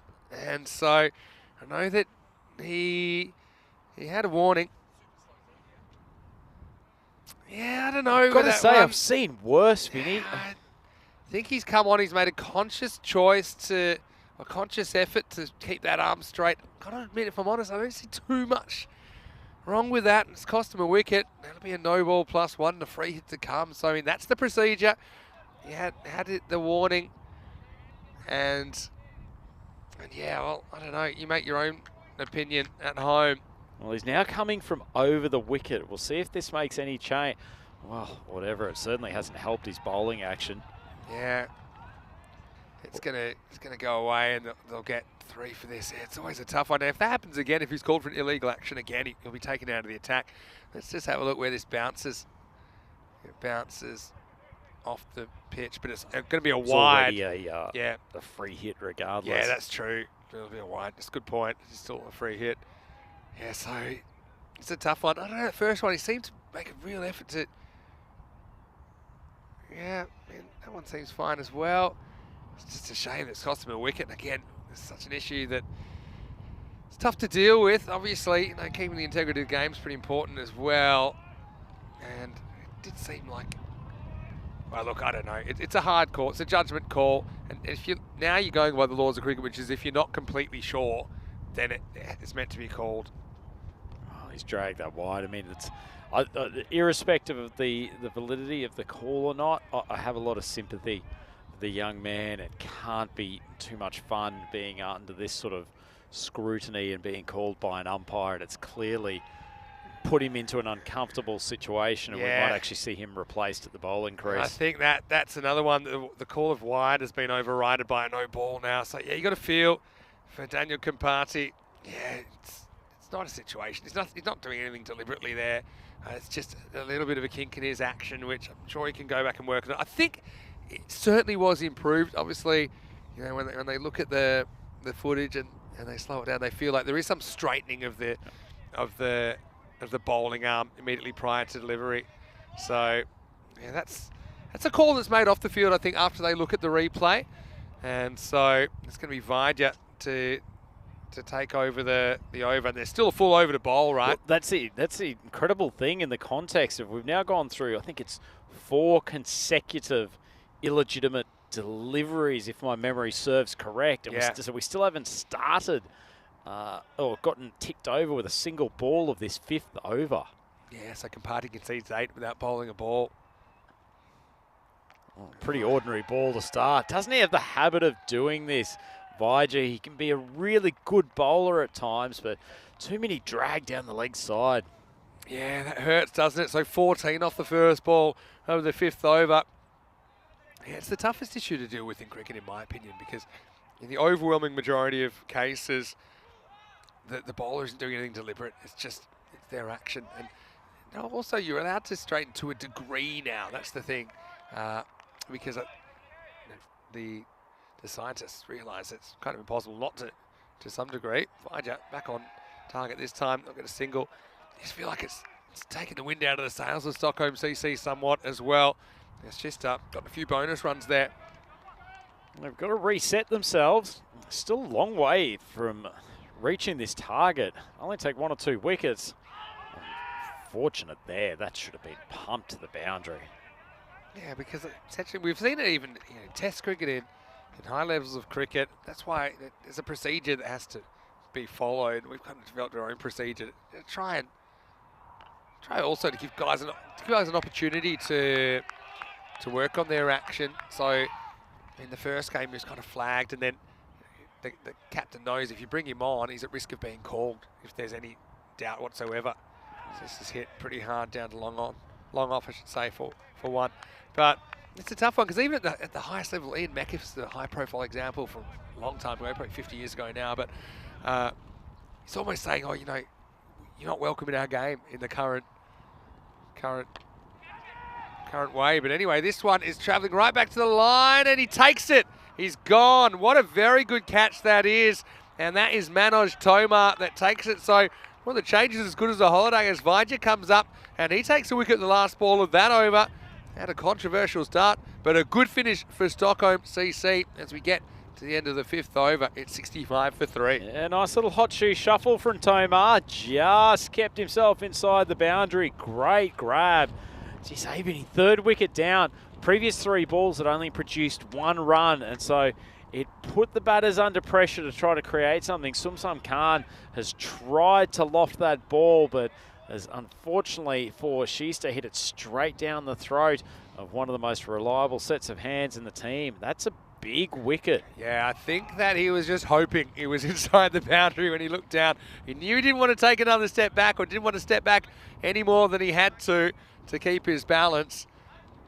And so something to smile about for Stockholm CC as we get to the end of the 5th over. 65 for 3.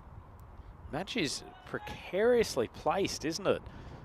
Sort of just a touch over halfway through, but the 3 wickets down creates some question marks. Asif's still at the crease. He's a great hitter, but he hasn't had to play such a long innings. Going back to Daniel Kampadia, I hope he goes back and continues to work on his action. I saw improvement there for sure. And obviously, the officials not thinking it was enough to keep him in the attack or keep him in the game. And so we probably won't see him bowling again in this tournament. But I hope he has a good season, goes and works hard on making sure that he's keeping that arm as straight as possible, and hopefully we see him again in the European Cricket Series. Yeah, absolutely. Listen, the hero of the last game, Albert, bowled a spectacular 10th over to secure the win for Stockholm Cricket Club. He's back on deck. Not sure how he's going to cope bowling something as early as the 6th over. Kroom's got a very good question. How does that appear on the scorecard? What's his economy rate? Having 8 runs off 0 overs. Is it infinity? I think you'll see it just comes up as 0 on our scorecard. Pretty fair question. I've only seen it a few times, actually. But let's see if facing up. Oh, that's not the area you bowl to Mohammad Asif. He's so good. Square of the wicket on the leg side. Goes for a Maximo. And this man who's faced his fair share of pressure today, young Albert, he's back under the pump again. Oh, Albert. He's had quite the journey, hasn't he? Now he's gone for 7 first ball effectively. Also the non-strikers then, I'd be keeping my wits about me as well. Maybe I'll wait for it until Asif's down there.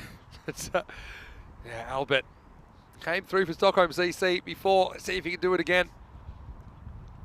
Oh, he's done it again. He's launched another bomb over the leg side. How good is that Asif bat? It just cannons off. Such a good shot. It doesn't bounce as much as he thought, but he adjusts. And he still gets it right out of the middle. Yeah, Asif, remember, he got done by a ball that kept low before. So again, if this one shoots through, no doubt some of these balls on that length will hit you in the shins, and you've pretty much got no chance. But he's taking his chances and he's winning at the moment. 31 off just 12 balls. Yeah, big innings when his team needed it most. Schuster feels like they've got the momentum in this game. Albert needs to find the right line and length for this particular batter. Goes wide of off stump, certainly a better line. Ball escapes the clutches. The keeper, they'll scoot through for the bye. What do you think? Now I'm just thinking devil's advocate here. If you're Asif, watch your back. He's at the non-strikers end at the moment. Oh, Vinny. You've got, he's just pumped Albert for 2 sixes. I reckon Albert's got the taste of it. Remember? Once you've crossed that line. Talking about the man cave from last game. All I'm saying is, watch it. Now that you've mentioned it, I can't help but focus on his arm action, just waiting for him to pull out. Well, let me just say, as if had zero chance of being man-catted here. Watch the backing up there. There's some value in being unprepared to take a quick single. Anyway, he gets back on strike now. The battle resumes. Good game. Hasn't there been some drama today? Ashwin Albert, 14 off the over, 2 balls. Most important thing is what he does next. Steve short, whoa, a little bit off speed, so had to hold his shot. Yeah, you called it. It was a little bit slower, wasn't it? He decides to pull. Whereas probably if he picked it as off speed straight away, he would have hit through the offside. There's deep extra cover and a long off there, but if he got it square, I think he might have found a gap and got 4. Hindsight's 20/20. And now we'll go to the last ball at 6 over.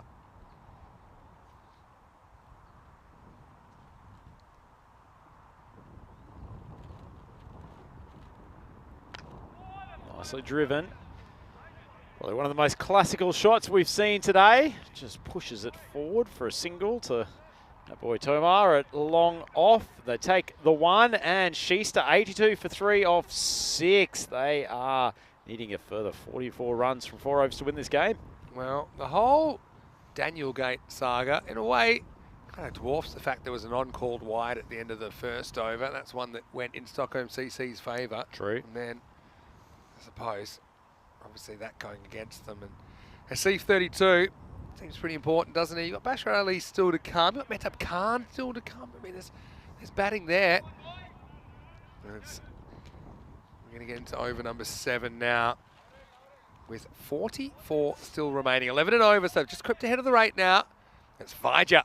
This is an important over. Full ball swung straight down the ground, kicks off the turf, and it's a 4 to start the over. Lovely shot from Badar. Just kind of times it and places it. I think he knows that the long off is pretty wide. This has been the trend here. And you'll see a lot of fielders, a lot of teams pinching their straight fielders to not really let anything through the middle. And they didn't do that, Stockholm CC. And that's a really nice technical looking shot from Badar.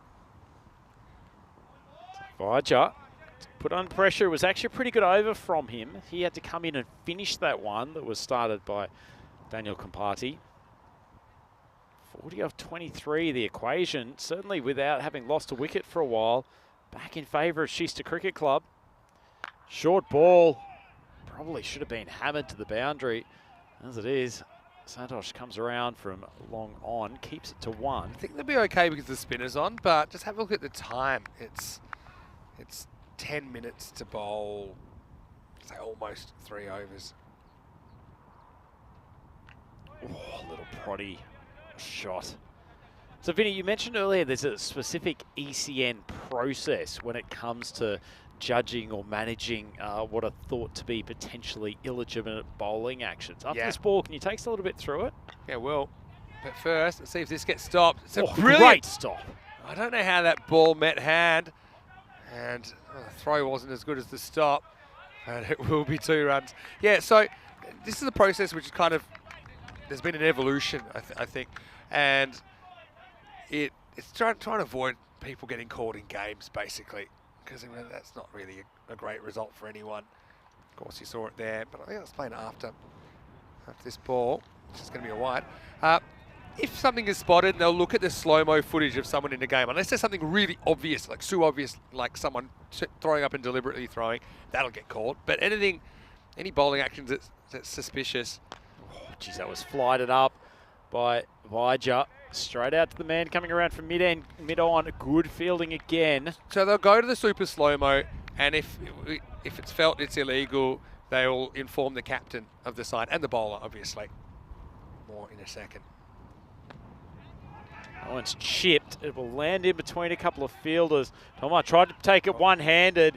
Throws to the keeper's end. Might have been a chance if he had gone to the bowlers. As it is, 92 for 3. Shista, 34 required off the final 3 overs. I'm going to come back to that in a second because first I want to tell you what's coming up tomorrow, 7 a.m. GMT, which is 9 o'clock in Central Europe, 12:30 p.m. in India. I know you'll be cruising the beautiful waterways of Stockholm, but I'll be here. I'll have to do Peacock Friday by myself as well, I suppose. We're going to do Peacock Saturday. How about that? Peacock Saturday then. Okay, deal. But we've got Sikif, who have 3 matches. That could kind of make or break their tournament there. But high quality on show as well with Mashta, Albi's Army, Seaside as well. Tigers, you mentioned, nothing's gone their way. They've got a tough one against Mashta in match 22. And looking forward to 5 more T10 extravaganzas right here, day 5. On the European Cricket Network as part of this FanCode European Cricket Series Sweden. Now, we've got the captain, Santos Yadlapali, who's going to bowl over number 8. Yeah, so the captain will be informed, the bowler will be informed, and they'll say, look, you can bowl him again, but if we aren't absolutely sure of the legality of the action, he'll be called no ball.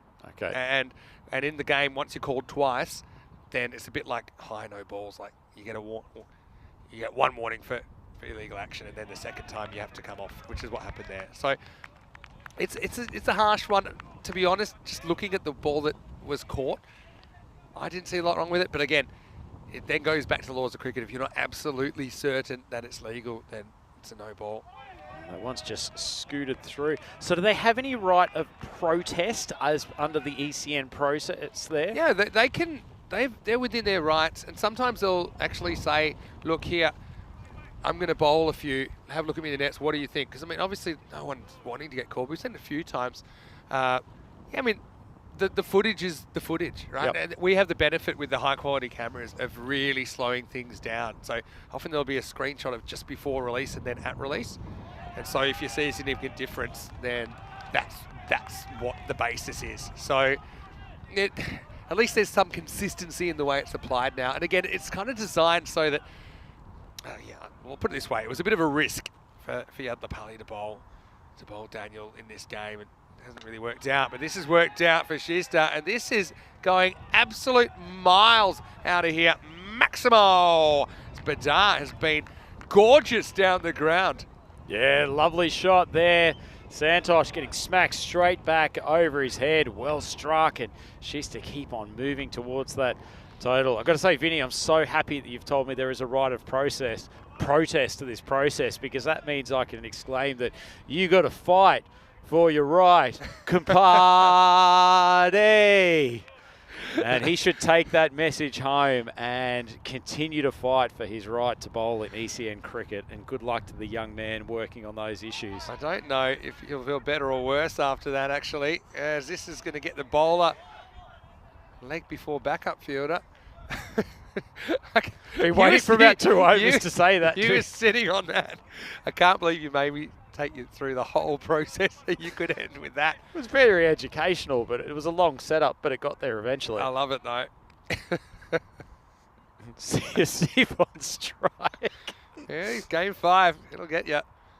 Oh, geez, that's a fair strike, and he's almost hammered that into our commentary box. It's just swung at the last moment. We've been under fire here today. That's the length. It's a metre short of the front pad, and it can get you hurt in this form of the game. Into the over as well. It's 105 for 3. That leaves 21 off the last 2 overs. So it's very much that tennis ball cricket or tape ball cricket swing, isn't it, Vinny? That they like the ball under their eye line and just to be able to swipe quickly with fast hands. Yeah. It's all hands, isn't it? Like, I won't finish that sentence. It is game 5, but can only push it so far. Anyway, guess who is going to be Ashwin Albert coming on to bowl over number 9. Just 12 balls left in the day's play. Probably not a bad thing. 21 required. Badar, he's there, 14 off 10. Well, take a chance and make a chance if you're Stockholm CC. If you can do that, if you can get wickets here, you can win this game. If you leave these 2 here, I don't think it's going to happen. Here's Albert. Short ball, swung away to the leg side. Fielder moving quickly. Somehow he's got the foot in the right place. I'd always advise using your hands, but if you're going to use the foot to stop it, that's a pretty good I exhibition. think this is more good luck than good management, but it's the golden boot out there that keeps him in the contest. He goes flying ninja kick style, and it works out for him. Just a single. Asif's on strike now. A 1 in 100 stop with the foot. That ball was flying. Here's a big contest.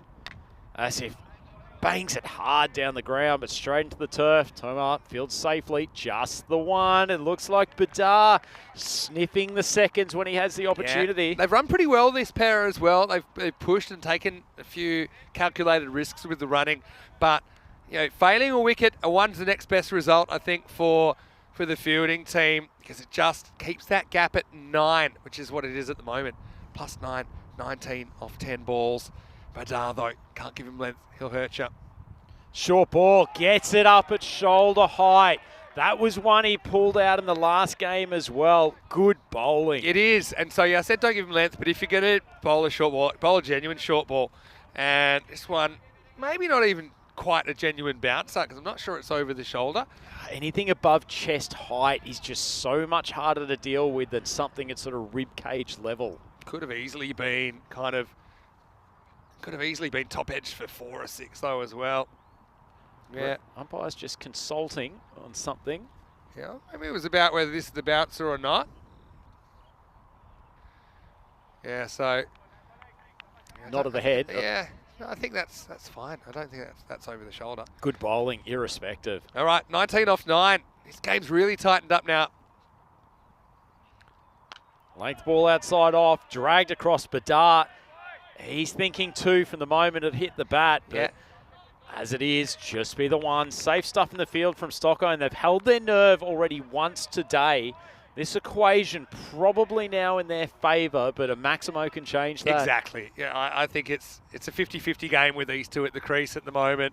But they've done well to get back into it here, Stockholm CC. High drama. Jeez, they've had some close games as well,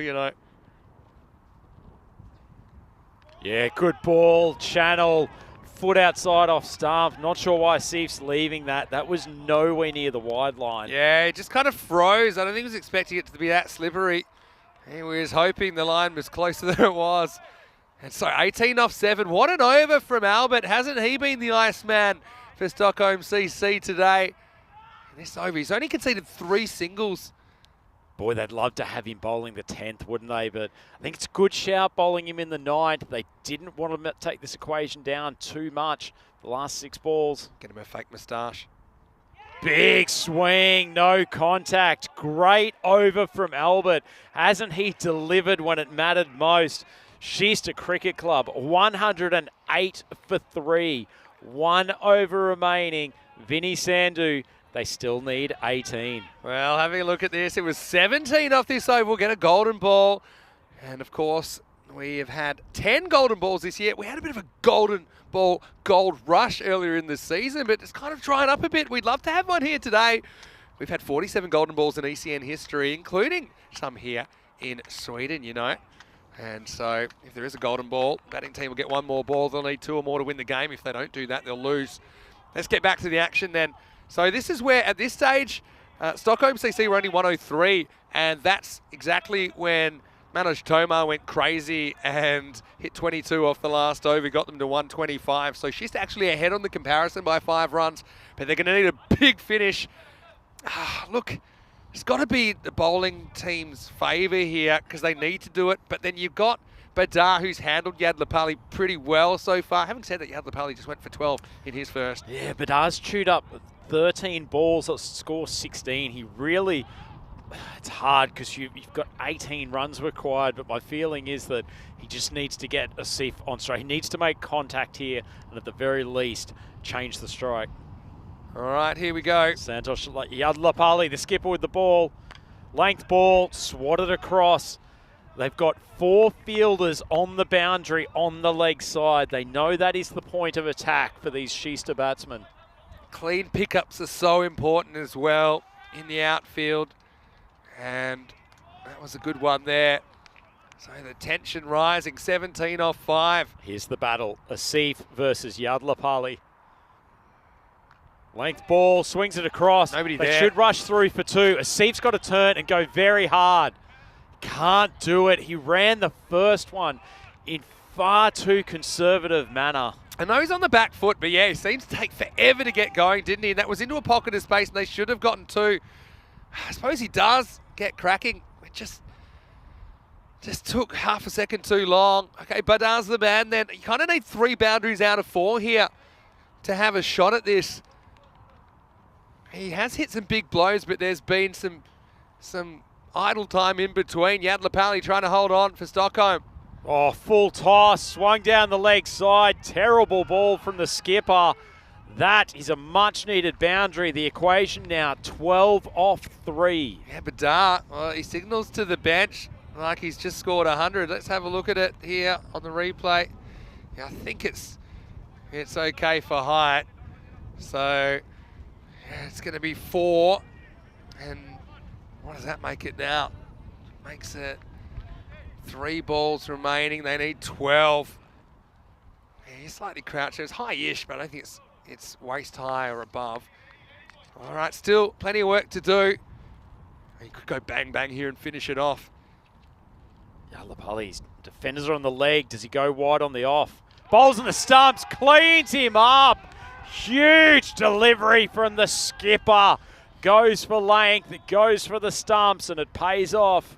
Yeah, well, Yadlapali comes up with the goods when it matters the most, and this is the ball that maybe shoots through a little bit low. Not the first time we've seen it, not the last time.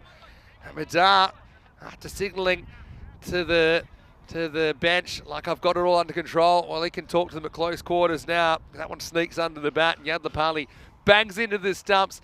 And that's simple now. You need 2 sixes to win the game, and they have to rely on a guy who hasn't even faced yet. This looks like big Basharat Ali. He could become an even bigger cult hero today. But I'll tell you what, doesn't that make Muhammad Asif not getting back for the 2 even more costly? Clean bowled on that ball, and it looks like Asif may not even face another ball in this game. Right. I mean, Basharat does have Bash in his name. If this is a wide, for example, you just got to take off. It'll probably get away from the keeper. In fact, I'd actually consider keeping back now because you're not gaining that much by being up. But anyway, 6 or bust for Shista. Oh, Basharat does drive it down the ground. Not sure the fielder needed someone escorting him as he went to catch that ball, but Vijay thought it was helpful. Well, they've done it as long as it's not an illegal delivery here. I mean, a no ball 6 can change everything, but just needs to bowl a legal delivery. It's a memorable win for Stockholm CC. What an afternoon of cricket for them. Last ball coming up. Oh, no! Oh, it could be a full toss. No ball. Oh. Asif has to run. What is he doing? Well, what he's thinking is that he wants to be on strike. I suppose it makes sense. I don't know. Not really. Because they needed 11 off that ball. Well, the thing is, he's going to get another ball, and whether it's 11 or 10 doesn't really make a difference. The only way is a no-ball boundary, right? And he thinks, if I get another one of those, then I'm the guy that can hit the fence. So maybe it's smart. Surely you can't lose from here. They won't. Oh, it takes a hefty swing. It's a fair strike, but it won't matter the overall scheme of things. What a crazy end to this game, Viddy. This is when you find out there's too many fielders outside the circle and it's a no ball and you probably lose the game. But Stockholm CC, congratulations to them. They've had an afternoon to remember, and they beat Hudingat in a close one by 4 runs. And then in this one, they hold on, and it's not too much of a margin either. It's just 3 runs. So they've won the close ones. We're talking about the Tigers, the fact that they haven't won the close ones. Well, Stockholm CC have, and they've kept their tournament very much alive, despite a few things going against them in that innings. But the final score here in match 20, Stockholm CC 125, Shista Cricket Club 122. Yeah, it seems like a similar story as we have a look forward to tomorrow, day 5 of 12. Sikif will get us kicked off against the home side, Marshall. It'd be good to see them back, actually. Yeah. Scored some big runs in their first game, and then they take on the Tigers, who desperately need a win. Yeah, Mash, I haven't seen too much of them through the first week so far, but Alexander will see them a couple of times. Seaside side will make their first appearance. So join us from 7 a.m. GMT, which is 9 o'clock in Central Europe, and 12:30 p.m. in India for day 5. Rhino, enjoy your day off. And if you are leaving us in the chat, hope you have a lovely night. But I'll be here tomorrow. Make sure you join us for a really exciting Friday of action. Let's go to the highlights. And Mohamed Hassan, he was out there early on. Didn't quite recapture the magic, as he was only able to stick around for a couple of overs. Nawaz, they tried him early, didn't they? And he didn't stick around too long either. And look, it's one of those topsy-turvy games. It seemed like Shista had the momentum, but as soon as they had it, they lost it. And it was Stockholm CC once again to hold on in a thriller. Yeah, maybe just a couple of overs there in the second half of the innings in which they were just struggling to get the ball to the boundary. Sumsam Khan, Mohamed Asif, they played plenty of good shots, but that was probably the turning point. Yeah. Sumsam Khan caught on the boundary to a ball that he really should have put away. Yeah, that's right. And that was the early one, actually, that Kampati came on, and in the end it was overturned from off the field. That was a nice catch, wasn't it, by Manoj Tomar? Yeah, I think Asif, he batted really well. I think that he hit the ball very, very powerfully. He found a bit of an ally in Marcus Badar as well, and it looked like those two would take their team past the target. Like I said, they seem to have it under control. And it was a ridiculous piece of kung fu fielding. When you think that saved them 3 runs, that was the difference between the two teams in the end. That was an important one, wasn't it? But then just had to bowl a legal delivery and didn't. I can kind of see what he's thinking there. But I mean, you were relying on further no balls. You can't turn that into a 4, that particular situation, which is kind of what he needed to make it a last ball. Tell you finish. what though, you would have expected Mohamed Asif to put that ball away. A waist-high full toss. True. Very lucky for Stockholm. So they fall just short. Really exciting couple of games to finish the day. 49 not out in the end. Mohamed Asif doesn't quite get to 50. That'll be a hollow feeling for him. And Sumsam Khan supporting with 27. 21 for Marcus Badar off just 16 balls.